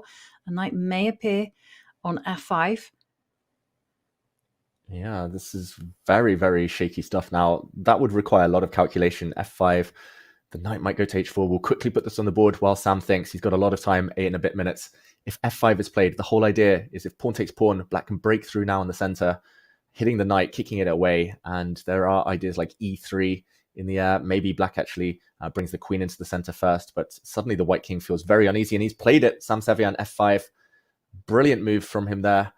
The only chance before it was too late. Now knight h4, your move, Jovanka. I think his intention might be to take on e4, and after knight f5, just move his queen out the way. And if the knight keeps gobbling pieces, take the rook, then suddenly this pawn drops, and white here material up, but that king cornered and uncomfortable suddenly.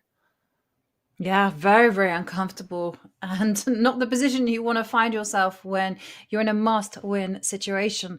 And wow, Sam Sevian finding the right way to break out. Probably that means that White's only chance is to go, move the rook away and just to hold firm on the e4 points. But actually, such a clever move there from Sam, because by destabilizing e4, you're making d5 ultimately very, very vulnerable.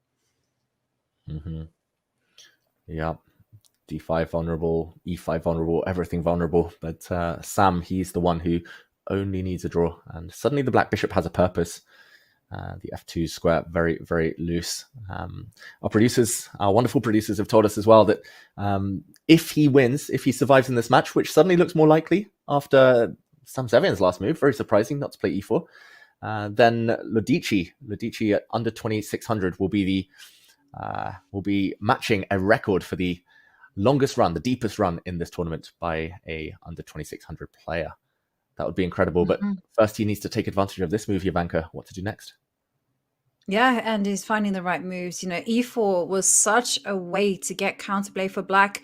It's now been taken off the table. Queen takes f5 is what I'm expecting. And Sam is going to be piling absolutely everything on the f line.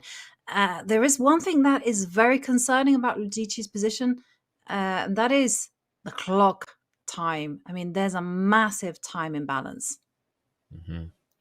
I've got to say though, like Sam, it feels like he's so nonchalant. He's just like so chilled. He was walking around while his opponent was thinking. He's playing moves like Queen f7 like instantly. He spent, what was that, like barely any time, a few seconds on that move. Like how he didn't consider pawn to e4, which is a thematic break in these pawn structures.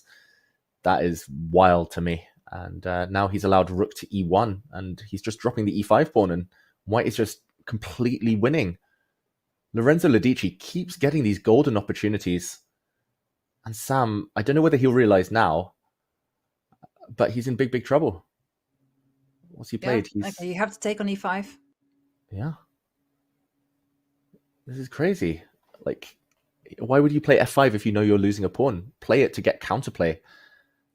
It's weird. It's weird to me. Like Esipenko was in the lead. Maybe it's just a way the players kind of try and kind of stay calm, try to hold their nerve, but to just be so careless and to drop a pawn because you're not fully focused, it's wild. And rook e6 played. Great move from Lodici. Only way to keep the advantage. But he's getting there. He's making a comeback. He's doing it. He is. And I think the reason why we've seen some odd moves from Sam Sevian and maybe some quick moves, it's just the sheer tension of this type of event. The players are under an enormous pressure. And it's often a sign when you're playing very quickly that you just can't handle the tension. And Sam perhaps got a little bit eager, so close to breaking out, to establishing that dynamic equality. And he just got overexcited, played queen to f7 without thinking. And then suddenly this is the consequence. But we've seen Sam defend like an absolute monster at times.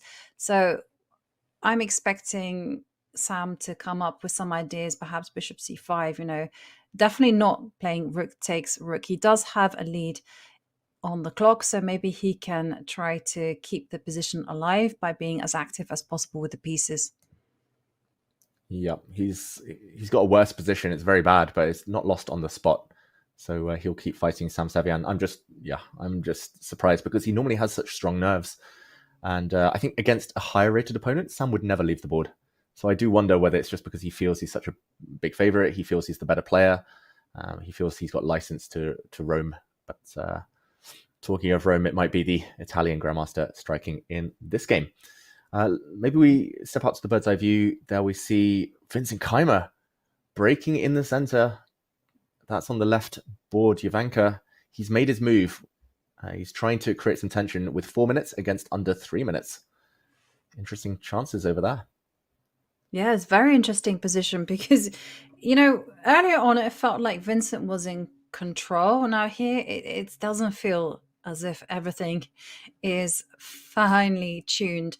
Because, the black queen can step over to b7. Yes, that's what's the move that's appeared. And, suddenly there's eyeballs against this bishop on g2. Okay, Vincent has some very strong squares and knight can jump into d6. And there's going to be a real battle for control over the d line. But black is getting active, and activity is enough to offset a lot of structural disadvantages. Yeah. I think for Esipenko, probably it's a good thing getting into the time trouble phase of the games that exchanges are starting to happen. Pawns off the board, rooks potentially off the board. I think Esipenko would love some clarity. That's what you dream of when you have no time left, and especially when you know what results you need in the game. And Vincent, I'm expecting, will try and cause some problems, maybe some direct attacks, maybe jumping in with the knight, like you said, Jovanka. But in the meantime, Sam Sevian has made a move. It's just a king slide, and it looks like it's going from bad to worse for Sam right now. Is he just losing on the spot against Ladici? The bar is almost through the roof now. Yeah, it's if the bar is to be believed, yes, but on a human level, I don't see the knockout blow. Why not knight h4? I think Ladici's winning on the spot, and Sam has tried to set a trap, but I don't think it works. I think Sam's trap was that if the white knight moves, he's going to give up his queen on f2. But I think he's miscalculated. Maybe we can show this because it's a key moment for Lorenzo Ladici. If he moves his knight forward, he's going to win. He wins material on the spot. He's reaching for his knight. He does play knight to h4. And I think Sam was banking on queen takes f2 in this position. And check this out, Jovanka. Like, the king moves into the corner.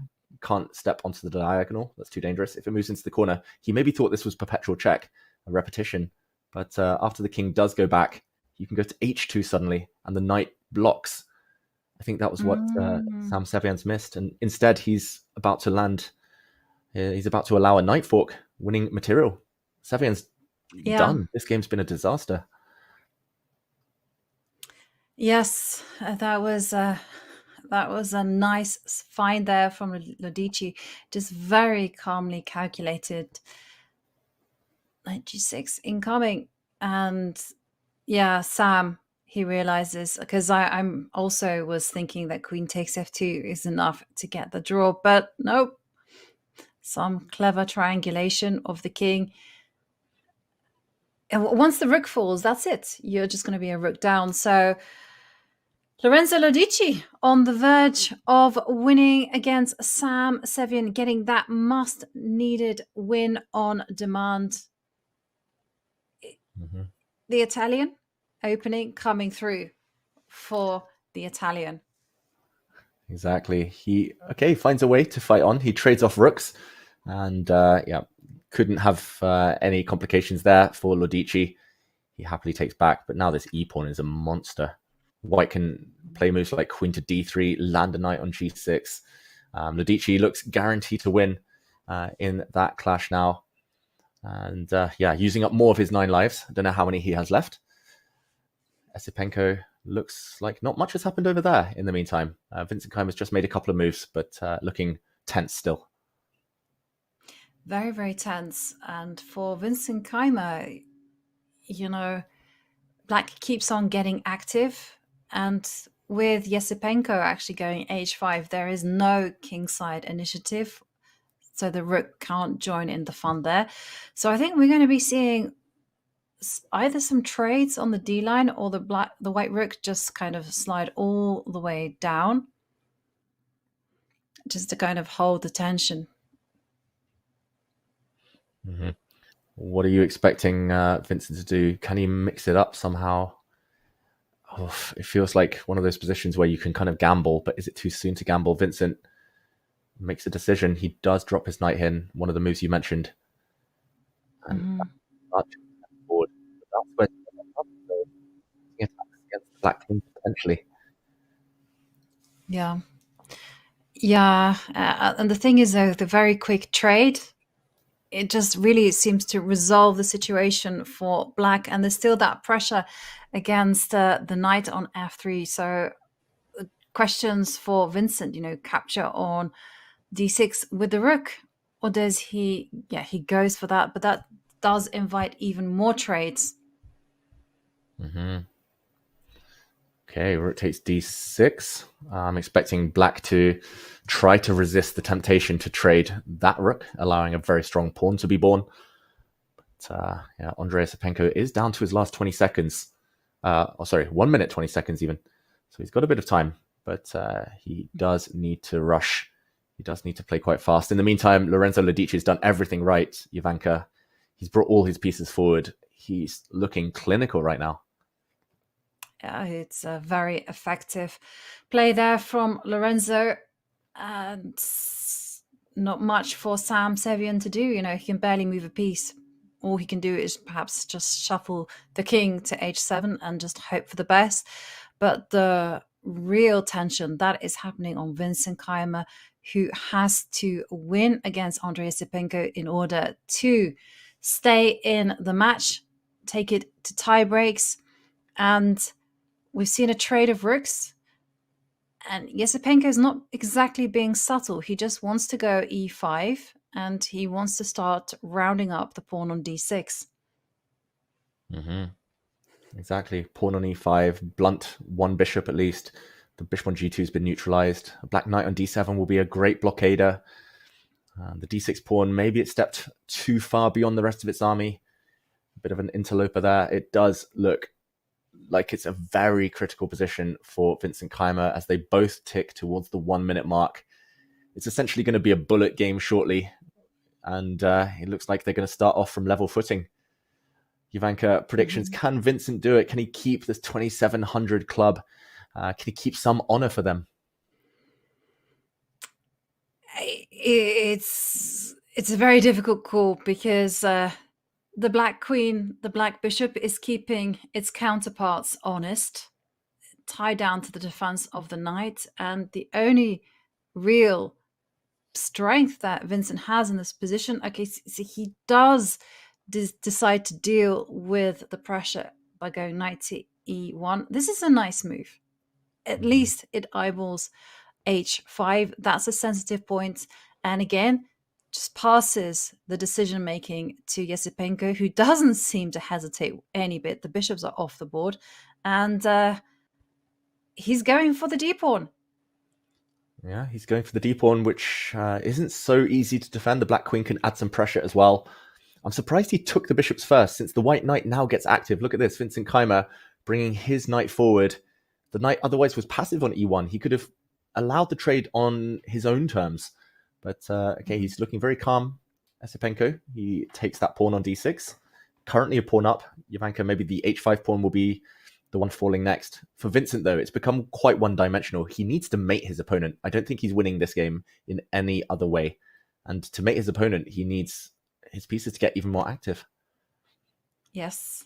And there's some ways of putting pressure on the position. You can ask questions about the knight on b4. You can go rook to b1 and try to use the time.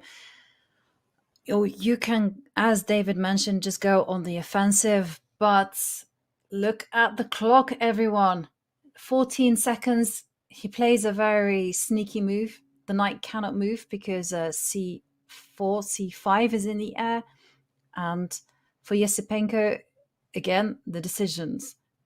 What does he do to deal with that? Because Black is certainly limited in the movements. Yeah, lots of support now in the featured chat for Vincent Keimer, but some mentioning that he has been overthinking a bit, low on time. If he had this position with a couple more minutes, maybe there's some chances. I'm skeptical, though. Everything's been traded off. And bishop takes knight will win the pawn back, but level material still won't be enough. Queen to d7, the most natural move is played. Black with some ideas of taking a isolated pawn. That white a pawn is hanging. Also, stuff happening on the d file. Vincent takes the other pawn, takes on h5. And now, can Andrei Yasipenko get greedy? Queen takes a4. Is that possible? No counterattacks against his own king. He has to be careful. 18 seconds. Oh, this is so nerve-wracking. Jovanka, this is where titles are won and lost in the time scrambles. Absolutely. And Yasipenko is being very bold. He goes for it. And a very quick response. Threatening bishop takes f6. But, ooh, problems. Queen c2. That is going to net material. It's a blunder. Vincent looks up. Vincent looks up, but it's too late. It's a blunder. It's just a double attack. And the rook is dropping with check. He's got no time to create mating threats of his own. Vincent Keimer is about to leave the competition. He's losing a piece. There's no way out of this. Rook takes knight. Desperation there. But the rook is captured. He can't take the pawn because of queen b1. And Vincent looks away. It's over. He's going to take the pawn on f6. Another check. And that's it. Vincent leaves the competition. Andrei Yasipenko with such a smooth performance there in the 10+10, holding his nerve, surviving that heavy pressure from Vincent Keimer. He advances to round 5, which means there's just one game remaining, which is the battle between Lorenzo Lodici, who's in a must-win situation, against Sam Sevian. It's been looking great for the Italian Grandmaster. And as our cameras go to them, Still looking good. Still full control. 2 pawns up. Pawn on e7. It's almost impossible to imagine White not winning this game. He drops back with his knight, allowing the e7 pawn to actually fall, but that would result in a bunch of exchanges. Why would Lodici give up his e7 pawn? There was no pressure, no need to rush. He's banking on this endgame being winning. If the queens come off, total domination for White. It's good knight versus bad bishop. Extra pawn as well. So he's trying to force those damsels off the board. But still some work to be done. Lodici is getting nervous with the clock situation ticking down. We should mention Vincent Keimer is the 6th 2700 player to depart today. Now his world championship hopes are up in smoke, barring a miracle on the FIDE circuit. He's not going to qualify for the candidates tournament. He'll have to wait at least another 2 more years to try and fight for the world championship crown. That is heartbreaking for Vincent. He was not helped by Pragg losing as well. He was hoping that Pragg could make it at least through to give him more chances to vacate that top spot of the FIDE circuit leaderboard. For Vincent, everything that could have gone wrong today has gone wrong. Yeah, it's been a very strange day here. We've had 6 2700s being knocked out of the competition. And who would have thought that? Maybe I should have played Jovanka. Maybe I should have chanced my arm at the tournament. I thought those 2700s were too strong. But apparently it's the year of the underdog as Lodici tries to make his way through. What a fighter.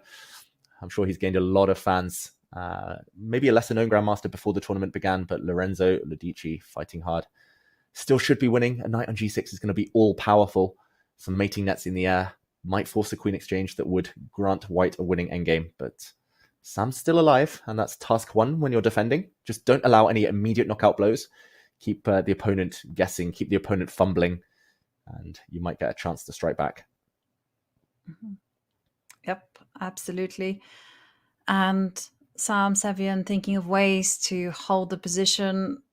One thing that, as David mentioned, just don't get active. The queen and knight are super dangerous. And the only weakness that White has in the camp is f2, but that can be very easily defended. I mean, Lodici is threatening knight to g6. He throws in a check. King is going to move to h2. That holds everything nicely because bishop takes pawn is going to be met with the knight jumping forward. So that's not a problem. Yeah, the knight jumping forward. The bishop would be hanging on f2. I thought he'd block with his queen and then kind of play the move h5, but he'll do this anyway. He'll at some point put a pawn on h5 for Lodici. He could have done this like 20 moves ago and probably won. But finally he does it. Knight on g6 is beautiful. Without the kingside pawns, the queenside pawns, I've had this exact endgame without the A and B pawns for both sides existing against Sam Shankland. And Black was able to hold a draw just because the queen trade there is less effective with pawns just on one side of the board. But with pawns on both flanks, a queen trade is totally fine for White, who should still be winning this game. But what's the plan, Jovanka? I'm struggling to come up with a winning blow here, the final touches. Yeah, well, I was also thinking just about slowly advancing the pawns on the king side, trying to make that inroad. And all the time you got to make sure that your king is nicely hidden. He goes up to h3 because Black can hardly move, right? The queen can't get off the back rank because of checkmating ideas. So in comes the king, and it's going to step up one more time. Be careful, because queen to g5 is Black's threat. So that's why we're seeing queen to f5. But Sam just holding on, clinging on to life. He's also No, he doesn't quite. He has to be goes back with the king. Can he not kind of go G4 and try to somehow advance? But okay, he reroutes the knight. Oh, panic for Sam Sevian. The knight goes round. This is very good. He's tried everything with the knight on G6. He might as well try everything with the knight on E6 now. Maybe more likely he'll be able to get the queens off Jovanka. Some type of queen F8 idea or queen G6 idea. Bishop goes back to E7. Queen G6 totally paralyzes black. The black queen will have to sit on G8 to defend the mate. Maybe that's the first step. Still looking good for white. Very clinical. He does it. And now you can set about advancing the pawns, right?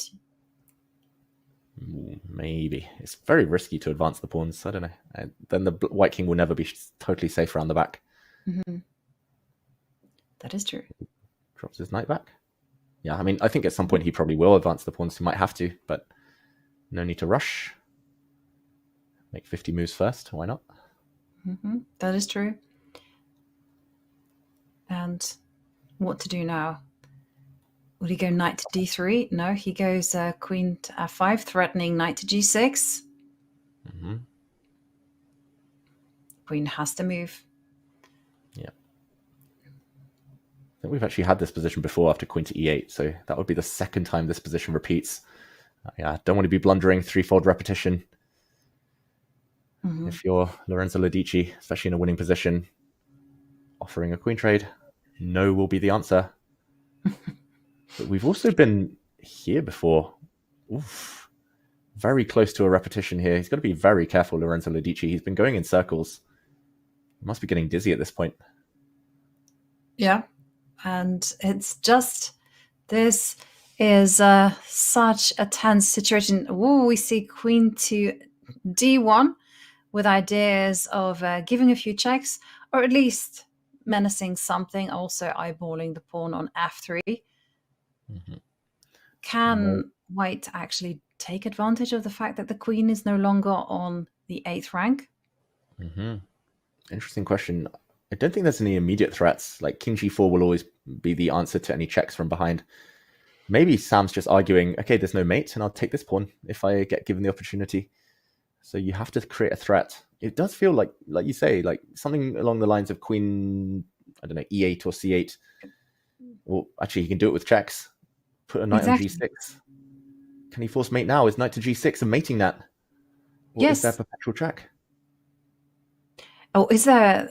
You also got to make sure that there's no stalemate ideas. But for black will have to give up the bishop. So knight to g6.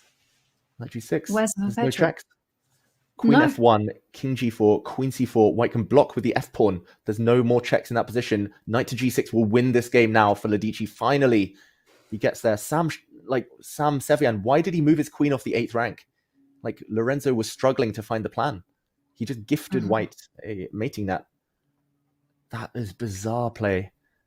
And now black's going to have to give a check. That'll be blocked by a pawn, and he'll have to drop his queen back to survive a few moves longer.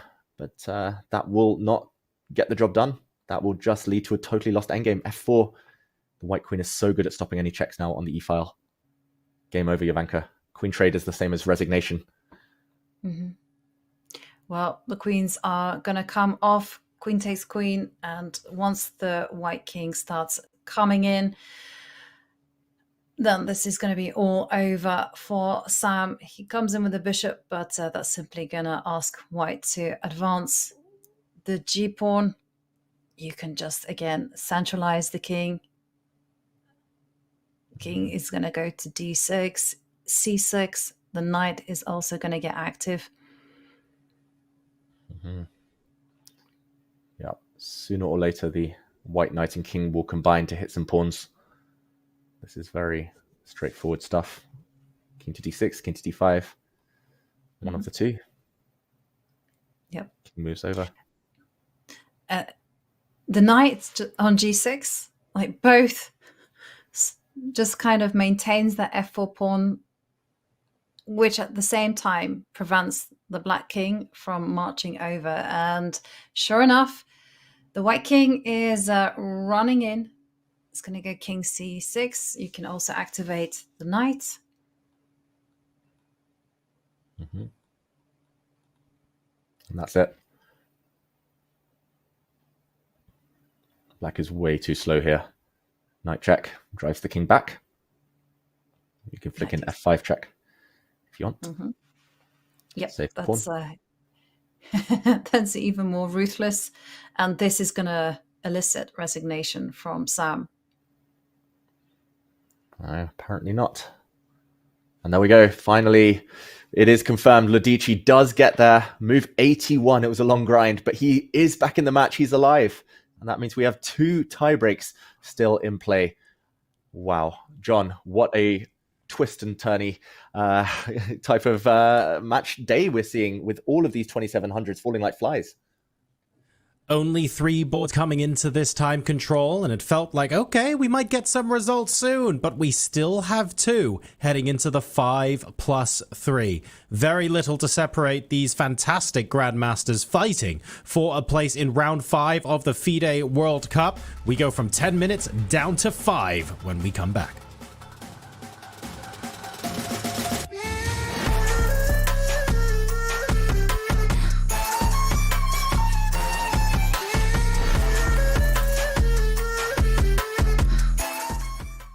Can you handle it? Where grandmasters don't just move pieces, they cast spells.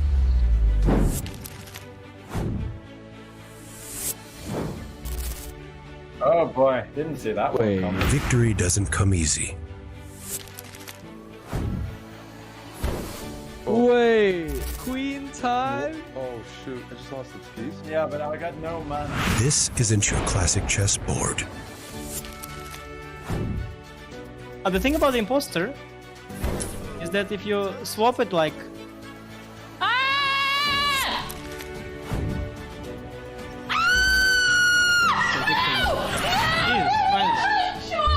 It's not just a game, it's a battleground of minds.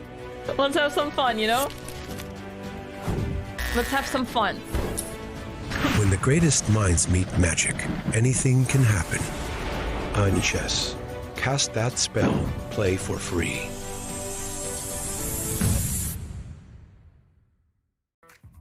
Okay, we're here with Grandmaster Pragg, and you can see you don't have an opponent. We're going to give ChatGPT as your opponent, but don't be too intimidated. We're rooting for the human being, but we want to make it a little bit interesting, so we're going to have you play blindfolded. Are you cool with that? Yeah, sure. Okay, and you've never played ChatGPT before, right? No. Okay, this is going to be fun. So we gave you a swivel chair. If you could just do a little spin-a-roo there. Yeah, sure. Okay, we'll just pretend that you shook hands with your silicon opponent. And Pragg, what would you like your first move to be? E4. Okay, E4 on the board. And then we're waiting for ChatGPT to respond. And ChatGPT has played 1 C5 and announced that it's the Sicilian defense. So ChatGPT knows the opening at least. Knight F3. Okay, ChatGPT has announced that it knows you're attacking the E5 square. It has played D6. Okay. Let's say C3. Okay, C3. A little delayed elephant here, but what does ChatGPT say? ChatGPT likes to explain your move. ChatGPT says that you're preparing D4 and aiming to go a strong center, and it has announced it's the elephant. ChatGPT plays Knight F6. Bishop E2. Let's try to trick ChatGPT. Yeah. I could definitely say you are faster than ChatGPT. You've set a little trap. Let's see if ChatGPT falls into this very famous elephant trap. Pragg, it's announcing you made a flexible move and plays Knight C6. Oh, it doesn't fall for it. Does not fall for Knight takes E4, Queen A5 check. Okay. D4. Let's keep trying. Okay, offering the pawn on E4 a second time. ChatGPT notices that you're striking in the center, which I don't know if you know this, Pragg, it's a key thematic idea in the elephant, according to ChatGPT. C takes D4 is the response. Yeah, CD4. ChatGPT plays Bishop G4. It actually announces that it's pinning your knight. I'm going to take a little bit exception to the fact that that's a pin in ChatGPT's world. Yeah, Knight C3. Okay, ChatGPT is actually getting a little faster and playing E6. Although again, let's talk about the logic here. ChatGPT claims that this move solidifies my d6 pawn. Seems like it makes the d6 pawn a little weaker. Okay, let's try to go for a d5. Okay, advancing to center. E takes d5 instant in ChatGPT's world. ED5. I want to congratulate ChatGPT for not making any illegal moves so far. Knight b4. Although, before you respond, I just want to talk about that the computer ChatGPT has announced that it's attacking your c2 pawn. Huh? Suspicious. C2 pawn. Okay, queen f4.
It's the day of the underdog here at the FIDE World Cup, and we are getting ready for 5-minute plus 3-second tie breaks. Now, we've lost God knows how many 2700s. I've got good news for everyone in chat. I've tactically stayed below 2700 myself, so you'll be hearing my voice all the way through the end of the broadcast. But the live ratings of some of these players are starting to inch very, very close to 2700 if they make it through to the next round. Jovi, I think we were discussing earlier, Sam Sevian, extremely close to 2700. Parham Maksudlu, essentially there as well. Yeah, but I tell you who's not. Wei Yi. Wei Yi is over 2700, so that means he's in big trouble if we read today's trends. And on our screens, it is Lorenzo Lodici who did get that must win against Sam Sevian. And now we are seeing that it's a change of approach from our players. We have Lorenzo going for the Italian. That served him so well. But for Parham Maksudlu, it is now like a Nimzo Indian. Yeah, very interesting opening choices. Maksudlu tried to fight against the Tarish defense. He found a roadblock there. He walked into a forced draw line where Yi defended that one very, very accurately. That was in the previous set of tiebreaks. So he knows he has to try something new. And I'm going to say that's maybe the more interesting of the two at these early stages. Although I've got to change my mind because Lorenzo Lodici has just gone crazy against Black's king position. That's a bit of a misstep, I think, from Sam Sevian. It's well known you don't castle too early if your opponent is waiting. And the white bishop's poised. He just went h3, g4 to try and play g5. Already danger in the air here, Jovanka. Exclam for Black's last move to stop g5 for now, but it might be coming. Rook g1, and he's going to punch through. Yeah, it's looking very dangerous. And it's been a very strange day. We said it many, many times, but also we've seen a lot of Italians where the white king goes to the queen side, right? We saw that with Leko. We saw that in another game with Vincent also going... No, Yesipenko going queenside castling, and we might see it again here. But I agree with you. Rook g1, g5. Okay, the game isn't necessarily over, but okay. There we're seeing, instead of rook to g1, the knight going to a4, just start asking questions of the bishop, which is also a very sensible approach.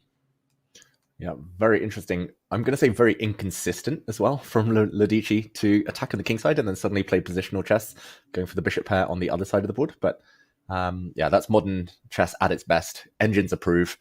And I trust the Italian Grandmaster in the Italian game.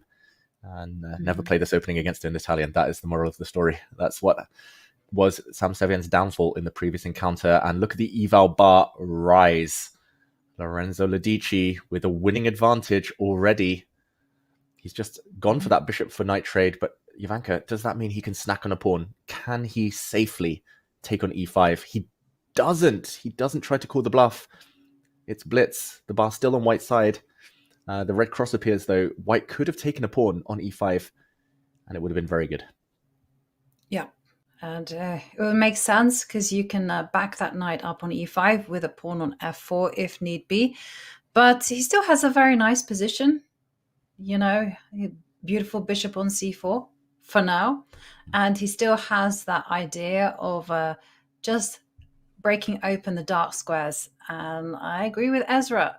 Lodici smells blood in the water. Sam's burning time on the clock.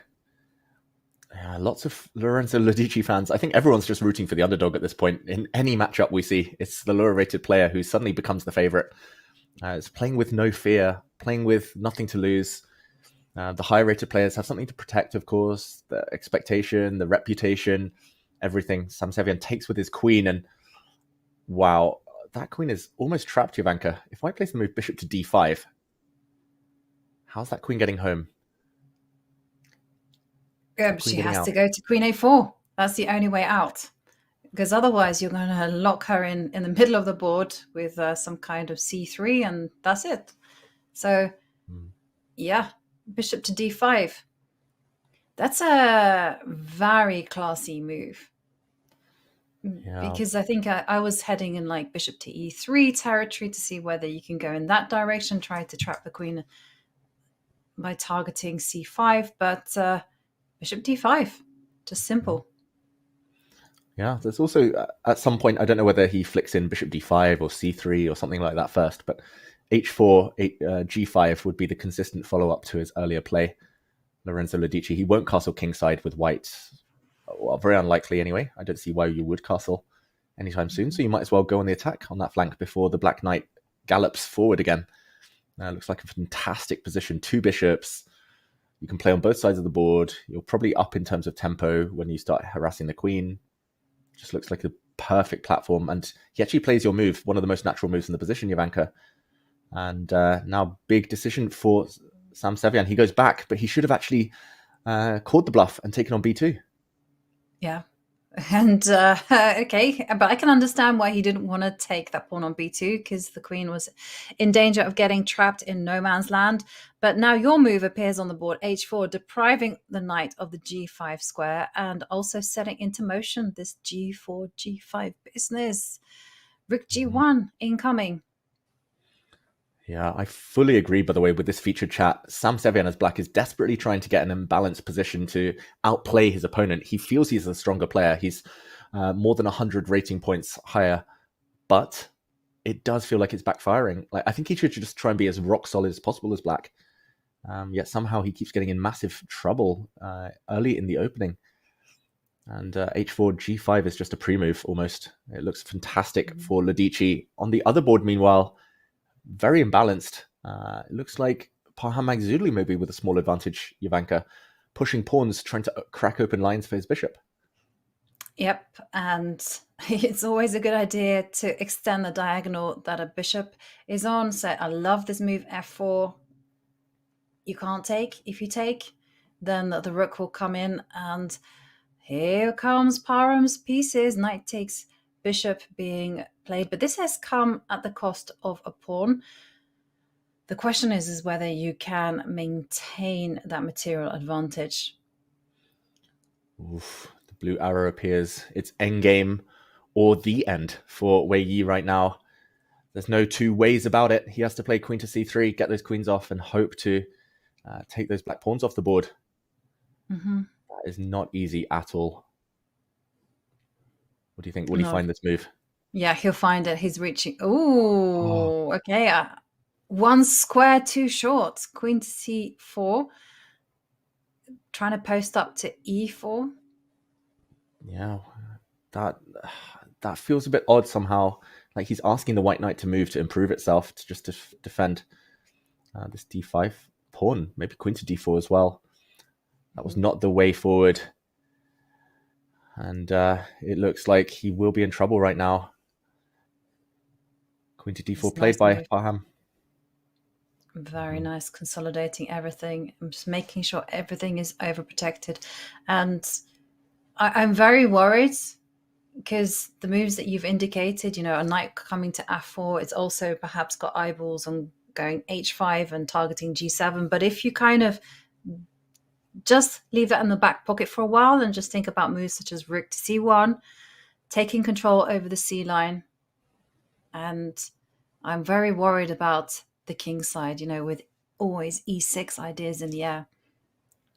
Yeah, this is like a sword dangling over your head. You just know it's going to at some point fall e6. That's going to be super scary. Defended indirectly at the moment, but this is not looking good. Rook to b1. YOLO, ye only live once. Will Wei Yi take the pawn on a3? Mm-hmm. He does. He does it. Oh, okay, one. He's in trouble.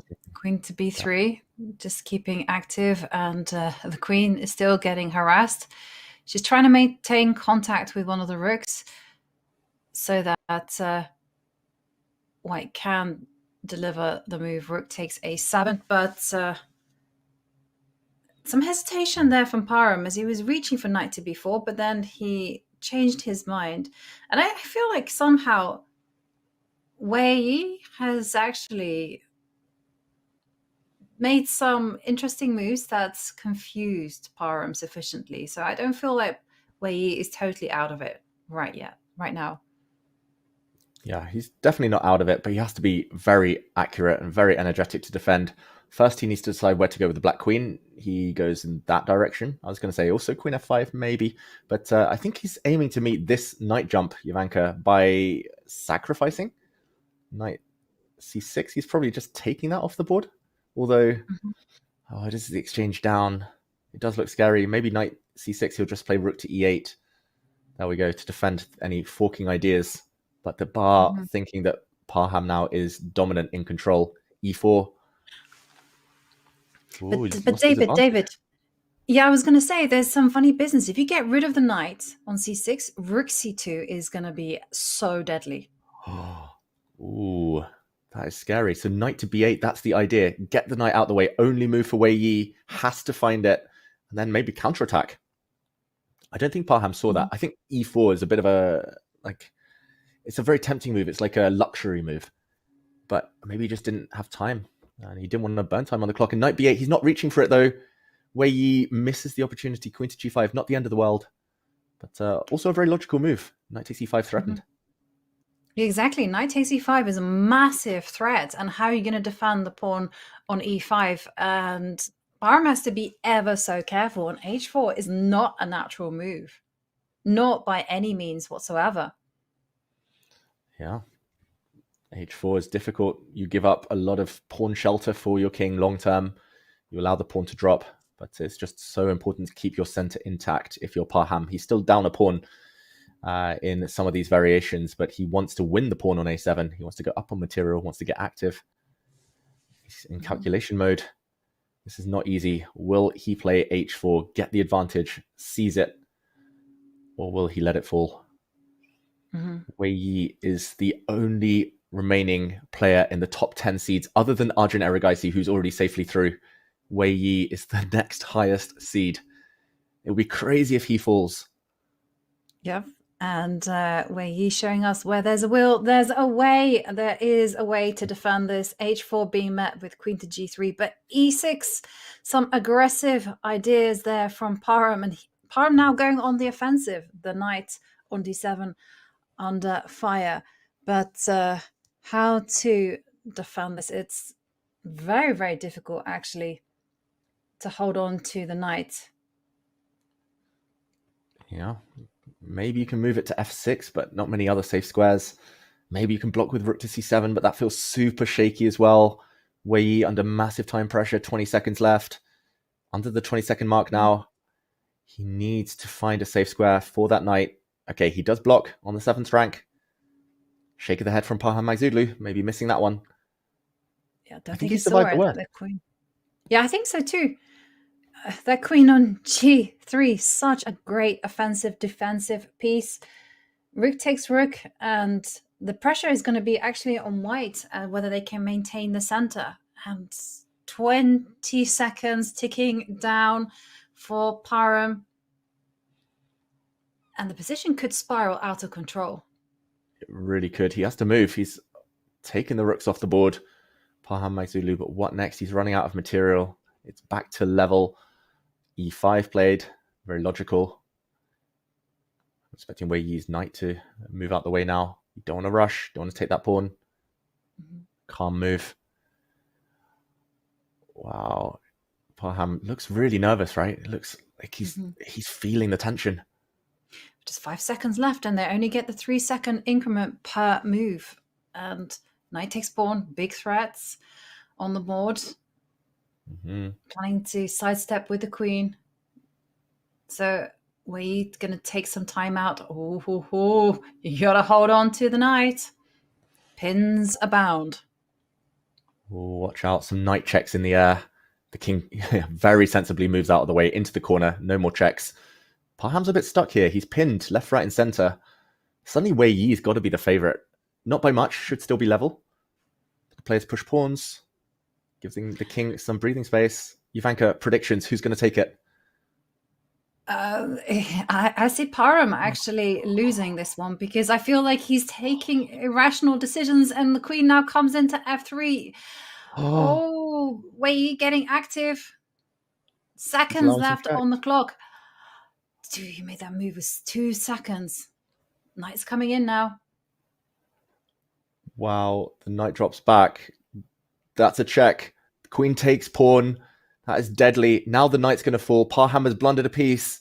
It's going to be game over. Wei Yi takes it. That gift in the center. Parham was playing for a win for too long. He didn't bail out, and there we go. Barely a touch of the hands. Yi will rock you. It's Wei Yi who takes the win. It is Wei Yi who takes the win, and we just go quickly to the game between Lorenzo Lodici against Sam Sevian. Lorenzo has been the one that has been pressing this whole game, and he's 2 pawns to the good, but Sam Sevian is checking furiously, and the players playing the moves immediately. It's all about instincts. Feels this is close to a draw. Like the queen and knight are such a good combo when they team up. Sevian reluctant to allow a queen trade though. He drops back with a check. And now is the moment to take that pawn on e5. The black knight is now coming back to centralize itself. How do we always end up in these long queen endgames? This feels destined to go for a while longer, Ivanka, as Lodici desperately tries to avoid the checks. Yeah. Well, 1 pawn falls off, and now the c-pawn comes a running. Oh my goodness, it's going to be very difficult for Sam to hold this one. Yeah, his knight is cut off. That's the problem. The white bishop dominates the black knight, and he's just blundered a double attack. Can the knight be taken? No, that would cost white his pawn. Queen and bishop versus queen is a draw. He retreats his queen wisely. Wow, he realized his c-pawn is just going to run through. The black knight is irrelevant. Just push that pawn. He can push that pawn, and Sam just playing very quickly. I mean, again, there's still danger. You know, the king approaching. Bishop takes knight. And here, the white king should be very safe. But not too much time for the players. Oh, blunder. He's allowed the black king across. He's allowed the black king across.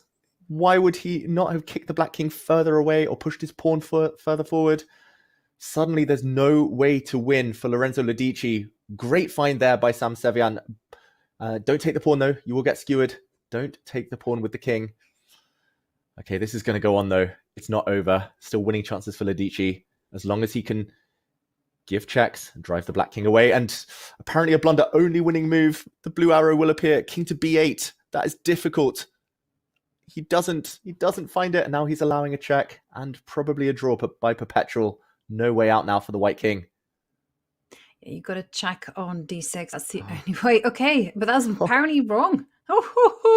Not easy at all. And suddenly it's winning again. Queen endgames are hard, ladies and gentlemen. That's the moral of the story. Now, all he needs to do, Ladici, is to check the black king away. Check it out. Get it out of there, and the white king will move. The white king can now move safely. No more checks. There will be a promotion soon. Seconds left. Oh, he finds it. He finds the winning move. Jovanka, I think he's going to get the win. Yeah, I mean, we've seen a lot of twists and turns in this particular game, but he's got it. He's safely hidden the king, and Lorenzo Lodici wins the first game. Wow. John, 2 decisive results already. The evaluation graph for this game we're seeing here looks like a toddler scribbled over the wall with a crayon. It's absolutely insane, the twists and turns that we saw in this particular game, and it is not over yet.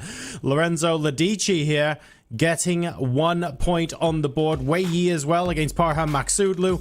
Both of these players doing incredibly well, and we'll get the pieces reset now for swapping of colors. Before we do, though, we managed to sneak in an interview with Andrei Esipenko, who is through. So let's see if we have a couple of minutes to hear what his thoughts were. We are live with Grandmaster Andrei Esipenko, who just beat Vincent. Kaimer, your thoughts on the match? Yeah, very, very interesting and tough match. I'm very happy to win. And did you plan to play like blitz, or you wanted to get it done in the rapid section? Yeah, to be honest, I just wanted to play some good chess and like whatever happens, happens. And you have your second David Paravian here. Yeah. How is he helping you? And is it nice always to have a friend in such a long tournament? Yeah, I think if I would come without him, I would just collapse here, because with him it's much better, much more fun, and without him would be much more tougher, you know. And lastly, you play Grebnev in the next round. Were you expecting MVL, or you thought Grebnev could also win? Yeah, I felt that he might win, but of course I was considering Maxim as the big favorite. Mm-hmm. But Grebnev, he's like very, very good player, of course, and he managed to win very nicely. Yeah. And before we finish, Andrei, congratulations on your wedding. Recently, you had, and is it positively affected your chess? As you can see, probably, yeah. Thank you so much, and good luck. Thank you. So we're now into the second half of the 5+3s. No draws on the table here. Wei Yi has the advantage against Parham Maksudlu, and Lorenzo Lodici continues his fine form with a win against Sam Sevian. Jovi, are we going to see the players here restore equality? Or is this now going to be slippery slope territory where kitchen sinks get thrown around the playing hall?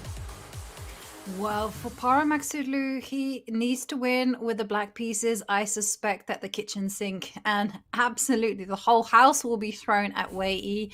For Sam, I think he's going to be a little bit more calm about it. He does have the white pieces and he's able to apply pressure via conventional means.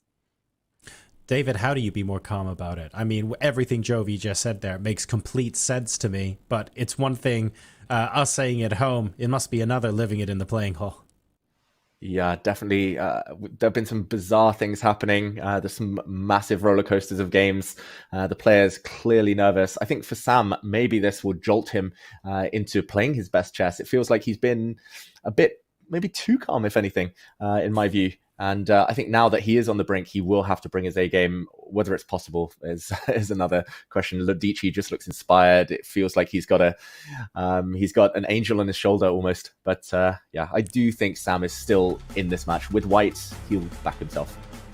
Okay. Well, we'll have to wait and see. I've just got word that the players have been afforded a comfort break, so they are going to be recharging their glasses, and they'll be coming back to the board in about 2 or 3 minutes. You should do the same. We'll see you soon.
Look, we said comfort break, not that comfortable, okay? We are here, the players are sat at their boards, and this is the all-important, potentially final game of the tiebreaks. Only 2 boards remaining. Handshakes abound. Let's get these games started. Jovi, David, this could be today's last game.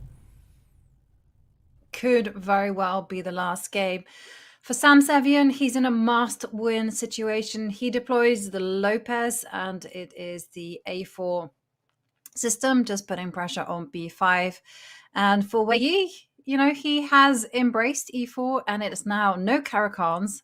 It is going to be something a lot more aggressive. It's a Sicilian from Parham-Maksutlu. Yeah, it's an open Sicilian. It's a Najdorf Sicilian from Parham, known as the most aggressive opening. But there are ways for white to try and kind of put a bottle on the activity. And okay, we saw the eval bar go up, but that was just a small glitch. We do see the G3 system against the Najdorf by Wei Yi, which is known to be rock solid. Wei Yi, a specialist in this opening with both colors. In the meantime, Lorenzo Lodici has traded off a set of knights in that Roy Lopez and pushed a pawn forward. Ivanka, where do you think we'll see the most fireworks in the early stages? I think it has to be Parham, because, you know, he's playing the Najdorf, where we saw him in the FIDE Grand Swiss. He was incredibly well prepared in the Najdorf, and he's just going to go for fireworks right from the beginning. We've already seen H5 being played.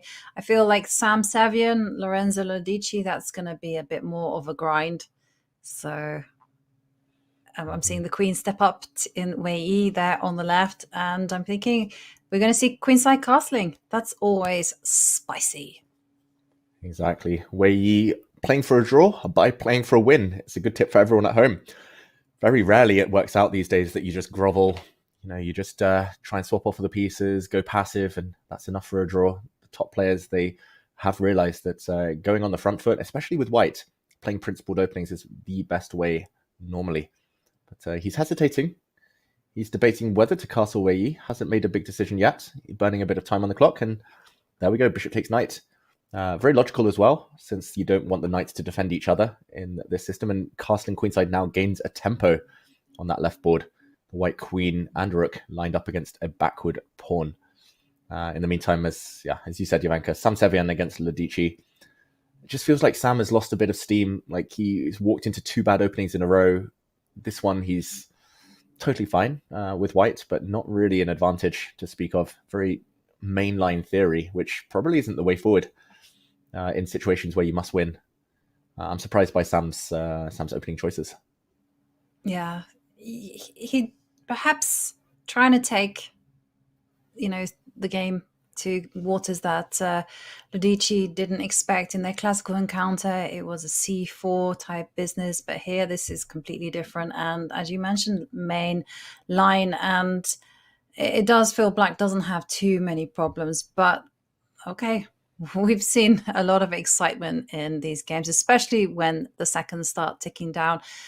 But for Parham, you know, it's decision time, and he's using the time on the clock to kind of evaluate whether he should be going bishop e7, hold on to d6, or whether actually he wants to go a little bit more aggressive with moves such as knight c6, give up the d6 point.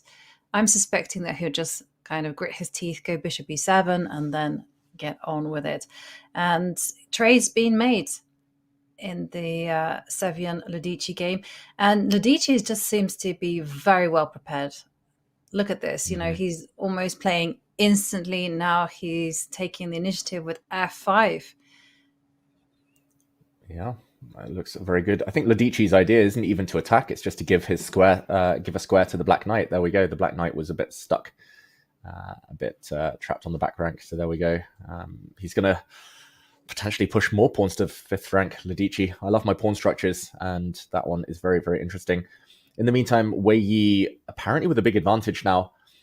Parham not finding the correct plan, but at least it's a surprising plan, which has forced Wei Yi to burn some time on the clock. And check this out, Ivanka, that's a really nice move. Knight to c5, using the temporary pin on the d-file to try and hit some pawns, hit some pieces. Yeah, and it's a beautiful move actually, because knight takes b7 very much on the agenda. So if you go like bishop to g4 attacking the rook, well, knight takes b7 is going to come and deliver some nasty threats to the queen and the d6 pawn. So either Parham just goes, I ain't that fussed, and I'm going to go bishop to c8, or he makes this move. And yeah, I don't like the way that this is actually going for Parham. Knight takes e6, queen takes, is even queen takes d6 a possibility just to get the material? Yeah, it is definitely a possibility. And the only question is what happens after black takes the pawn on f4. The black bishop is ready with some nasty checks. So he does need an answer there where I think the answer is pretty decent, though. I think after taking on d6, probably you can just take on e6 next move with the knight. And when the dust settles, it will be opposite color bishops. And he's reaching for the queen. He's going to take the pawn. Queen takes d6. We'll see that whole variation unfold. He's a maximalist. He doesn't want to just defend passively. Parham is going to try and take the pawn back. And now I'm expecting knight takes bishop, Jovanka. Just trying to get opposite color bishops, try to remove the risk. But he just moves his king instead. Yep. And I guess he's got knight takes e6 on tap. And also, there's no development whatsoever. And if the bishop pair goes for black, then I feel like black is going to be struggling big time, to draw, let alone win this. So it is bad news for Parham Magsudlu. But for Lorenzo Lodici, well, things have clarified somewhat. And it just feels like black is still rock solid. Yeah, black is still looking okay. In the meantime, it looks like Parham might have made a mistake. And yeah, I would love to go to the Lodici game at some point, but nothing much happening there compared to the Wei Yi versus Parham Magsudlu board, where it is chaos despite the absence of queens now.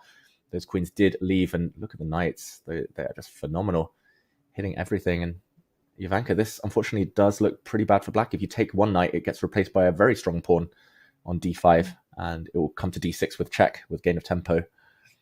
He's going to be at least a pawn up in the ensuing endgame. Yep. And I tell you, something else that's a little bit worrying is like where to put the king. Like you step up and you're stepping up right into the eye line of the rook on d1. If you go back, well, you've got to be very precise there. You have to go king to f8. And that already is vulnerable, as you mentioned, to knight takes bishops, knight to c7s in the air, attacking the rook and also the bishop. And things are really falling apart there for Parham. And he senses it. Mm-hmm. He's in big trouble. He might be playing his last few moves of the event. It was a good omen that he was just below 2,700 with the underdog status, but he's coming up against a Wei Yi who seems to have fully woken up, fully brought his A game in the last last hour, especially. Trade, b6 played.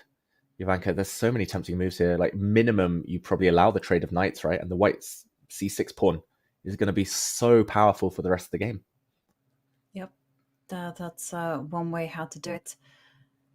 There's also so many other tempting moves. You can give a check on e1. You can give a check on d6, should you so be inclined. Also taking the knight, as David's highlighted, so good as well. I like your rook check. The black king lacks squares. Okay, we do see a knight trade though. The rook comes up to the 7th rank and power play. Everything coming with tempo. The white bishop coming out, the white rook coming out to attack stuff. Mm-hmm. That c6 pawn is like a thorn in the side for the rest of the game. In fact, it's going forward. Mm-hmm. Oof, this is hard. Parham's bishop is so bad. The black bishop just doesn't participate in the game at the moment. That's the issue. Right, and it was so instructive how Wei Yi doesn't make trades like g takes f4, because that would simply have invited the bishop into the game. Wei Yi just improving all of his pieces. Oh, c8 is now incoming. That is going to collect some material. Perhaps Parham can carry on fighting by advancing the f-pawn, trying to get a protected pass pawn.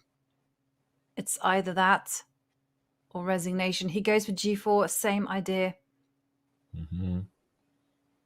Oh, rook c6. He's really trying to maximize the material advantage. He wants to promote and win a whole rook, not just a bishop for rook. He's trying to keep the c-pawn intact. This is the way our featured chat says. It looks like he is on the way to victory. Rook to c8, probably. You either have to take this bishop or you have to block with a rook on c8, right? Just to stop that white pawn advancing. Black's pawns are too slow to create counterplay. Absolutely. Okay, so he's going to take the bishop. Of course, he takes it. f3. This is the only chance for Parham to try to hold on, maybe even turn it around. It is a massive asset that he has on f3. So Wei Yi has to be precise here. Rook to d1 is a natural move, actually, to induce Black to make the move f2 because rook to d8 is incoming. Also a very natural move, c3, dual purpose. The white king might now come out and centralize just to go nearer the black pawns, or white can start pushing b4. B and c together. 2 pawns holding hands. That's the dream. I think he's going to be quick enough if he does start pushing now. Black still needs 4 or 5 moves at least to create a threat. Doesn't look like he'll get that luxury. I like your rook d1 move as well, Jovanka. Like now, especially the fact that the black king has no squares to run to. But Wei Yi takes a chill, moves his king forward. Also good. Yeah. He's just worked out that Black is so slow in the race. I mean, f4, you can just simply even stand and just ignore pawn that arrives there and just continue with this plan of going b4.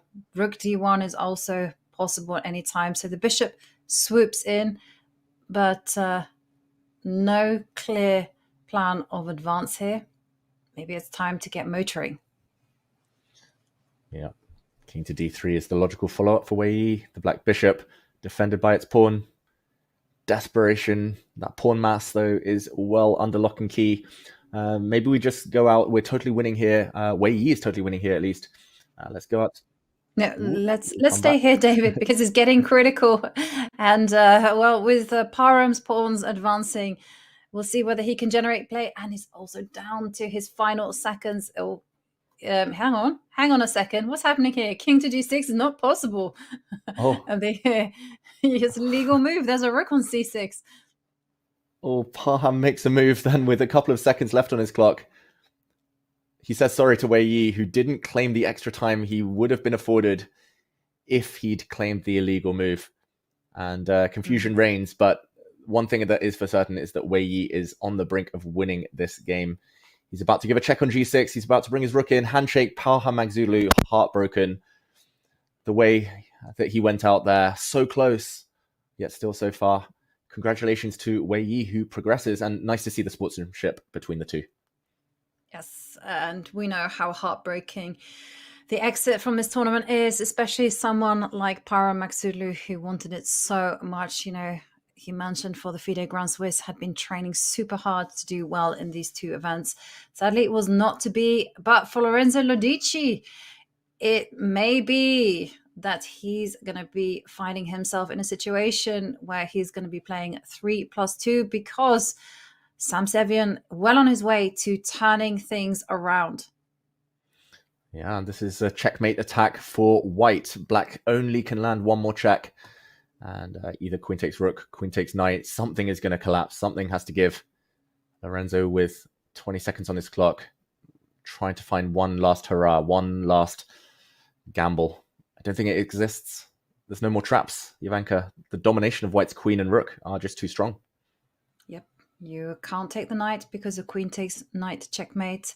Queen takes rook in the air. So he throws in a check. King is perfectly safe on h2. That more or less came instantly. And handshake. Sevian with that win, he manages to equalize the match. And we're off to another set of tie breaks. John, one match remaining. But for Wei Yi, he manages to go through. We're finally down to one board. Congratulations to Grandmaster Wei Yi. Commiserations to Parham Maksudlu, who put up an absolutely amazing fight. But now all attention turns to Sam Servian and Lorenzo Lodici, who have nothing to separate them after so many rounds of tiebreak. We go to 3 minutes plus 2 seconds after this break. Get ready, folks. This could go anyway.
Okay, we're here with Grandmaster Pragg. Has this ever happened to you?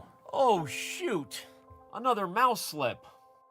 What about this? Oh, well, holy bishops en passant.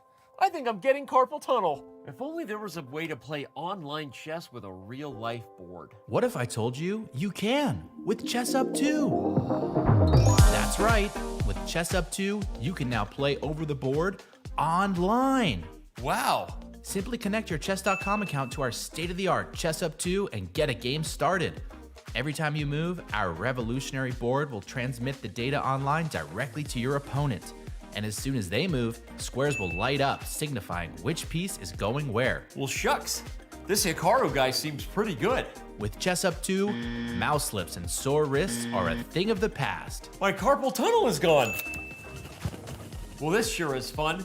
I'm playing online against my new friend Hikaru. Who needs a family? But I sure do miss clicking on a piece and seeing all of my available moves, like they have on chess.com. Well, Danny, you're in luck.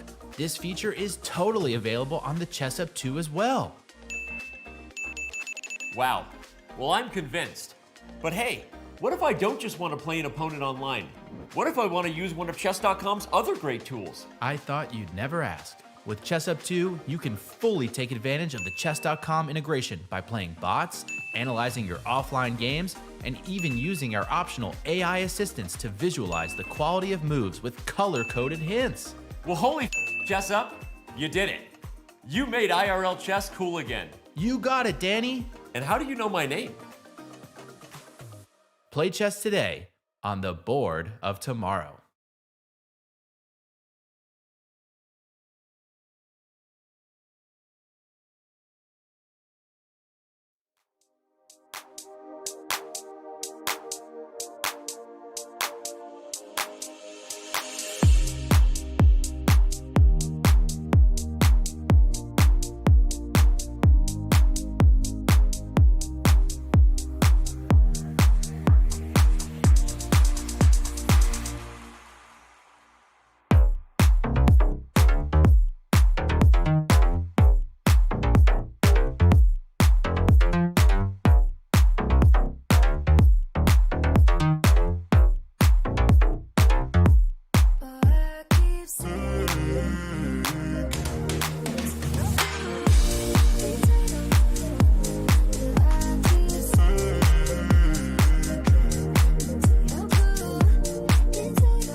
Welcome back to the sharp end of the stick here at the FIDE World Cup. We're down to 3 minutes plus 2 second increment here in the match between Sam Sevian and Lorenzo Ladici.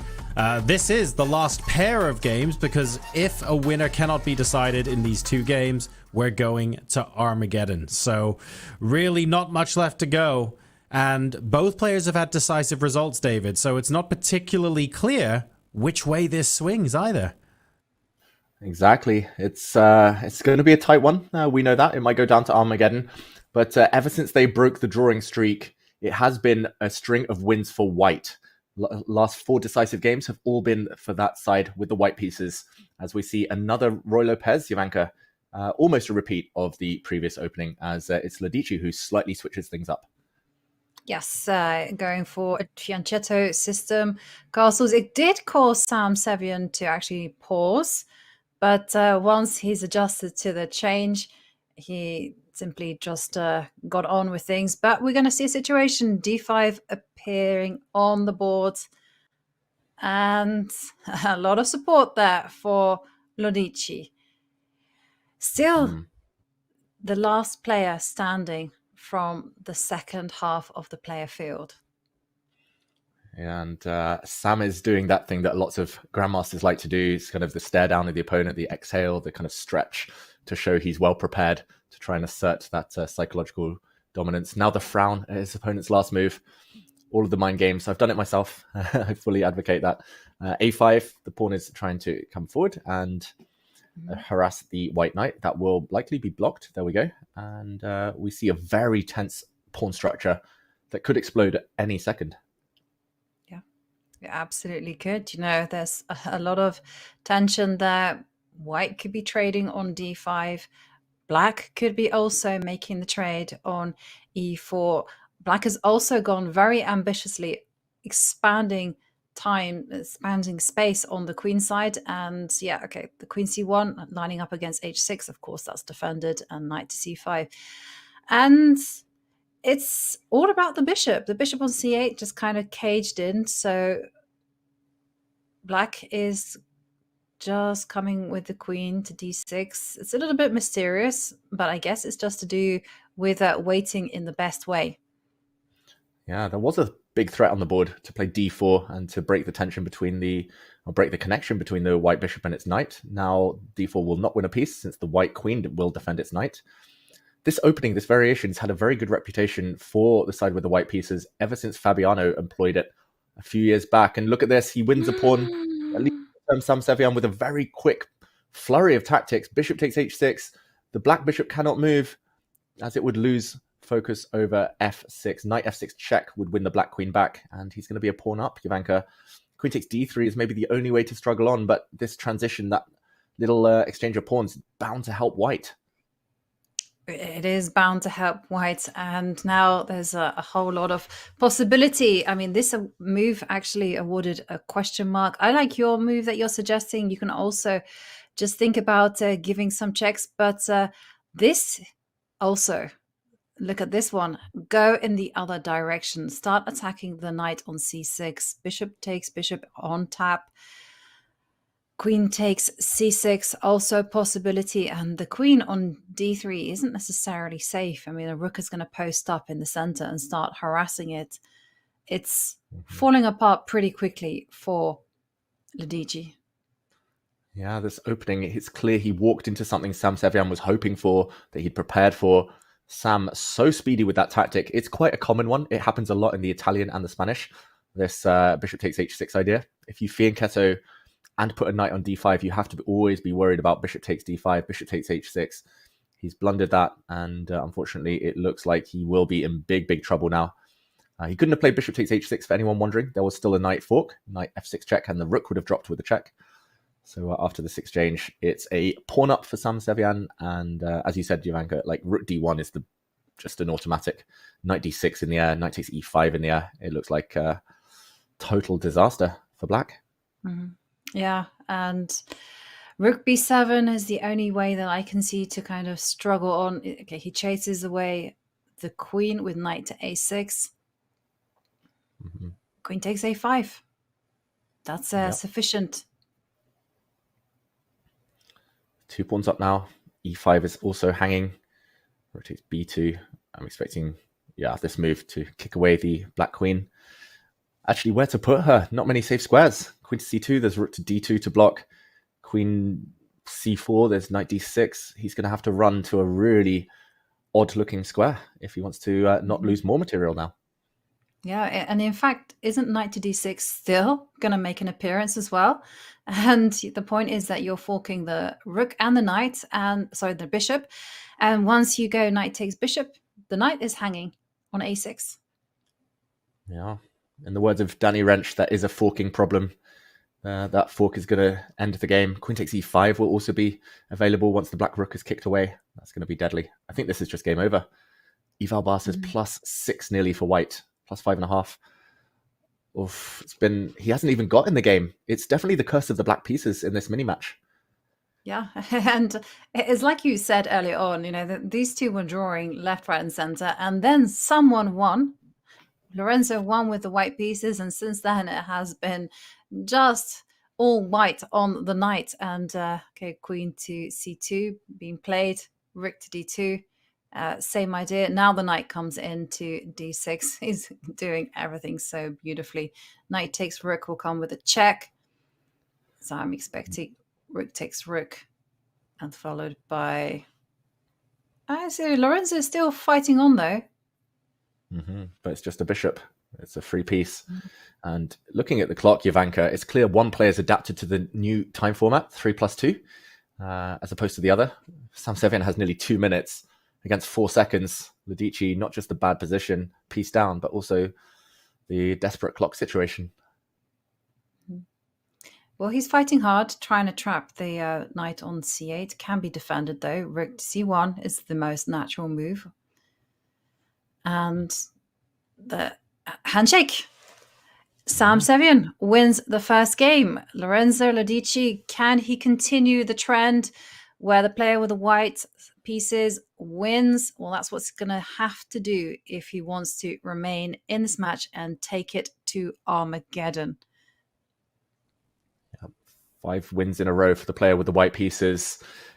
If they do go to Armageddon, it's clear what both sides will be bidding for. But here, John, it looks like Ludici shell-shocked by the manner and speed of that defeat.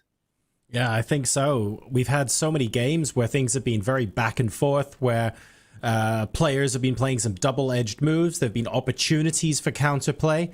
Not necessarily game-ending blunders, but certainly moves where a little bit of a mistake swings the momentum in the other direction.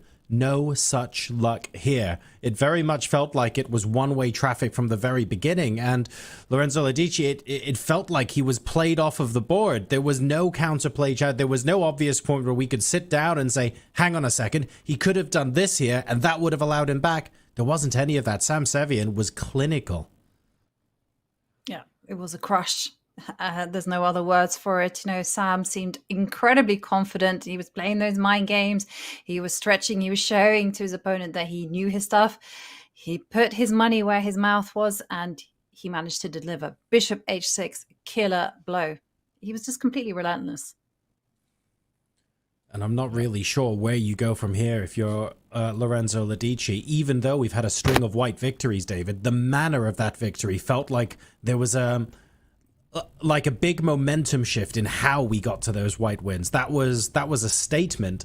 And I now wonder whether Sam Sevian is properly in his groove, and actually he'll be able to do the same with the black pieces.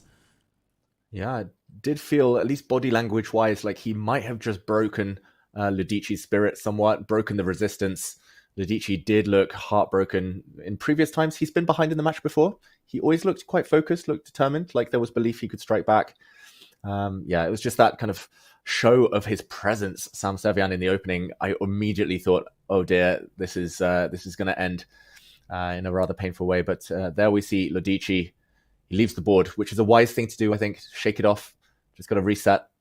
And when he does get back, he's going to play the Italian game. He's going to try and land another surprise in the opening. And he'll hope that the white streak goes on for both players. Sam Sevian hasn't found the best ways to react to the Italian. So there is still some hope alive, even if he needs to play a bit quicker than he did previously. Now, Jovi, even if we did come into an Italian in this return game, there is a big decision to make, right?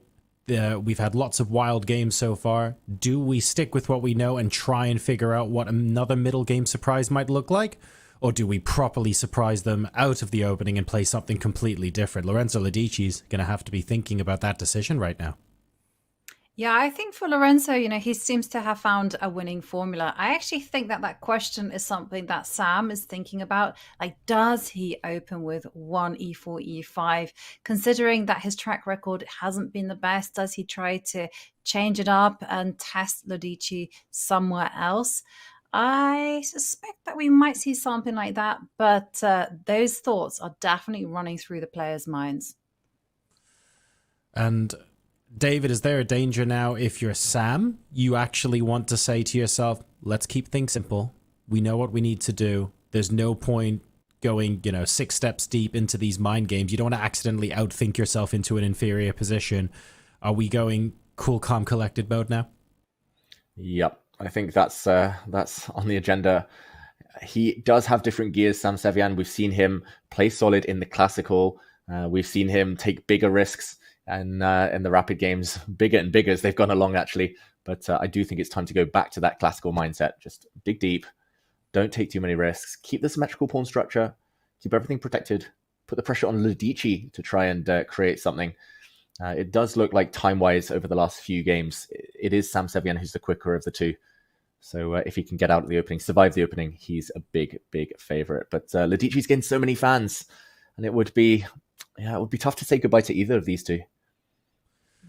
Sounds like the first 15 moves are going to be fairly pivotal here. Will Lorenzo Lodici out of the opening be able to do something that gives Sam Sevian pause? Let's not forget, Jovi, that at this time control, if you can do something that forces your opponent to think for 30 seconds, that may well just be worth a pawn or two on the chessboard, right? So there's plenty of opportunity here, but it does feel like we can hear the beats in the background, and there is one shot, one opportunity coming up here for Lorenzo. Time's running out a bit.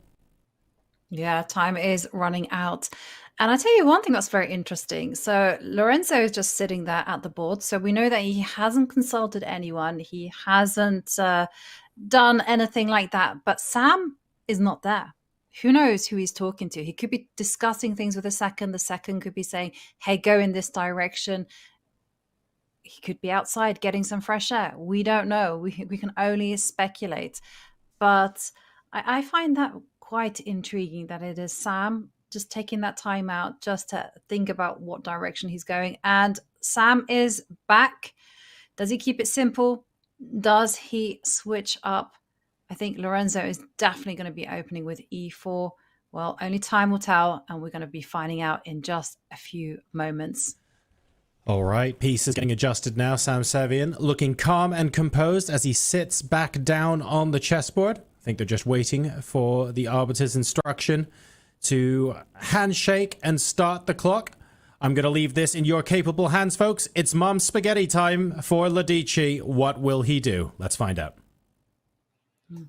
And it is e4, e5. It is an Italian, and this has worked so well for Lorenzo Lodici. Will it work again? A3, h3 being played, these little luxury moves. Now, we saw that Sam got into trouble by castling very quickly. That was met with a g4. That's no longer on the equation, and the bishops are coming out. Yep, he's learned his lesson. Sam Sevian, whether this was prep, whether it was help from a second, or whether it's just realization that he should not commit his king so early, this is a good decision. It's leading to what looks like total symmetry so far. If black plays move h6, that would be total copycat chess. But no, we see bishops leave the board, at least one set. I think that's good news for Lodici, by the way, who imbalances things. But yeah, it's one of those positions that's become really trendy in recent years, Jovanka, where neither side really wants to commit too much, just maximum tension, pieces on the board, and kind of pushing the tension to the middle game. Absolutely. And talking about standoffs, I'm looking at the bishops. I mean, Black has had the opportunity to play bishop takes bishop. In fact, he can do it right now. And then you'd have an intriguing situation where White doesn't have one set of double pawns, but two sets. And interestingly enough, that there is no blinking there. b5 forces the bishops to be swapped off. And we get that overpopulation happening on the e-line once more. Yeah, it's happened in so many big games over the years, that e-pawn formation. But there we go, the big decision. Lorenzo Lodici taking a big risk. He castles queenside in the knowledge that it's probably not a good move. It invites black forward. I'm expecting black to play b4 either now or on the next couple of turns. He goes d5 first, but he's doing this, Ivanka, because he knows he needs some kind of imbalance. It was too symmetrical. At least kings on opposite sides gives some hope for later. Yeah, and while talking about imbalance, that's certainly rolling the dice, and now the knight jumps in. Okay, we're going to be seeing perhaps another construction of 4 pawns on the middle of the board. Knight takes knight. Have you ever seen this one before, David? I have, but it never ends well whenever I play it. Let's do some colors. Wait, there we go. Maybe this one. Green. The green pawn. One of them's going to fall off the board. Ivanka, I don't see winning chances though for Lodici. He's just going to be a pawn down. Everything's covered for black. Yeah, absolutely. And I'm seeing that as well. Okay, he's got some compensation in the form of a very active rook. You know, he's going to just take care of his king, double up on the D line. But I'm also struggling to see the point of attack. Okay, he goes for the number one plan, which is just to double. So Sam now has to just take a little bit of care to guard his king, make sure everything is okay. Yeah, interesting move, rook to f6. He just wants to double up himself, Sam Savian, and cover all bases. Checkmate in one threaten, though, and that will be blocked, I'm assuming, by the black rook. That looks like the most logical continuation, but a pause. And I wonder where Lodici's going next with the queen. Is he sliding across? Rook f5 is a bit of an odd one. Wow, that looks a bit loose. But given a question mark, it's not a blunder or anything. It's just maybe a slightly clumsy square. Yeah, because white has the plan of doubling on the 7th.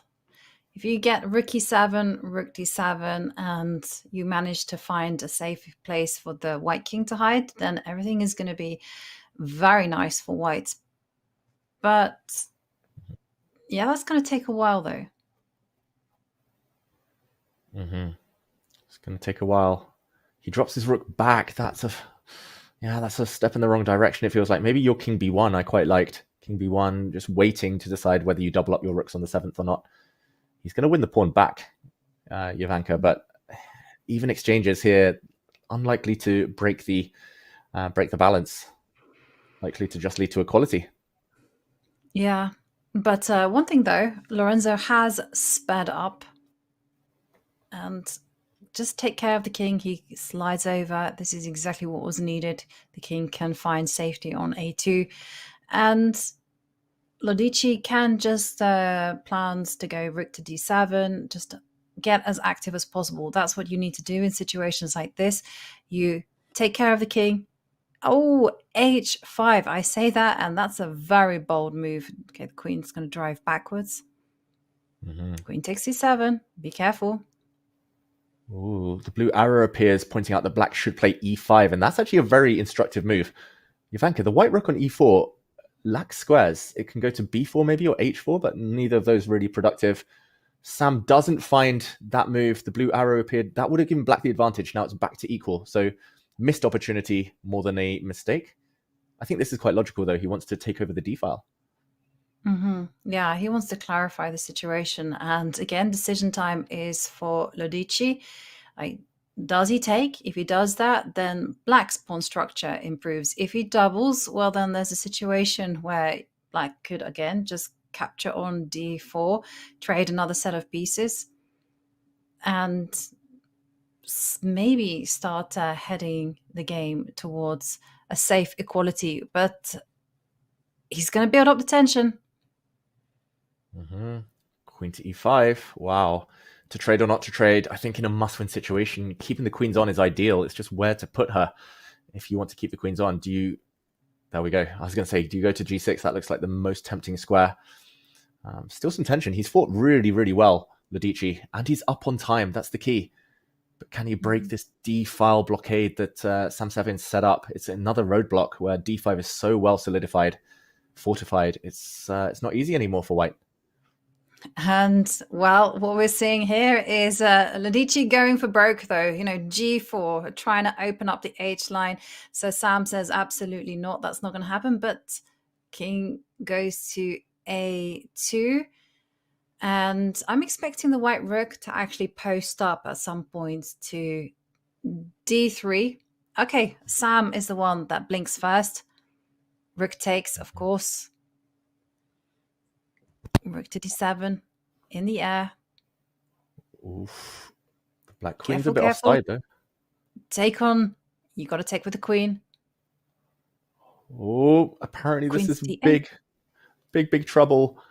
Black is trying to get queen d5 check to swap the queens off, but this is a nasty pin. So white here has very many strong moves, Jovanka, including pawn to c4 to stop any checks against the white king, and then threatening rook f4, and then threatening g5, g6. He plays rook e5, also looking very strong, but he has dropped the c-pawn now.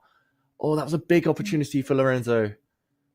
Yeah, that was very big to go c4. That was such a classy move, and he doesn't find it. And 16 seconds on the clock. Queen to d5 is a big threat. G5, can that pawn just be taken though? Queen's off the board. Lorenzo Ladici has lost his advantage. It was just there for one move, but he didn't have enough time left. And Jovanka, it's back to level material, but this should be very safe this endgame now for Sam7. Yeah. He zooms in with the rook, just cuts off the black king. So you can't let a pawn like g6 stay on the board for too long. And now it's just a case of mobilizing the army. Maximize the rook, get the kings involved. They're coming. Seconds left on the clock for both players. We see some checks. The white king is nearer. There are some issues here. Black rook has to be really accurate where he goes. Sam7, only seconds left. He gives a check. Oh, that was one of the only moves for black to stay alive. But now he's blundered. He's blundered. Pawn to b4, and the white king and rook are coming in. He's doing it. We're going to see Armageddon. Oh The my b pawn gosh. is going to fall. Oh my god. This is the exact same endgame that eliminated Peter Leko. It's the exact same endgame that cost Vincent Keimer his life in the competition. It's rook plus A and B versus just rook. This is crazy. It's the same endgame again and again today. And it's winning. This is straightforward stuff. Yeah. Wow. Ladici. He's ice cold. We should call him Lorenzo Lodici. He's ice cold with his calculation, his nerves. Yeah, he's a completely fantastic, able to hold his nerves. You know, what a nervy rook and pawn endgame. Now is just a case of being very cautious with how you advance the pawns, but you got to do it. You're going to be threatening checkmate on the back rank, and there, just make sure you don't stalemate the black king. So, like, for instance, b7 would be a mistake, because you don't want to find yourself in a situation where the black king has no squares. Instead, this is the way to do it. Advance the two pawns up the board, and we are seeing a comeback. We are going to be seeing Armageddon for the third time in the FIDE World Cup. Sam goes long. Is that E1? Is that E2? It doesn't matter, because white's going to give a check. He's going to give another check, and he's going to promote the pawn. It is a handshake. Armageddon time. Nothing can separate these two. Another white win, a sixth white win in a row. Mm-hmm. Well, we know the strategy now, right? The player with the white pieces seems to win. John, what are you expecting from the Armageddon bids? I'm expecting them to each bid 15 minutes so that they can avoid the black pieces at all costs. But I'm not 100% sure that's going to happen. Here we go to Armageddon for the third round in a row at the FIDE World Cup. We started with 2 classical games. We then had 8 more rapid and blitz games. Guess what? It is very much still even Stevens, because Lorenzo Ladici just won on demand. So here's how it works. Both players are going to disappear now and write down, they're going to submit a bid for the amount of time that they want to start with to take the black pieces. The lower bid will win. Whoever bids lower, they get that amount of time in the black pieces, and white starts with 4 minutes. Now, why would you want to bid lower? Because in this Armageddon game, if you get a draw, that's good enough, and that brings you forward in the competition. So draw odds here, but both players absolutely scintillating with white. We'll wait and see which player plays white and which plays black after this break.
All right, folks, just before we get started with the Armageddon game, we also caught up with Wei Yi after his marathon run of games today. Let's hear what he has to say about just about making it through into the next round of the competition.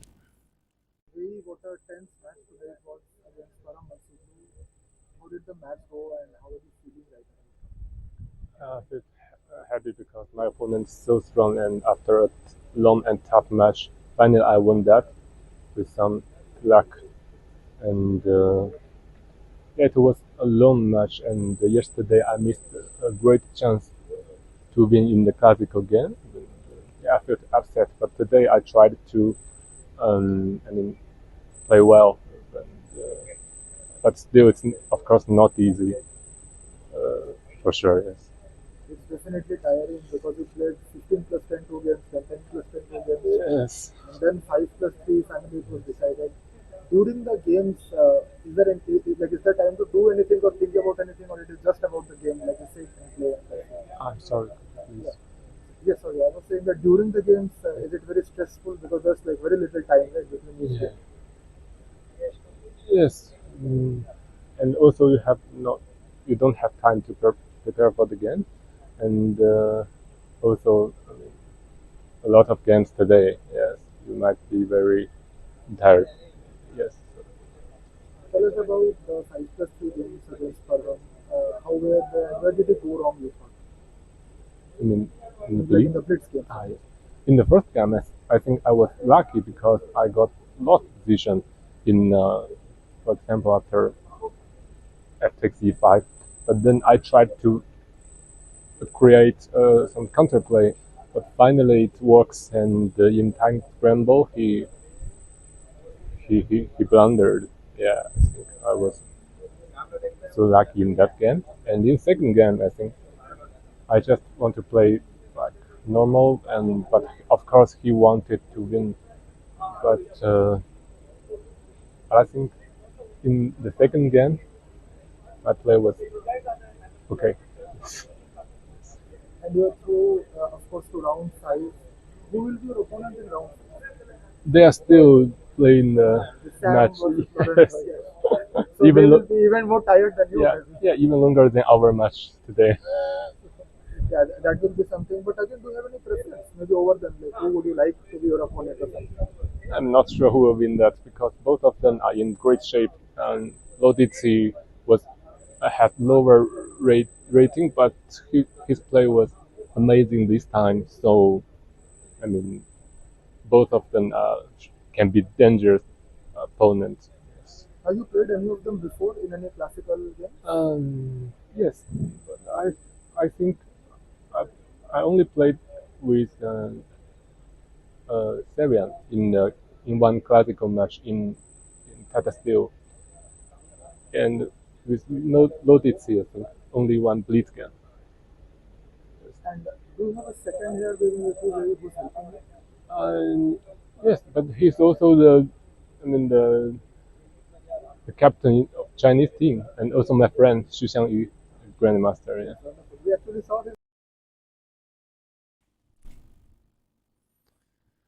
Lorenzo Lodici has sat down on the board, but more importantly, he sat down on the side with the white pieces. Considering there's a 2-second increment here, Jovi, I think I see 2 minutes 41 on the other side, so that implies that 2 minutes 39 seconds was the winning bid to have draw odds with black. Sam Sevian bids a reasonably low time here and fancies his chances at achieving a draw despite so many white wins in a row. Yeah, I think 241 was the winning bid, so to speak, getting black.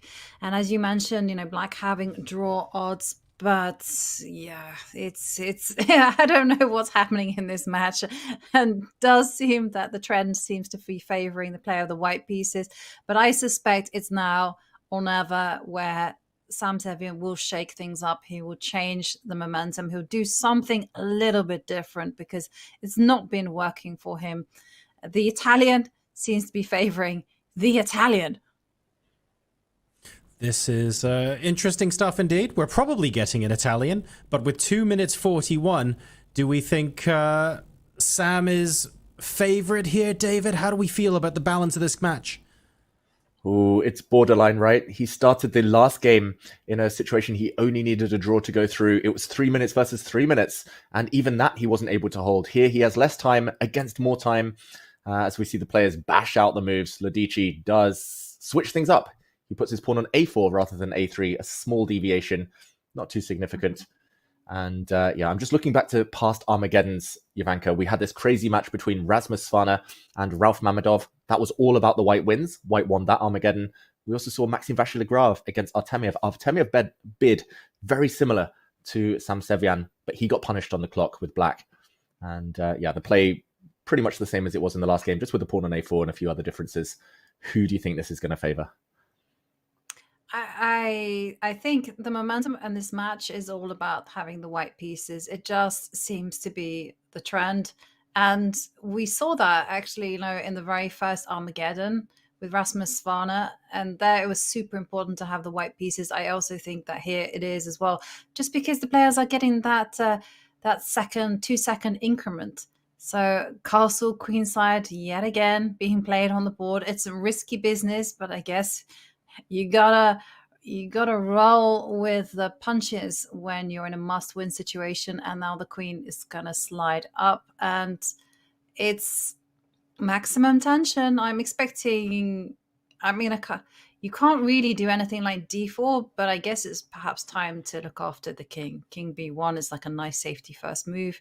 If you're not doing that, then rook f1, but king b1. Yeah, that's the move I expected.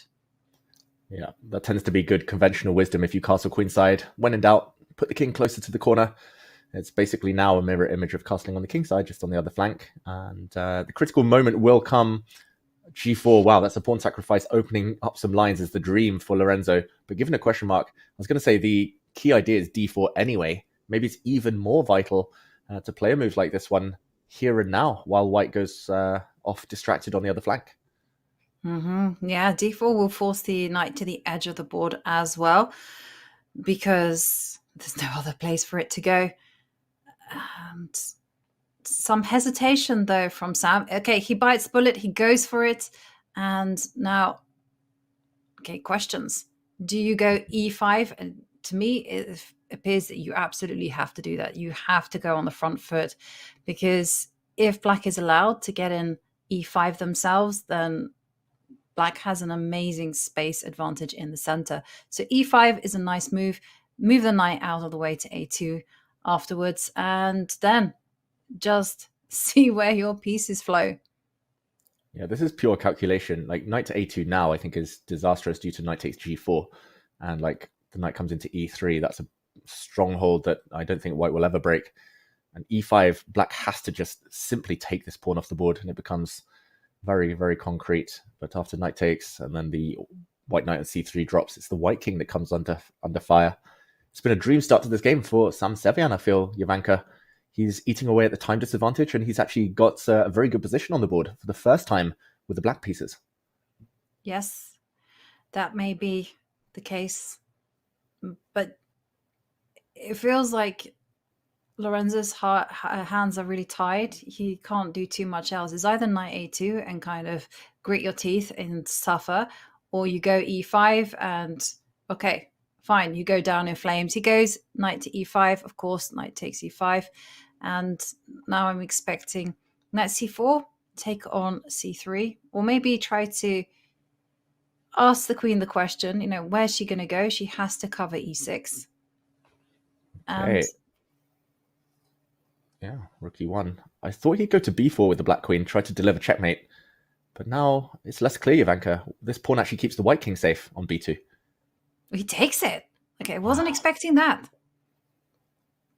That's just inviting B5. Queen takes A4 played. He might not be playing the best move there, Sam Sevian. Maybe there was better, but I think he just wants to deliver a perpetual check.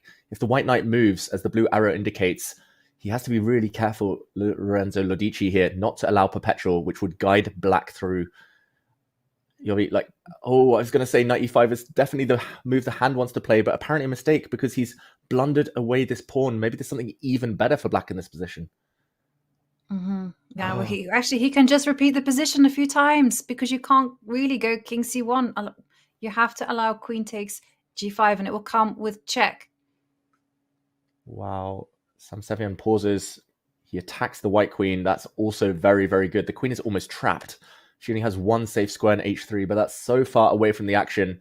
Looks disastrous. He has to play that move, Lorenzo. But his king looks doomed on the other side now. Absolutely. And for Sam, he just can hold his nerves, right? He can go queen takes G5. That's good enough. You can bring your knight into the attack. You can do many moves. It just is all about being calm about it. He takes the pawn on G5. Okay, maybe not the most accurate move, but it's a very safe one. Yeah, he kind of gave a little kind of shake of the head there. He was like, oh, I probably wasn't brave enough there with the best move, but he doesn't need to, as you said. He's 2 pawns to the good. As long as he avoids getting checkmated, any one-move blunders, as long as he doesn't hang any pieces, Sam Sevian is about to make it through to round 5. He brings his queen back. Super safe chess. This is very instructive. There's no pressure on him. Lorenzo's actually played a bit too quickly, if anything. He's still got 1 minute and 30 or more on his clock, but a dead lost position. Yep. And now comes the queen side pawns. They're starting advancing. They're going to start asking the questions.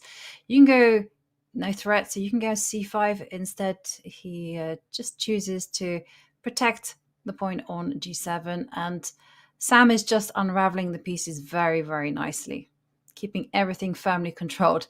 And all Lorenzo can do is just literally dance with the king. Yeah, and Sam actually offering a draw there with repetition, but of course that's not good enough for Lorenzo, even though he's 2 pawns down, even though he's dead lost, a draw would see him eliminated anyway. His exit from the competition, though, still looking likely. The rook's doubling up. Rook to e2 in the air, queen to b4 check in the air. White's attack it's just a spectre here. It's not a real thing, and black's attack looks deadly. Yep, absolutely. And it's been a magnificent run there for Lodici. You know, first up beating Riyad Samadov, then Hans Niemann, Michael Adams. But it looks like the tournament is ending here as Black firmly takes things over. Oh, and that's going to be it. It is a win for Sam Sevian. He wins, and that means that Sam, in this Armageddon game, wins and takes it through to round 5. And we say goodbye to Lorenzo Lodici, one of the heroes of this event. Yeah, John, that was incredible. The first time Black has won an Armageddon in the 2025 World Cup. And Sam Sevian, he did it the hard way, but when the chips were down, he finally found his form with the black pieces. I think you said that beautifully, David. It's the first time Black has managed to prevail here. The white pieces have been so strong heading into the latter stages of the tiebreaks and Armageddon. History in this World Cup so far didn't favor the side with the black pieces. A very ambitious bid as well from a time perspective. You could see it was really aggressive. He was really out there to try and change the course of the match, to say, you know what, white has been winning, but I am comfortable holding it. And he didn't just hold the draw, he absolutely came out swinging. Jovi, Sam went over and above what he needed to do there, to be perfectly honest. And that was a really clean way to finish off this match.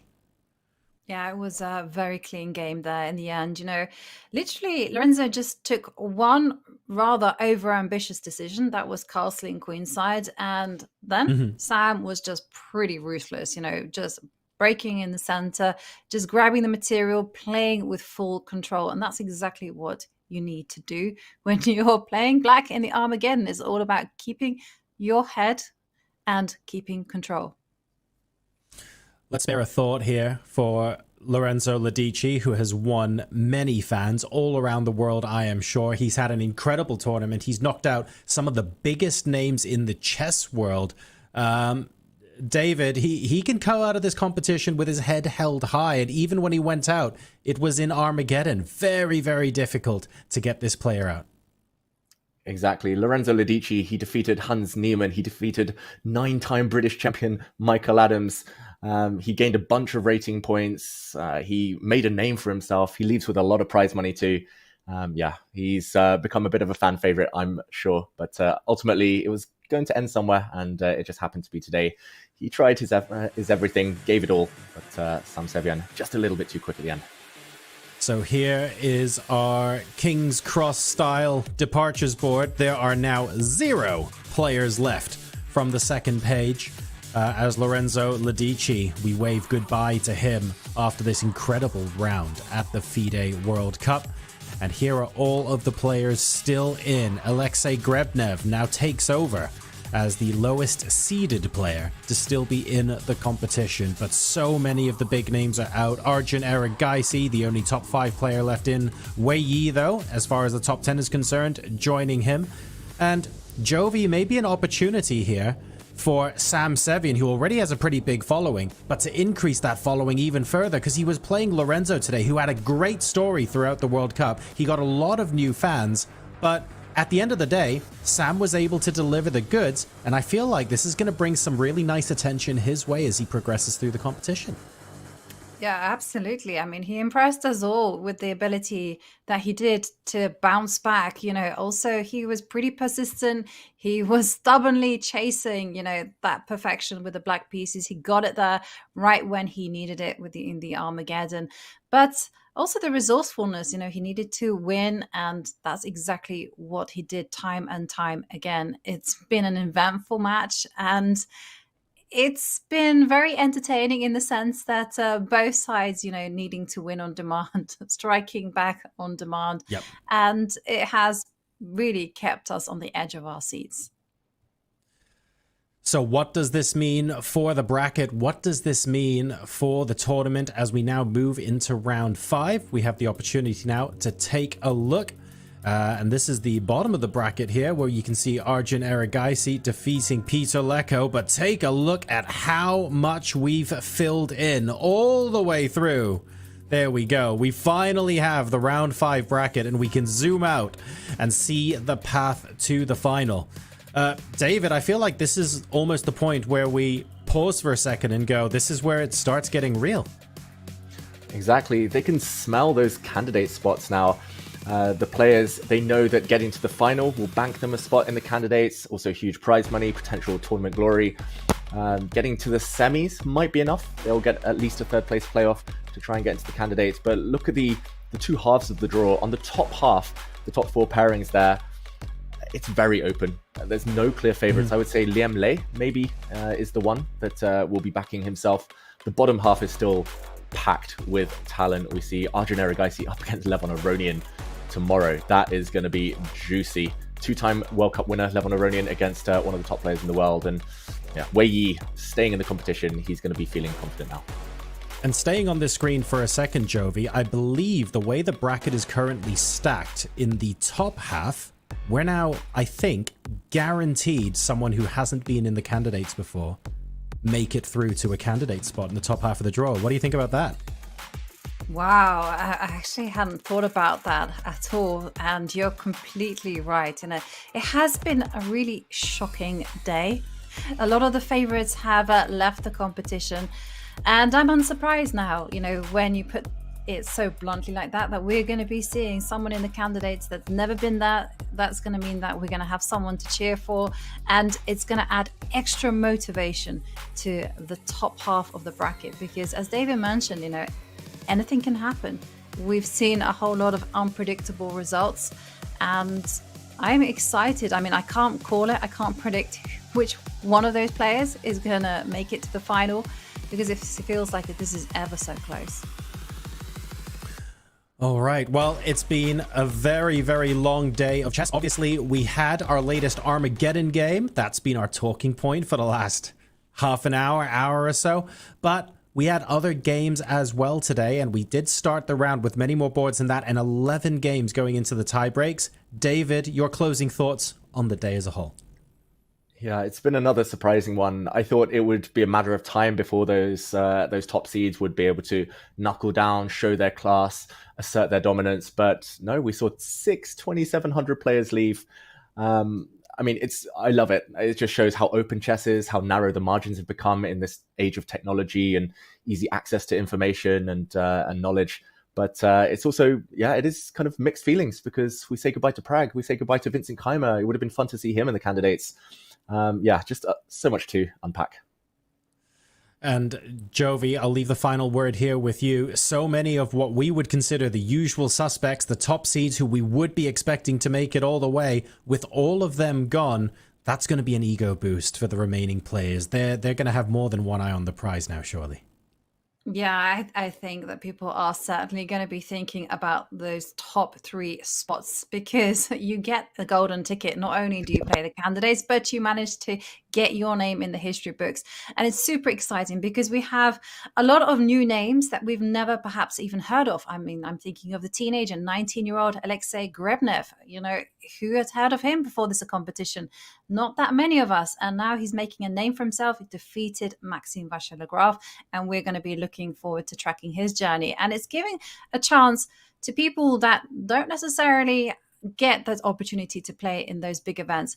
They're going to get a chance to shine. And that is what has been beautiful about this format. So speaking of the format, this is going to be interesting to hear. We are now at the halfway point. That's right. We started this tournament on the 1st of November. We have just about made our way to the end of round 4 now, and we continue all the way to the 26th. We are not letting up at all. Absolutely insane stuff. We really thankful for all of you wonderful folks who have been tuning in and following us throughout.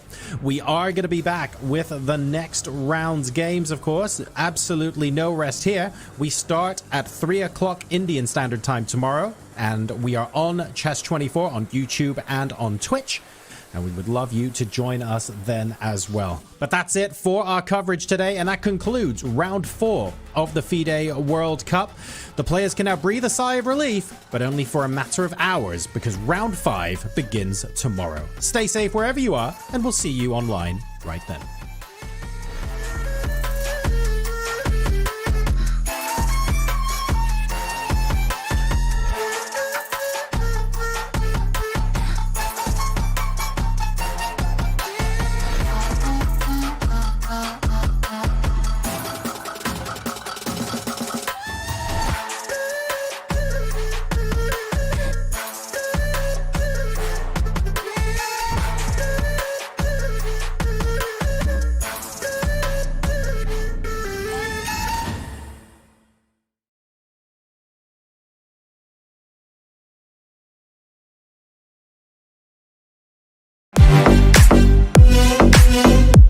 December, the world turns to Doha, Qatar for chess at its fastest and fiercest.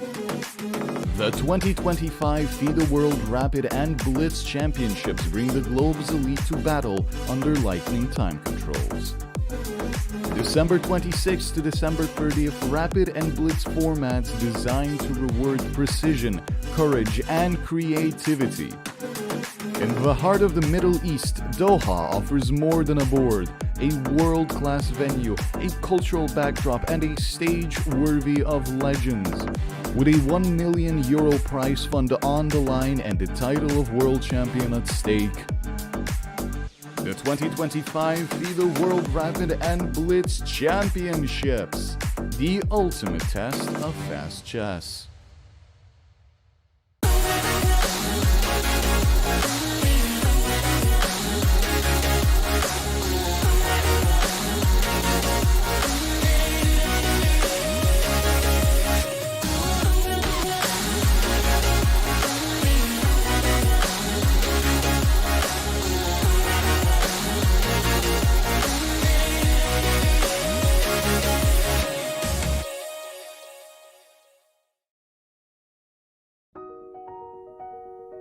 Welcome to the FIDE Online Chess Museum. The International Chess Federation proudly presents the FIDE Chess Museum, an online space celebrating the rich history and evolution of chess. Explore exhibits that trace the game's fascinating journey. Discover the origins of chess, beginning in the distant past, and follow FIDE's centenary journey. Rare chess sets, unique books and memorabilia, autographs of chess legends, trophies of historical tournaments, and stories of the chess champions. Explore the game's legacy and future. Chess is more than a game. It's a global culture of strategy and unity. Join us to experience this unique online journey where history, culture, and passion for chess converge. And also on your phone.